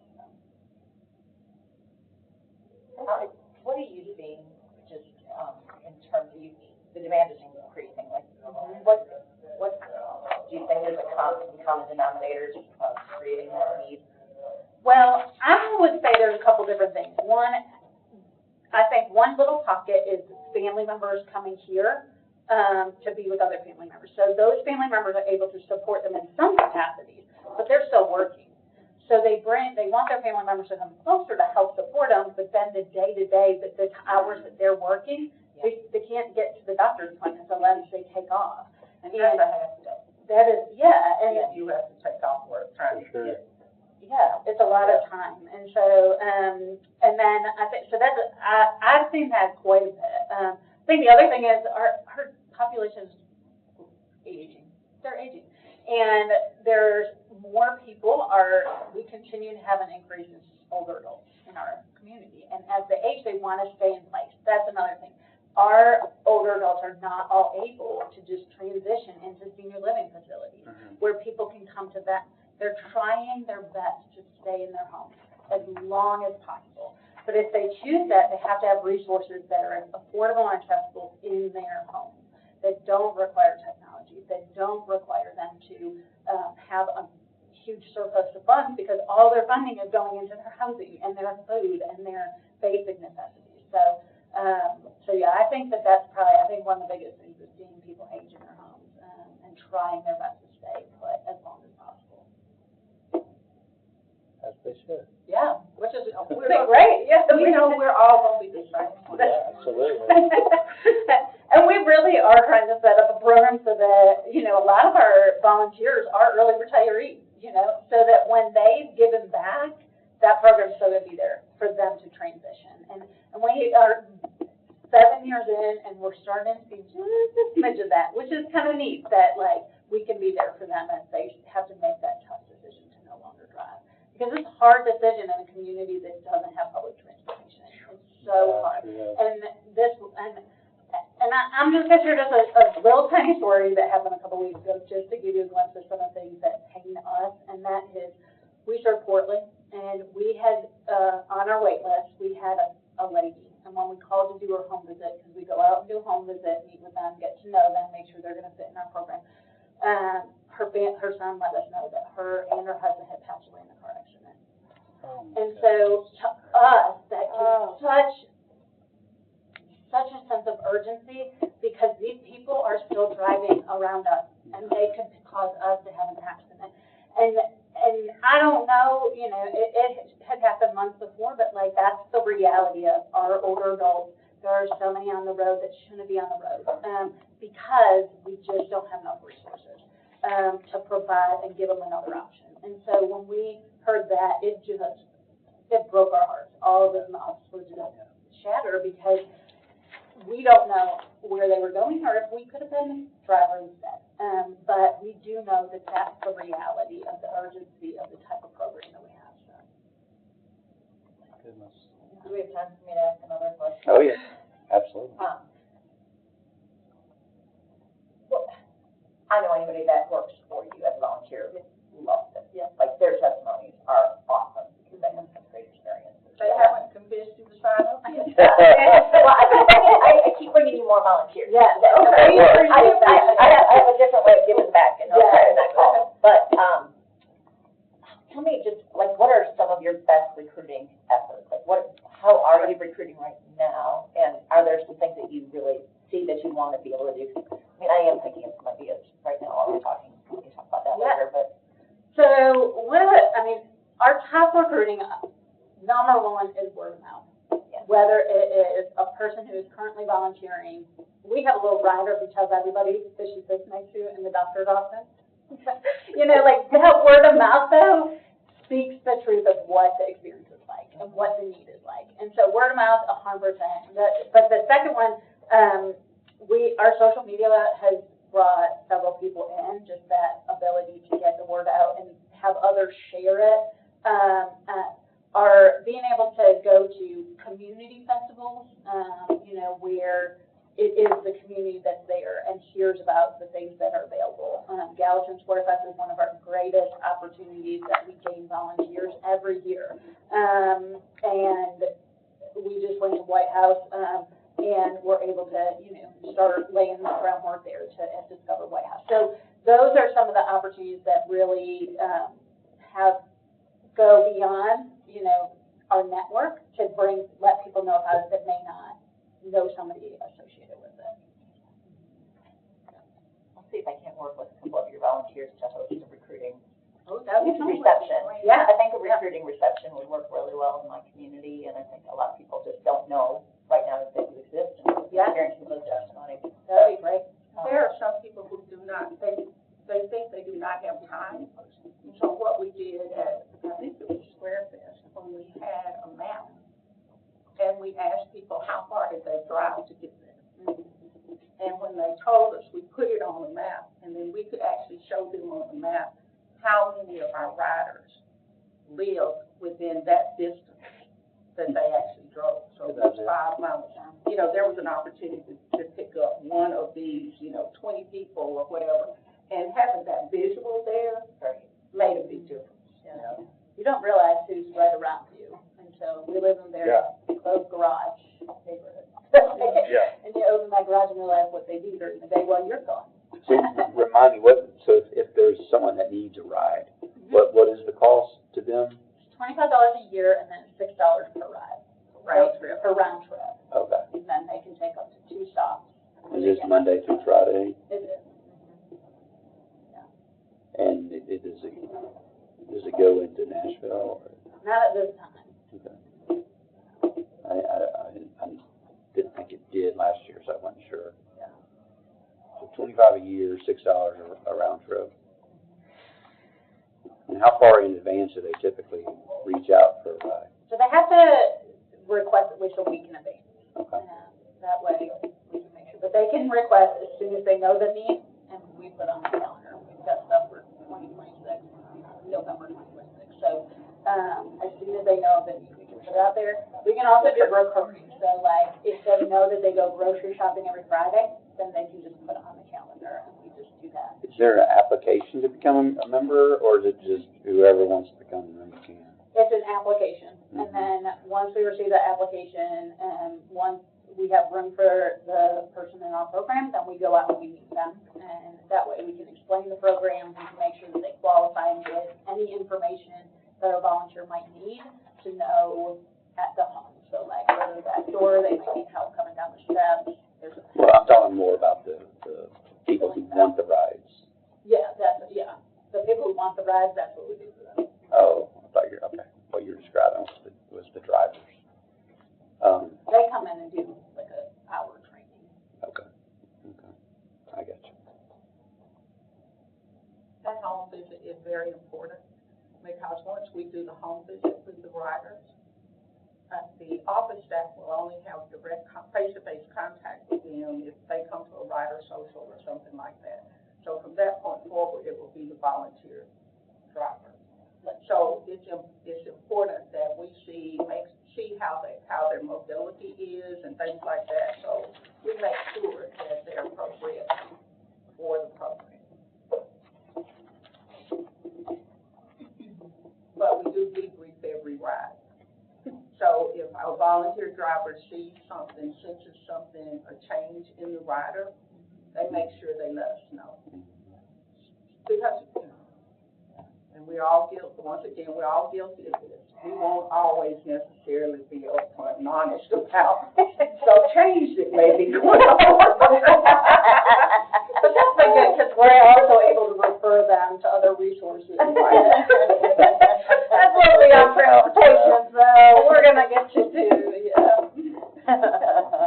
But yeah, and we work with family members, so if we do feel like they're no longer qualifying for a volunteer to be driving them, then we do transition them, give them resources to do something different too, so.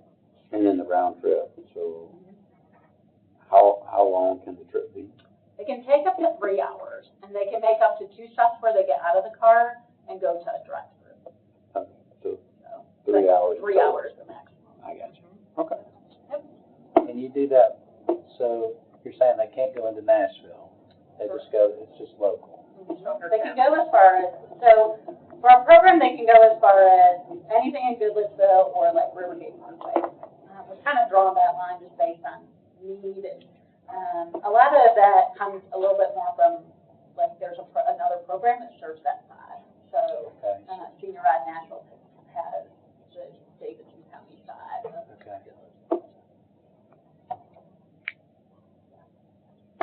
Any other questions? Thank you all very, very much. Thank you. Appreciate it. Thank you. Thanks. Yeah, it'll be mid to late September when all the approvals are done. Appreciate it. Thank you. Sorry, Jerry. Do what? I was just laughing because every time you say the questions, you just completely gaze over us and then you look back at the end like she's gonna raise her hand. Yeah, and I don't recall protocol, so, You've learned to simply just bypass that. All right, community child care services.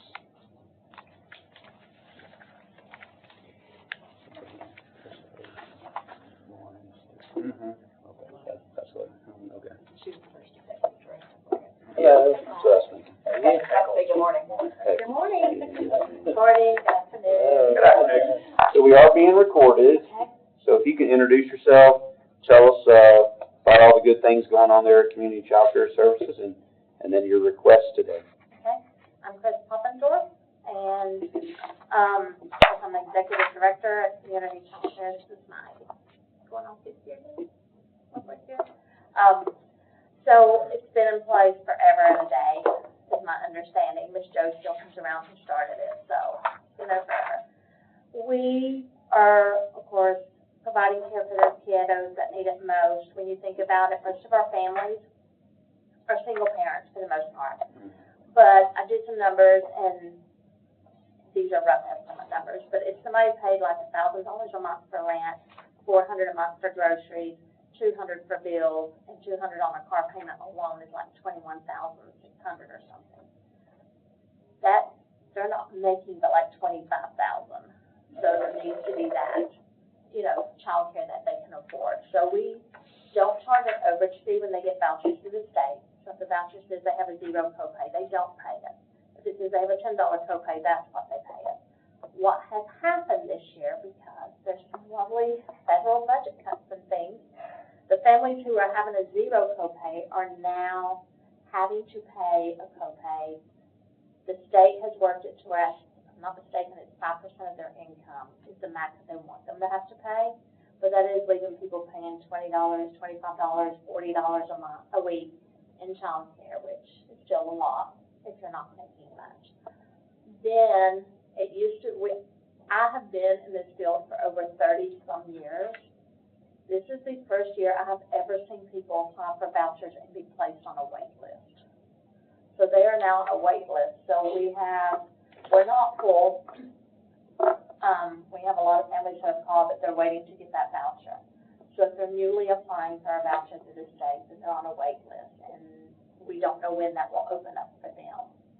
And then the state also, and I totally get budgets and everything, but they have a program where the staff can get free training as far as earning their CDA and things like that in early childhood.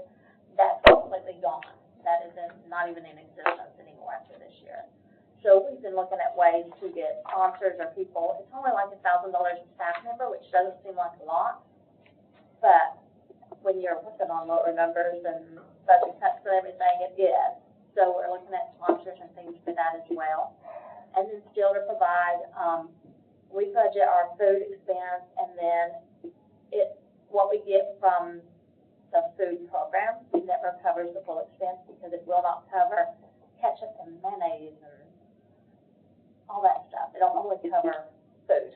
So there's so many things like cream cheese is not covered. Well, you give a kid a bagel, you don't put something on it, that's not going to eat. So all those extras that we give, plus we give an extra snack, and they also will cover enough for us to give them a correct portion size of food, where we make sure, because many of our kids are not getting food necessarily in the mornings, and also we make sure they get all that they want to eat.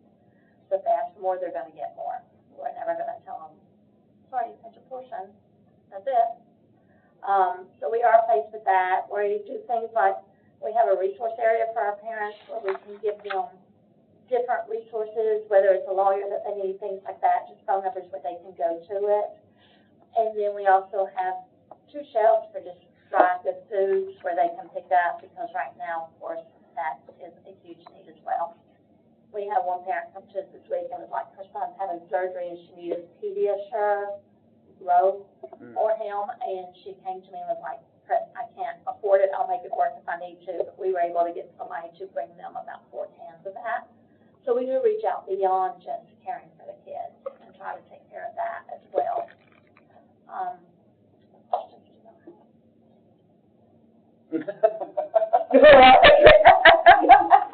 was just getting, that's okay. harassed for being the one with all the questions. In your grant, you actually specifically call out the employee benefits. I missed this because my daughter was texting me about an emergency with her eye. So I apologize if I didn't hear you already explain. Is that a new need or a gap this year? There is a little gap in it, yes. One is the training and things like that we want to give them, but we also provide for our staff 100% of their dental and vision, and we pay 60% of their medical if they choose to take it.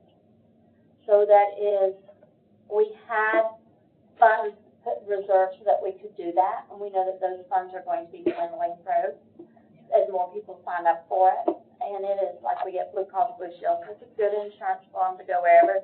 This year we went to, there's 3 different plans, so they can choose which plan they want, whether they want the one that has the prescription copay or whatever based on their needs. So we do that. those are some benefits we give them, you know, Is this year different than years past, then, where? it is different. Our insurance, we had worked with like a concierge doctor before, and then we went to we found, we just budgeted so we could get health insurance because it was needed. And what's the tuition for child? I'm sorry, So we work on a sliding scale. So what are the rates? Say for an infant, the max is $343, the lowest is $259. So if they're private pay, it's somewhere in between there. Is that a week or a month? That's a week. It's somewhere in there. That is just based on what it takes to actually run it. Then with the vouchers, I would say about 60+% of our families have vouchers. And those that don't are all on a sliding scale somewhere. Is that, I'm assuming, like, they have to bring in their documentation or whatever, and you decide what their We discount is? we have a scale, and we require them to bring in the last 2 pay stubs. We did go to anyone in the household earning an income. Uh-huh. Because when we say you and dad's income, that's sometimes you get cheated. Uh-huh. So it's like anyone in the household that earns an income, they tell us how many people are living in that household. So if they're taking care of grandma or whatever, we do count that.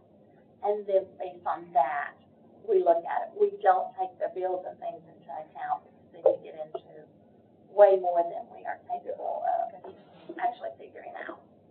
So you say you're not full. What is 108, well, what is the capacity? Okay, so the capacity is changing. So according to our license, it's 165. Okay.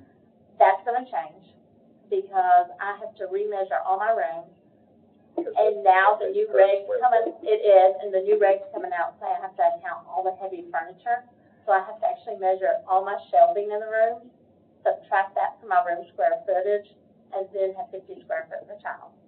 I look for that to go down to about 140 in reality. I've measured them twice and gotten different numbers, so I'm gonna, got 2 more people gonna measure for me so we can pick the best number and go with that.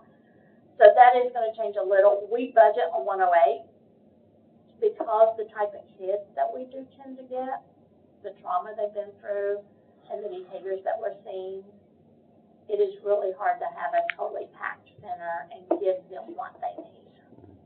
So we do budget for less so that we can give them a little more attention. So, okay.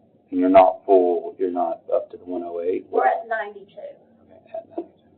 Now, and that, with that, you know, in August, we lose like 35 kids to kindergarten. So we always have to rebuild from that. Typically, around the end of October, November, we build back fairly well. Mm-hmm. This year, it's because of the voucher program we're showing. Oh, yeah. Because that has delayed. We've got several families who are like, if I can get a voucher, and like, I know.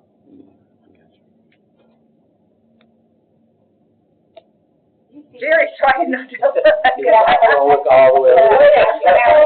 We've got you figured out, Jerry. Effort to try to lobby the state to get their Yeah, together. there are. Whoever's looking at me, I'm No, recorded. there are. We, definitely, there's some organizations, early childhood organizations that's trying to be like, hey, I just sent them a letter because I've got 2 different, departments, DHS and then the CECP. The CECP tells me I have to do meal counts from the time the food sits in front of the child and they get done eating.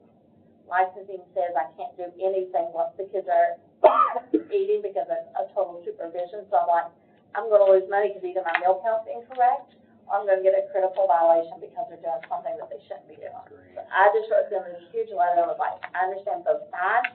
Let's come together and figure out something. As far as the funding, it has been, they've been lobbying and everything like that. I think now that things are opening up some, at first we weren't seeing renewals go through, and we have started seeing a few of the renewals go through. So that is a good sign. However, I had my licensing visit last week, and she's a little concerned with the voucher program and the food program. She said, I have not heard anything coming down the pike. I've not heard any rumors or anything. And I was like, what have you heard? She's like, I haven't heard anything. She said, but with the state having to make these cuts somewhere, that she just wanted me to be aware so we can plan for it so that we can still provide the care even as. And we we have been smart the last few years when we got COVID money through the state and all to put back so that we have money to help us through this unknown time so that we can regroup and rethink how we're gonna do it. And then we hired me a new assistant, but she actually has her master's in early childhood, so we waited to get her. But then when I got her, it's like, it takes it off of me so I can then focus on doing things like that with my finance office so that we can make sure that we stay where we need to and we're kind of a step ahead of everything. Do you have an endowment that, like the interest income that you have as part of your budget? I was wondering if you have an endowment that you take interest. We don't have an endowment. That's where we invested funds so that if something happens, say a tornado came through and we have to close down or we get hit, we have funds to get back up as soon as we can. So what we do is use that money back into the budget instead of letting it just grow. So we budget it back in and use it that way. That way we stay at that few months, working in case something happens. Well, we're gonna. Anything else? Okay. Well, thank you for your time. Thank you for all you do. And our timeline wise, it'll be mid to late December when we get go through all the different approvals. Yeah, exactly. Exactly. Well, thank you very much. Thank you. I appreciate it. No problem. Thank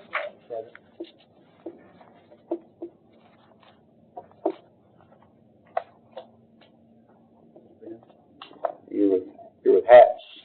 You ready? Or about 5 minutes early. Okay.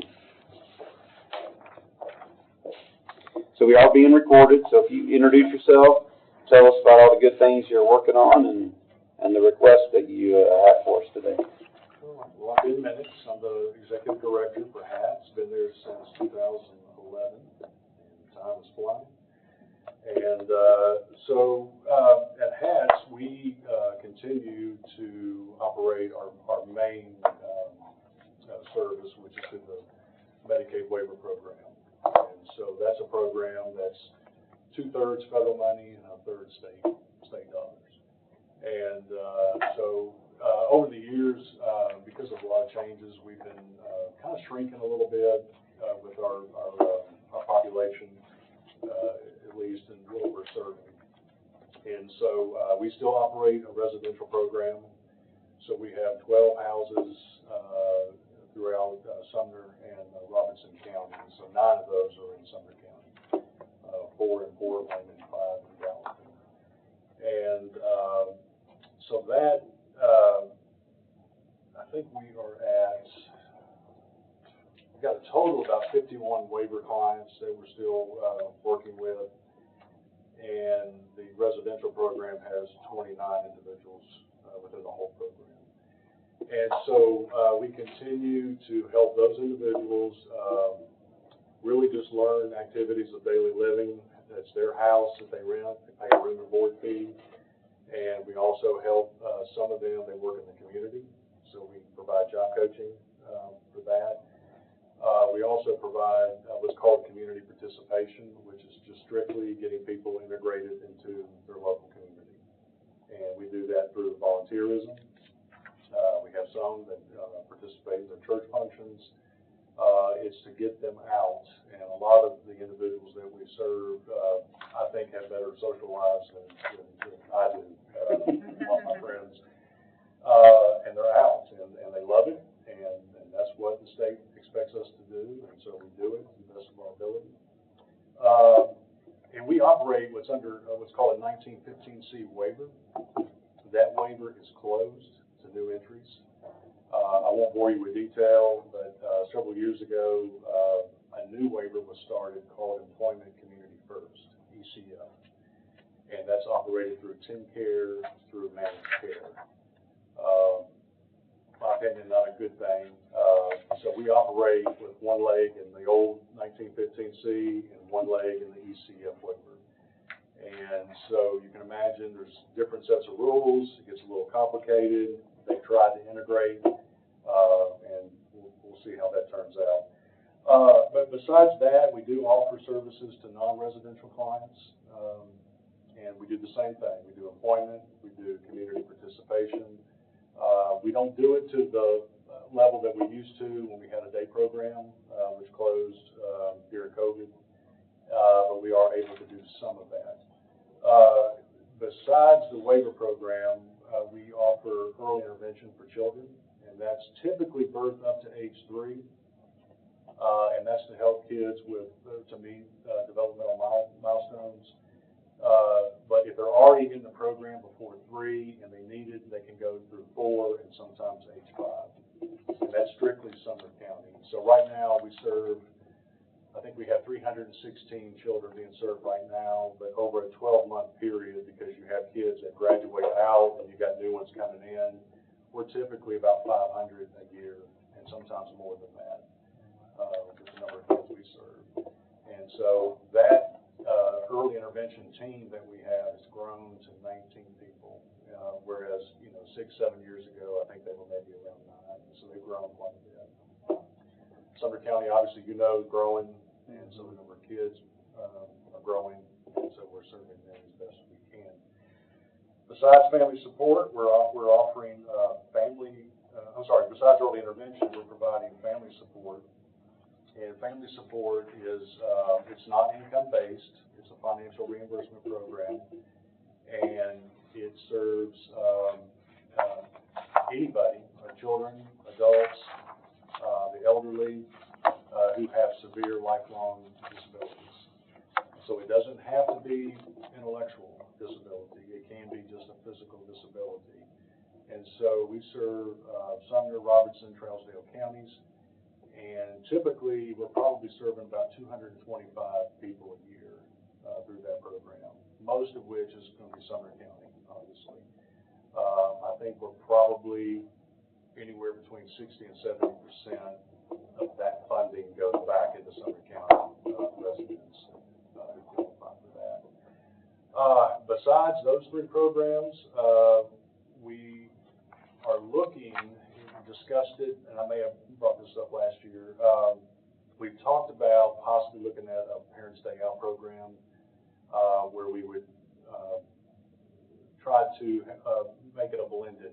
So you have kids with disabilities, kids that don't have disabilities. It's just some things we're throwing around. We don't really have the space right now because I've leased out all my space for supplemental income. And we've also talked about maybe bringing back a day program, but not doing it under the Medicaid waiver program because you'll right off the bat you'll lose money. So that may be something we'll look at down the road. We'll just run it privately and maybe try to find grant money to help families pay for that because I think there is a need for that. So that's HATS in a nutshell right now. All of your facilities or your programs are all there on airport road, or like your staff and where you have. Most like the admin, supervisors, that's where the day program used to operate, and we had a day program in Springfield in the old North Robertson Elementary School. And we own that, so we actually lease out part of that building too now to a spay and neuter clinic. But we have a few admin employees that work over there, and then, most everything as far as admin in Gallatin is right there on Airport Road. So you used to have the day program in Gallatin. Yes. That's what you're talking about potentially bringing back. Yeah, we have a piece of land on that same property. It's almost an acre, and we might explore building something over there. Okay. And maybe something that half of it we can use, and the other half we can rent it out. That's just, if I get the board of directors to be willing to invest in something like that. So. Could be a win-win.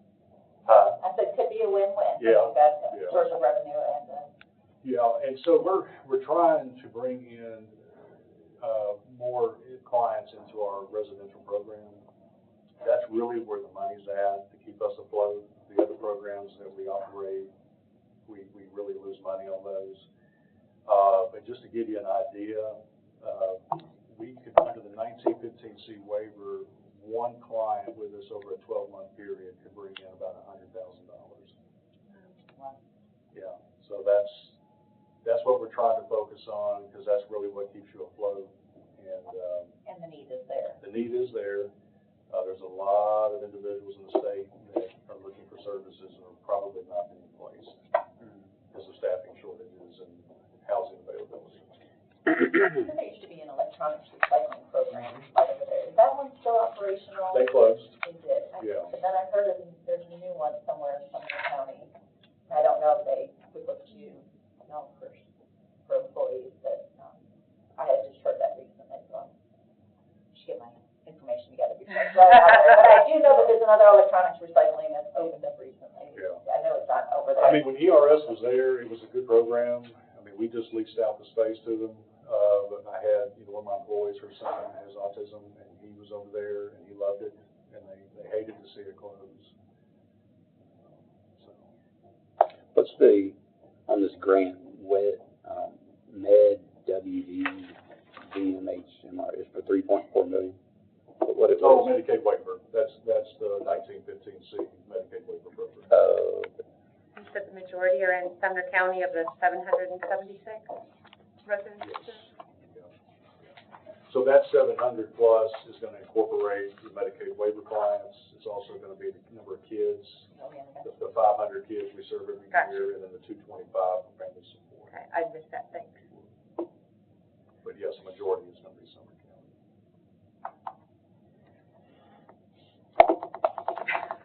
Saw that, Jerry. Any other questions? He's cutting his eyes at us. There was I know you've received a small grant from the county for a long time, but then I know there's a few years here that you didn't. I don't know if that didn't apply or just wasn't in the budget, maybe from the county. I don't know if Jerry knows the history. What was the question? Where they're funding, so you received $2,500 last year, but not for those 3 prior years. Right. So when I came in 2011, I want to say that may have been the last year that we received something.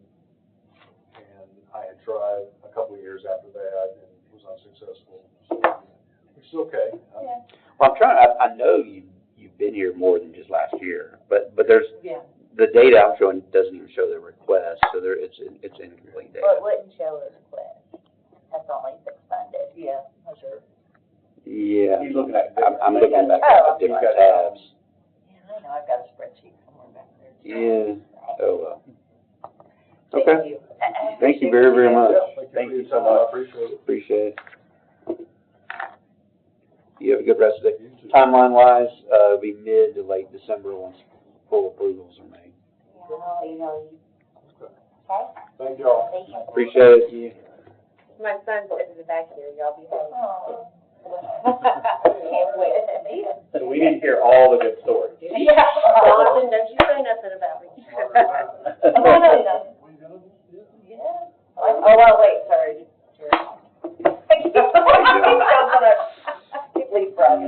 Let's keep this thing moving, huh? Jason Foundation? Yeah, we're ready for it.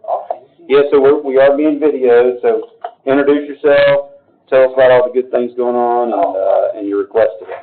Okay. My name is Dominic Ryan. I get to be the Growth and Economic Development Administrator for the Jason Foundation. If you don't know, we're located right here in Sumner County. Here's the middle of Volunteer Drive. And it's some of the best work I've ever gotten to do, ever. It's incredible. So if you don't know, suicide is the second leading cause of death in students 10 to 14. And at the Jason Foundation, we get to provide education, resources, trainings at no cost to students, teachers, parents, nationwide, especially here in Sumner County. I don't know much about the Jason Flat Act, but it was signed into law about a decade ago now that teachers, anybody working with students, even bus drivers, are required to take continuing education courses on suicide prevention. Luckily, we have just what they need with hundreds of hours of modules, trainings, computer classes. So we were wanting to partner with you guys so we can keep providing those resources, those trainings. I think one of the bright spots of the Jason Foundation is our no charge policy. So we don't charge for any of our services, trainings, teachings, presentations, anything. Because we don't believe that finances should be a barrier between the people who need the help, us who have it. The foundation was named after Jason Clark. His dad is Clark, who started the foundation after he lost Jason to suicide in 1997. So what was a tragedy has actually ended up saving hundreds and hundreds of kids. So we want to come alongside you guys, have you guys come alongside us, so we keep doing that.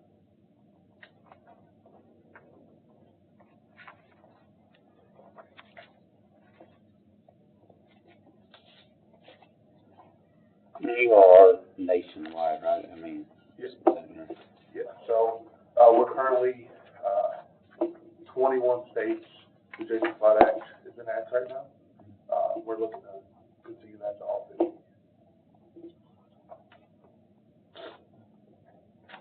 Is your board nationwide too then? I mean, you're based here, but your board. Our board, just here. It's just here. Yeah. So we have affiliate offices in all those states. So they use our trainings, resources, programs to train other educators and parents and their students. So you have an affiliate in every state? Almost there. Yeah. So they brought me in to help figure that part out. So our goal is to be in all 50 states, hopefully by the weekend, because Ohio State's got a really big game. So. Is that where you're missing? You're missing Ohio? No, that's just my favorite team. So on the game, yeah. Yeah, but one of the two is ranked #1 in the country. I know. So I didn't say it. We're not talking about, hey, we're not talking about that. Oh, wait. Sorry. Go ahead. But we are hoping to work with the attorney generals in those states, the governors.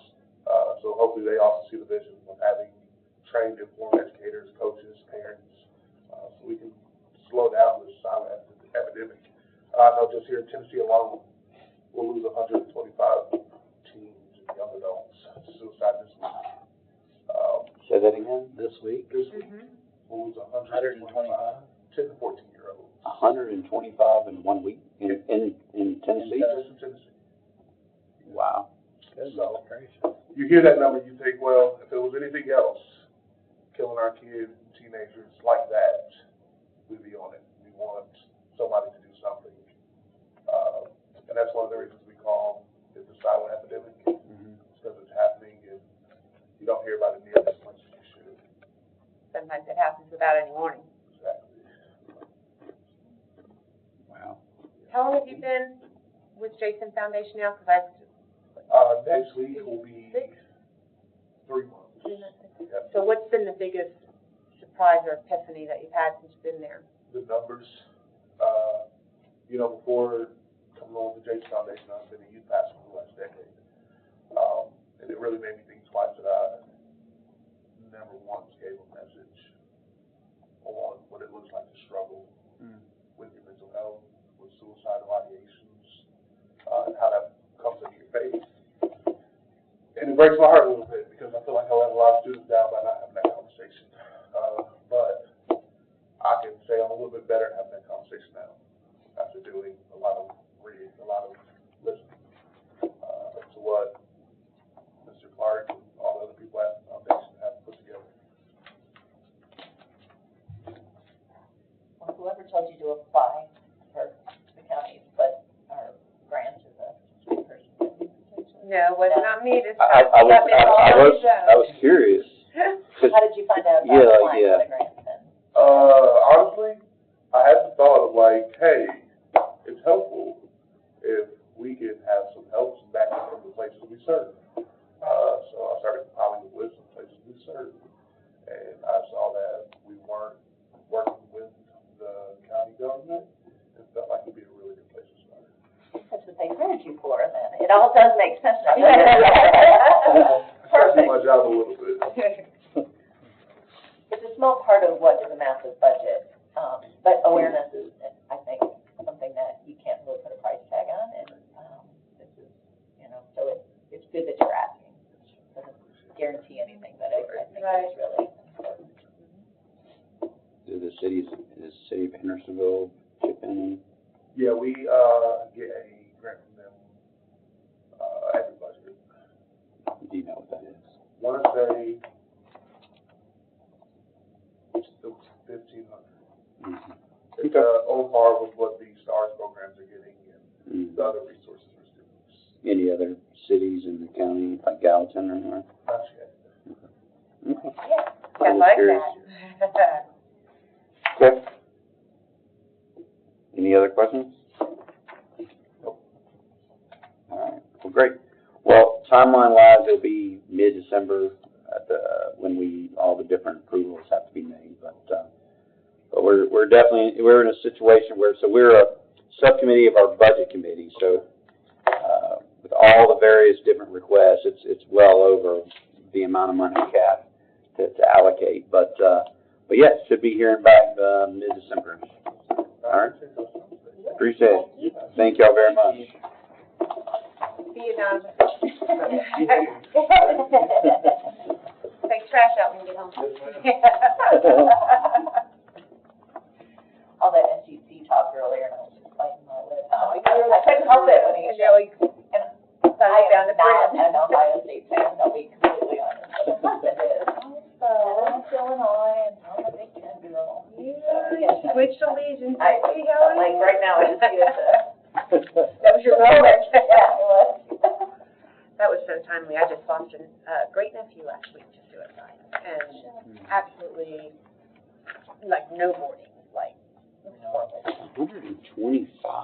I'll Google it. I don't know. In Tennessee, I never heard that. 47 in 2023 all year.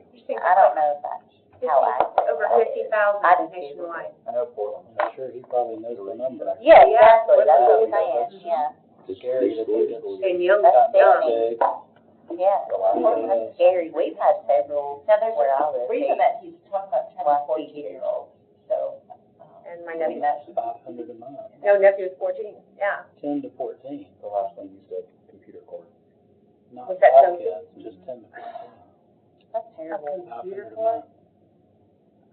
Jacob used an electrical cord in the garage, so. All right. Okay. on that tragic, yeah. Yeah. So here, where we are right now. I've If- got everything. I have two, I'm at 110. Yeah. Oh, man, you're So let's, yeah, so everything, every request is at 142,625. And so what we have to do at this point in time is to get that down to at least 105,000. Can we get down to 108,600? Yeah, sure. We can just pitch in a little And bit. just ask the county to give us 3,600. And can I make a request that you do not make a motion until the very end? Yeah, that's what I was When gonna you get to that. say how, okay. Yeah. I do wonder, just before we kill ourselves, is there a scenario, sorry to kill myself, Yes. is there a scenario Oh, where? Too soon, Dee. We need to have a moment of silence to let that pass. Strike that. We all Before we spin our wheels. Before we spin our wheels, thank you, Dylan. There's a few that are brand new that haven't been here before, and then there's obviously several that are asking for No, more there's money. just one that's not been here. Well, that's true, but let's say, compared to Well- last year, there's the ones that are brand new There's from. two when you go to one- Special Olympics. Right. Well, Oh, yeah. so, but I'm including also, Home safe? Home Safe, because they've been funded in the past, but not recently. Who's the other one? And then I was including Mount Haven for some reason. I guess they weren't funded last year, it's been rare, so it's kind of in that unfamiliar territory. They weren't funded last year. Also, along that line, White House Senior Center is ran by the county, and according to City. ran by the city, and according to something, the max we can do is 2,500. That was some information that was provided last year. That's what I kept in mind. For a lot of years, we didn't fund them because they were just a department of the city, and then we made space for them because we do you know, realize that they are doing good work, important work for a population. Let's go, so, yeah. What I was going to say is, when you shut that door,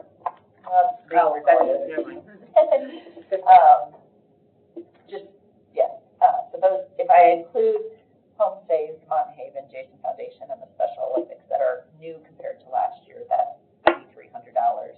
Is there a scenario where we appeal in bringing this back for an increase in the budget? No. We have to stay at 105. 105. That's what we've been providing. Okay. That's what we need to, that's what we need to do. Now, if we want to have a 105 and then, hey, here's a 105, and then, hey, here's a secondary, I made it up, to 2,500 for them to consider. But we need something that's 105. Yes, understood. I guess, and that's where I was thinking if somebody who's a member of the budget committee wanted to bring this proposal back with here's your 105, and we're missing these 3 or 4 that, you know, are new to this year. But yeah, anyway. that goes along with what I'm saying, or trying to say at least. How do we get to 105? Here's a 105, and then if we want to, you know, propose another additional to that, then we can. But it's the 105 is the first point. All right. How do we do this? So those 4 to the bottom of the list. Yeah. So okay. All right. So what we'll do, and what at the very end we'll have one motion, but let's just go down and see what our initial thoughts are down the agenda items. Okay. I put the Special Olympics down at the very bottom, just for my list, but where they are. Okay. Like Home Safe's on there is H. It's on the agenda. Everybody else is on the agenda. Okay, I'm looking at the, okay. Spreadsheet or agenda? I'm looking at the spreadsheet, that's fine. Yeah. Look on the agenda. All right. That's a note for next year. Okay. If this spreadsheet could align with the agenda, that would be a little bit helpful. All right, here we go. Gallatin Child Care Center, they requested $5,000. Last year we gave them $1,000. We gave them just 3. All right. Or double. Gallatin Child Care was for the playground, okay? Yeah, it's for the playground specifically. Last year was the first year they've asked. They requested 25. We cut them to 1,000.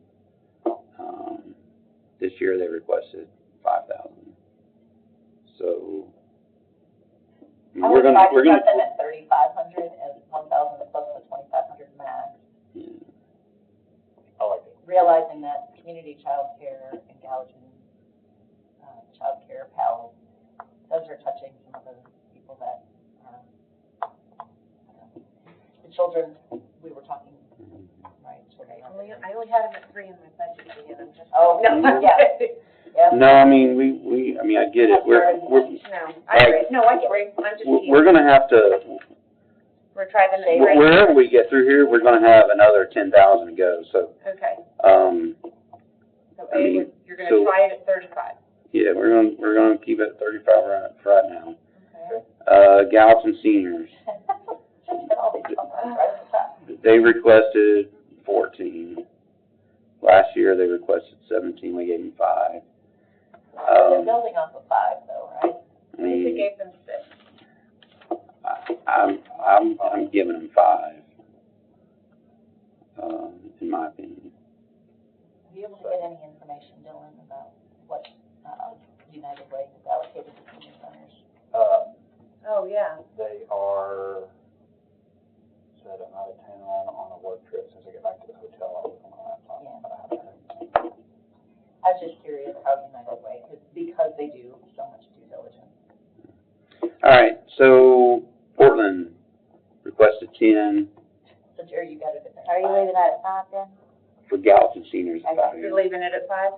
Mm-hmm. Okay. Portland, they requested 10. I've got them currently at 10. That's what I've got. That's all I had.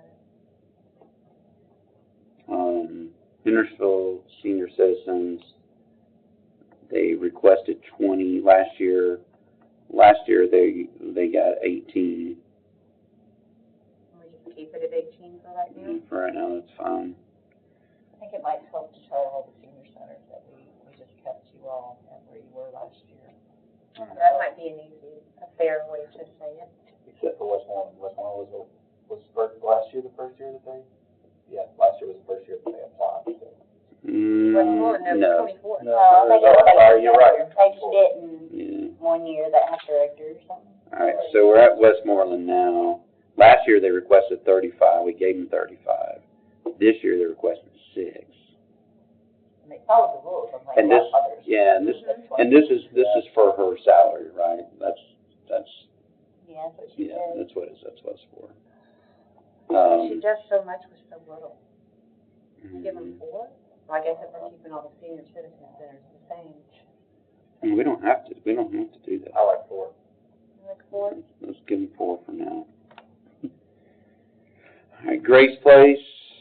Last year requested 5, got 2,500. This year requesting 5. I mean, I'd be okay going to 0. I was gonna say, I don't mean to be unkind, but there's a lot of, they have a really big budget compared to some of the other people, and I almost feel like they're headed towards like a more independent business module than a charitable. I mean, I understand they're still a charity helping, but they're almost, with all of their fundraising, self-sustaining. And like $15,000 for the, I just have concerns about some of the higher end items. I'm not trying to begrudge anybody anything, because they provide a fabulous service for our county that is well needed. It's a well-oiled system. Oh, she's had. All right, so we're gonna put 0 for now. Yeah, I have them at 0. All right. Habitat for Humanity. Yeah, I for would right now. like to see, try to keep them at 2,500. Can we try 2,500? All right, we'll I'm do okay 20. with it. We'll do 2,500 for now. We'll come back. I put an asterisk beside it. No, Yeah, I'm okay with. Habitat for Humanity, last year asked for 2,500, we gave them 2,500. Last year was their first time on my notes. I'm okay with This- 2,500. Yeah, this year they're asking for 5, keep them at 25. I'm okay with that if everybody else is. Yeah. Home Safe, This is so hard. yeah. Home Safe, for whatever reason they didn't ask last year. 2 years ago they asked for 3, we gave them 1,500. This year they're asking for 3. I thought she did a really good job with nothing. I'd love to give her 3 if it's in the budget. I just feel like. Technically, we're capped at 25 because it's the first year. First year, okay. They didn't do it I would love last to give year. her 25. If we could, Okay, let's, I thought she did really well. okay. That program just, FYI, I know that when we first started this nonprofit allocation committee, that was a year where, they had really, she's been there for a lot of years, but there's been some rebuilding years where it had kind of, I don't know if they had closed or they had just really, they didn't have the leadership available to even respond. So, it's an organization that's, you've got Grace Place and Home Safe, different, total, what they're trying to achieve are different things, but they're servicing a similar population, but you have that dichotomy of what we see in these other institutions, where you have just a very high-performing team doing really At 100%, great exceptional now. work, and Home Safe is doing a whole lot without, more bootstrap budget. When she was talking about loading up the truck for the one girl, we're just taking her, moving her out, like, okay, that's great. Mont Haven. 2 years ago, that was the 40,000, we gave them 25. Last year, they asked for 5, we gave them 0. This year, they're asking for 2,500. I think that's another one, to use Ms. Jill's, that seems very heady towards self-sustaining to me. I think they do phenomenal work, and it is a population that's not on here. But when you look at their financials, they're very close to being self-sustaining. I agree. I think it's probably a lot like Grace Place, you try to keep them in there for the awareness and supporting what they're doing for veterans and That's true. We're gonna do a maybe then on them? Why don't we change both of those to 1,000? Okay. Grace Place and Mont Haven. Yeah. That way we recognize it, appreciate it. but we realize their financials are a lot different than a lot of these other organizations. So Grace Place 1,000? Yes, Grace Place 1,000 and Monhaven 1,000. All right. Neighborhood Health Salvage Center, is that the one that no-showed today? I would do 1,000. Okay. They asked for 5. Last year we gave them 25. I'm And okay the with reason 1,000. for that is if you're not, I mean, did they Have they checked the email? They emailed you or anything? No. Okay. I'm okay with what Dylan said. 1,000? Yeah. I mean, she said she was coming, but I don't mean to be ugly, but. I'm I don't think assuming you are, there's if you're being fair. I'm assuming there's a real reason. Probably, yeah. It's, yeah. Everybody who's running these nonprofits are chasing their tail and their bootstraps. Salvage is providing health care for those who can't afford it, and what they do is remarkable with the way they connect service providers to the needs. They're doing amazing work, but this is a recurring problem of not being able to follow. well, that's what I was just gonna say. This happens almost every year. Yeah. Oh, wow. Okay. All right, UT Extension, last year, we bumped them up to 5. This year, they requested 5. 4. Okay. I'm okay with 5. I love 4-H. I do Yeah. too. It I think made it a does huge it. impact in my life. Yeah, I think they're a good my service. kids too. So let's start it at 5. Is 5? Okay, we'll keep it at 5 for now. Decision choices and options. I think absolutely keep it what it is.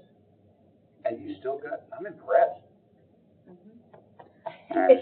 Like, how did you get? So I know, I got this to 10 and I'm still way over, so I don't know. So we'll keep them, we'll circle back around now. That one's obviously a big, 15, Yeah. which is what they requested. Sumner County CASA, they requested 75. What were they last? 75. And the thing to keep in mind with them is it really does save the taxpayers money because the county's gonna have to almost fund it, Right. no matter what. I'm okay with that. They're like Ashley Place. They're with the sheriff's department. Yeah. Yeah. Yep. All right, Sumner Spay and Neuter, last year they asked for 13, we gave them 14. This year they asked for 17. I'm okay with keeping it at 14. I'm okay with 14 or 15. 15. Yeah, I have 15. I'm okay with either one of those. Yeah, Try 14 or 15. 15. I have 15. I'm not clear, so I know that, okay, so if the county wasn't paying for the services they're receiving from the Sumner State Care Alliance, I would understand why we went from 0 to 14. But I don't really understand why we went from 0 2 years ago to 14 last year. From my understanding, and correct me if I'm wrong, it was in the ad hocs for those animal control. It was almost like not a back pay situation, that's not the right word, but the county was sending them very unhealthy animals. They were having to take on the medical responsibilities for it, so it was kind of trying to help offset those. I mean, the county was paying for the services, or We are now, services yes. provided. Yes. Okay. But I think we would send them for a spay. They were doing the spay, but also giving them Nutritional. Other And it's not that the county was malnourished. No, they were just taking them in. Taking in really bad situations, so there's no fault on the, I don't think, I mean, I think animal control's always been strapped to try to do the right thing there too.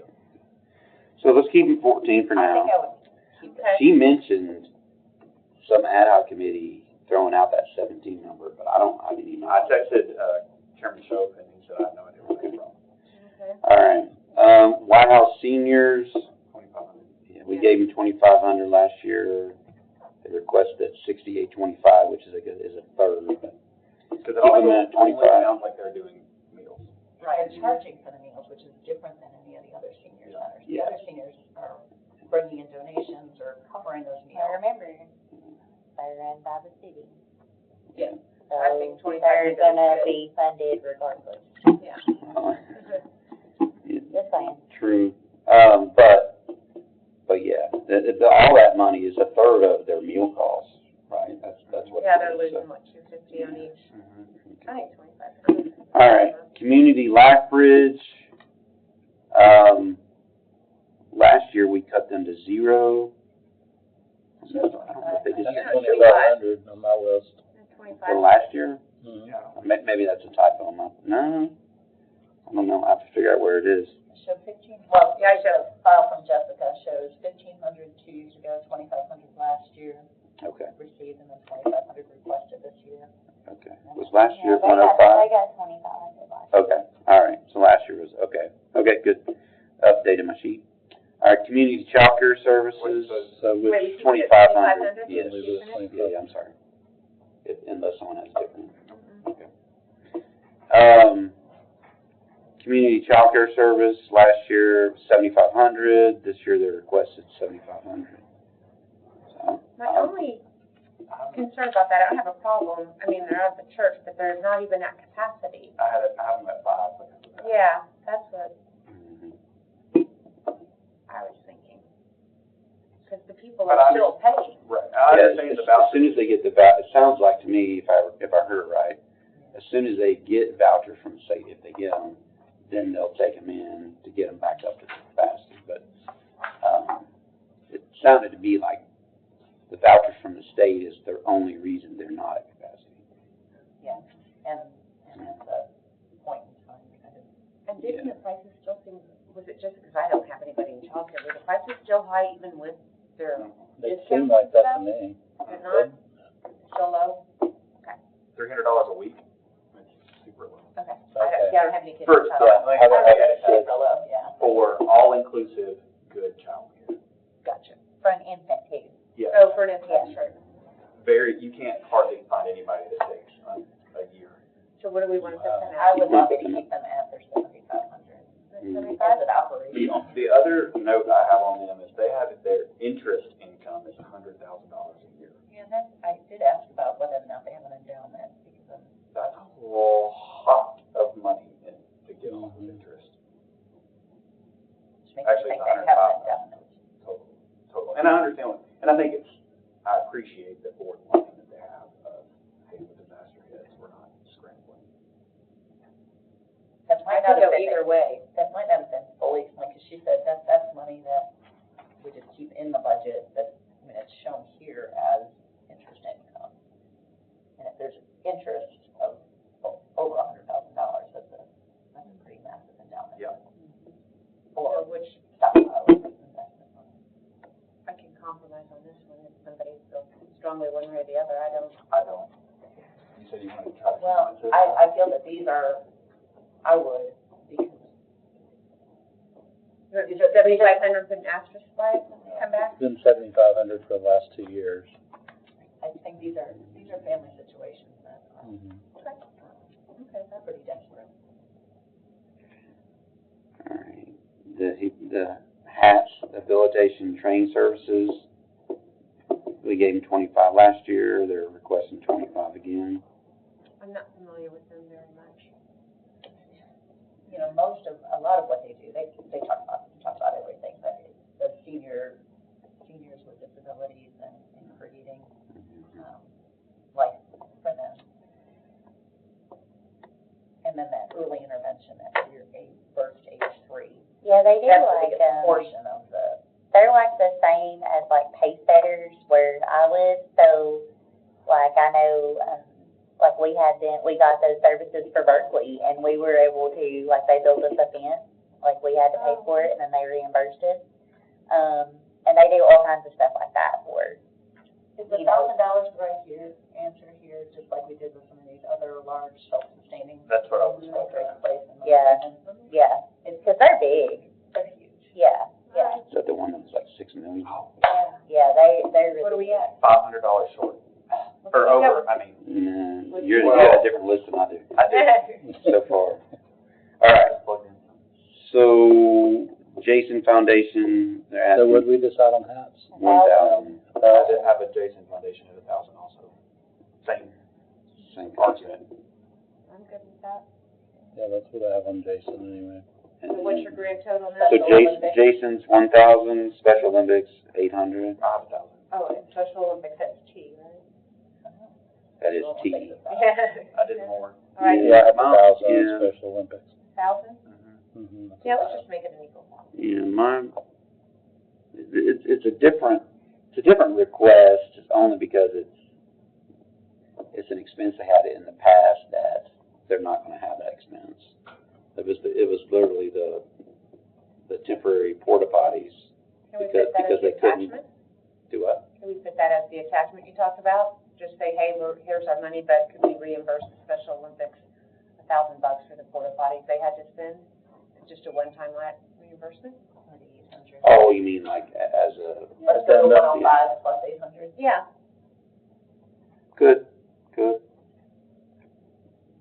I mean, if doing that their expense and all they're asking for is to reimburse the 800. But to me, I'm not that opposed to. shows their heart. Like, hey, I'm not even asking for anything more than what we absolutely have to. And maybe it's because the ties that I've had to that organization in the past, but they do talking about doing a lot with them. Yeah. There's a lot of kids in Sumner County that are seen those days that they're not seen otherwise. Where are we? Okay, so hopefully they putting them expand to other counties. Yeah. putting them at 1,000 brings us to 105,500. Oh, so we haven't done DCO yet. Yeah, we've done all of them so far. Yeah. We did What first did pass. y'all do with that one? Left DCO 15. 15, okay, I didn't get that, Yeah. sorry. So right now, so these are the final numbers. But also, I'm gonna go through. Can I also add that about DCO? I meant to say that. We bumped them up to 15 in the past because of the lost federal grant, which they have now replaced with Yeah. Tennessee governor. Yeah. They do such a good So job. I'm saying, if we drop them to 14.5, only $500 less, that gets us to 105. Well, what if we just drop community childcare to 7,000? Let's hey. Hang in here, real quick. These aren't the We've final. all got decisions, choices, and options. So let's, all right. I'm gonna go, these aren't, obviously, they're not final because they're too high, but I'm gonna go through, make sure everyone's scribbled. Yeah, it is. Another government work. All right, we got, Gallatin Child Care Center, 3,500. Gallatin Senior Citizens, 5,000. Portland Senior Citizens, 10,000. Hendersonville Senior Citizens, 18,000. Westmoreland Seniors, 4,000. Grace Place, 1,000. Habitat, 2,500. Home Safe, 2,500. Mont Haven, 1,000. Neighborhood Health Salvus, 1,000. UT Extension, 5,000. Decision Choice Options, 15,000.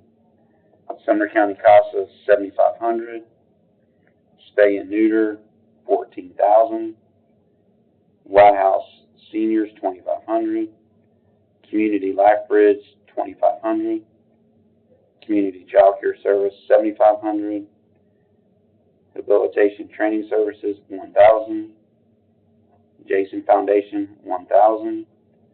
Area 21 Special Olympics, 1,000. So that's 105,500. So. What about if we just drop spay and neuter to 13,500? Okay. Because you said we were making up that gap from in the past at one time possibly. Yeah, I'm good with that. Second. No votes yet. Yeah. But you're saying spay and neuter from 14 to 13,500? Yeah. Doesn't that bring us right at budget? That does. So everything I just mentioned, except the spay and neuter is at 13,500 right now. So that does. Is that a motion? Well, so that equates to 105 exactly. Are there any other line items here that someone would like to revisit? If not, we can move forward with voting. But I want to give everybody 30 seconds here. I think that's spot on.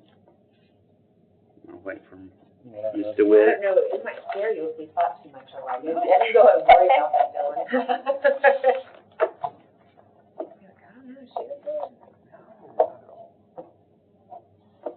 Are you comfortable with everything, Deanna?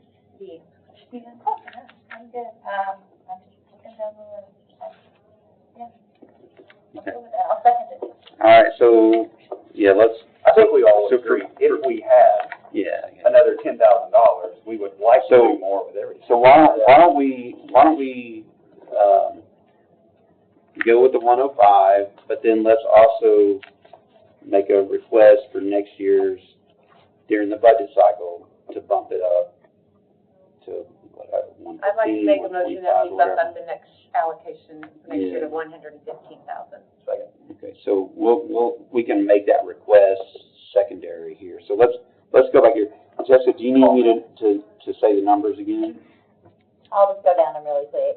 Okay, good. Gallatin childcare, 3,500, Gallatin seniors, 5,000, Portland seniors, 10,000, Hendersonville seniors, 18,000, Westmoreland seniors, 4,000, Grace Place, 1,000, Habitat, 2,500, Homestay, 2,500, Mont Haven, 1,000, Neighborhood Health, 1,000, Sumner 4-H, 5,000, DCO, 15,000, Sumner County Council, 7,500, Sumner Spay and Neuter, 13,500, City of White House, 2,500, Community Life Bridge, 2,500, Community Child Care, 7,500, PATS, 1,000, the Jason Foundation, 1,000, Area 21 Special Olympics, 1,000. Okay. All right, so is there a motion for what she just said? Almost. So moved. Okay, got a motion and Second. and a second. Any discussion? Okay, all in favor say aye. Aye. Any opposed? So that passes unanimously. And then I think Ms. Bradford had a second motion. I would like to make a motion that we ask the budget committee or the county commission, whomever, whichever one Go deals with to it, budget first that we increase this budget to 115,000 for next year. for next year's cycle. So there's a motion to request to go up to 115 for next year's cycle. I know a second. Anybody want to make it 125? Yeah, Yeah.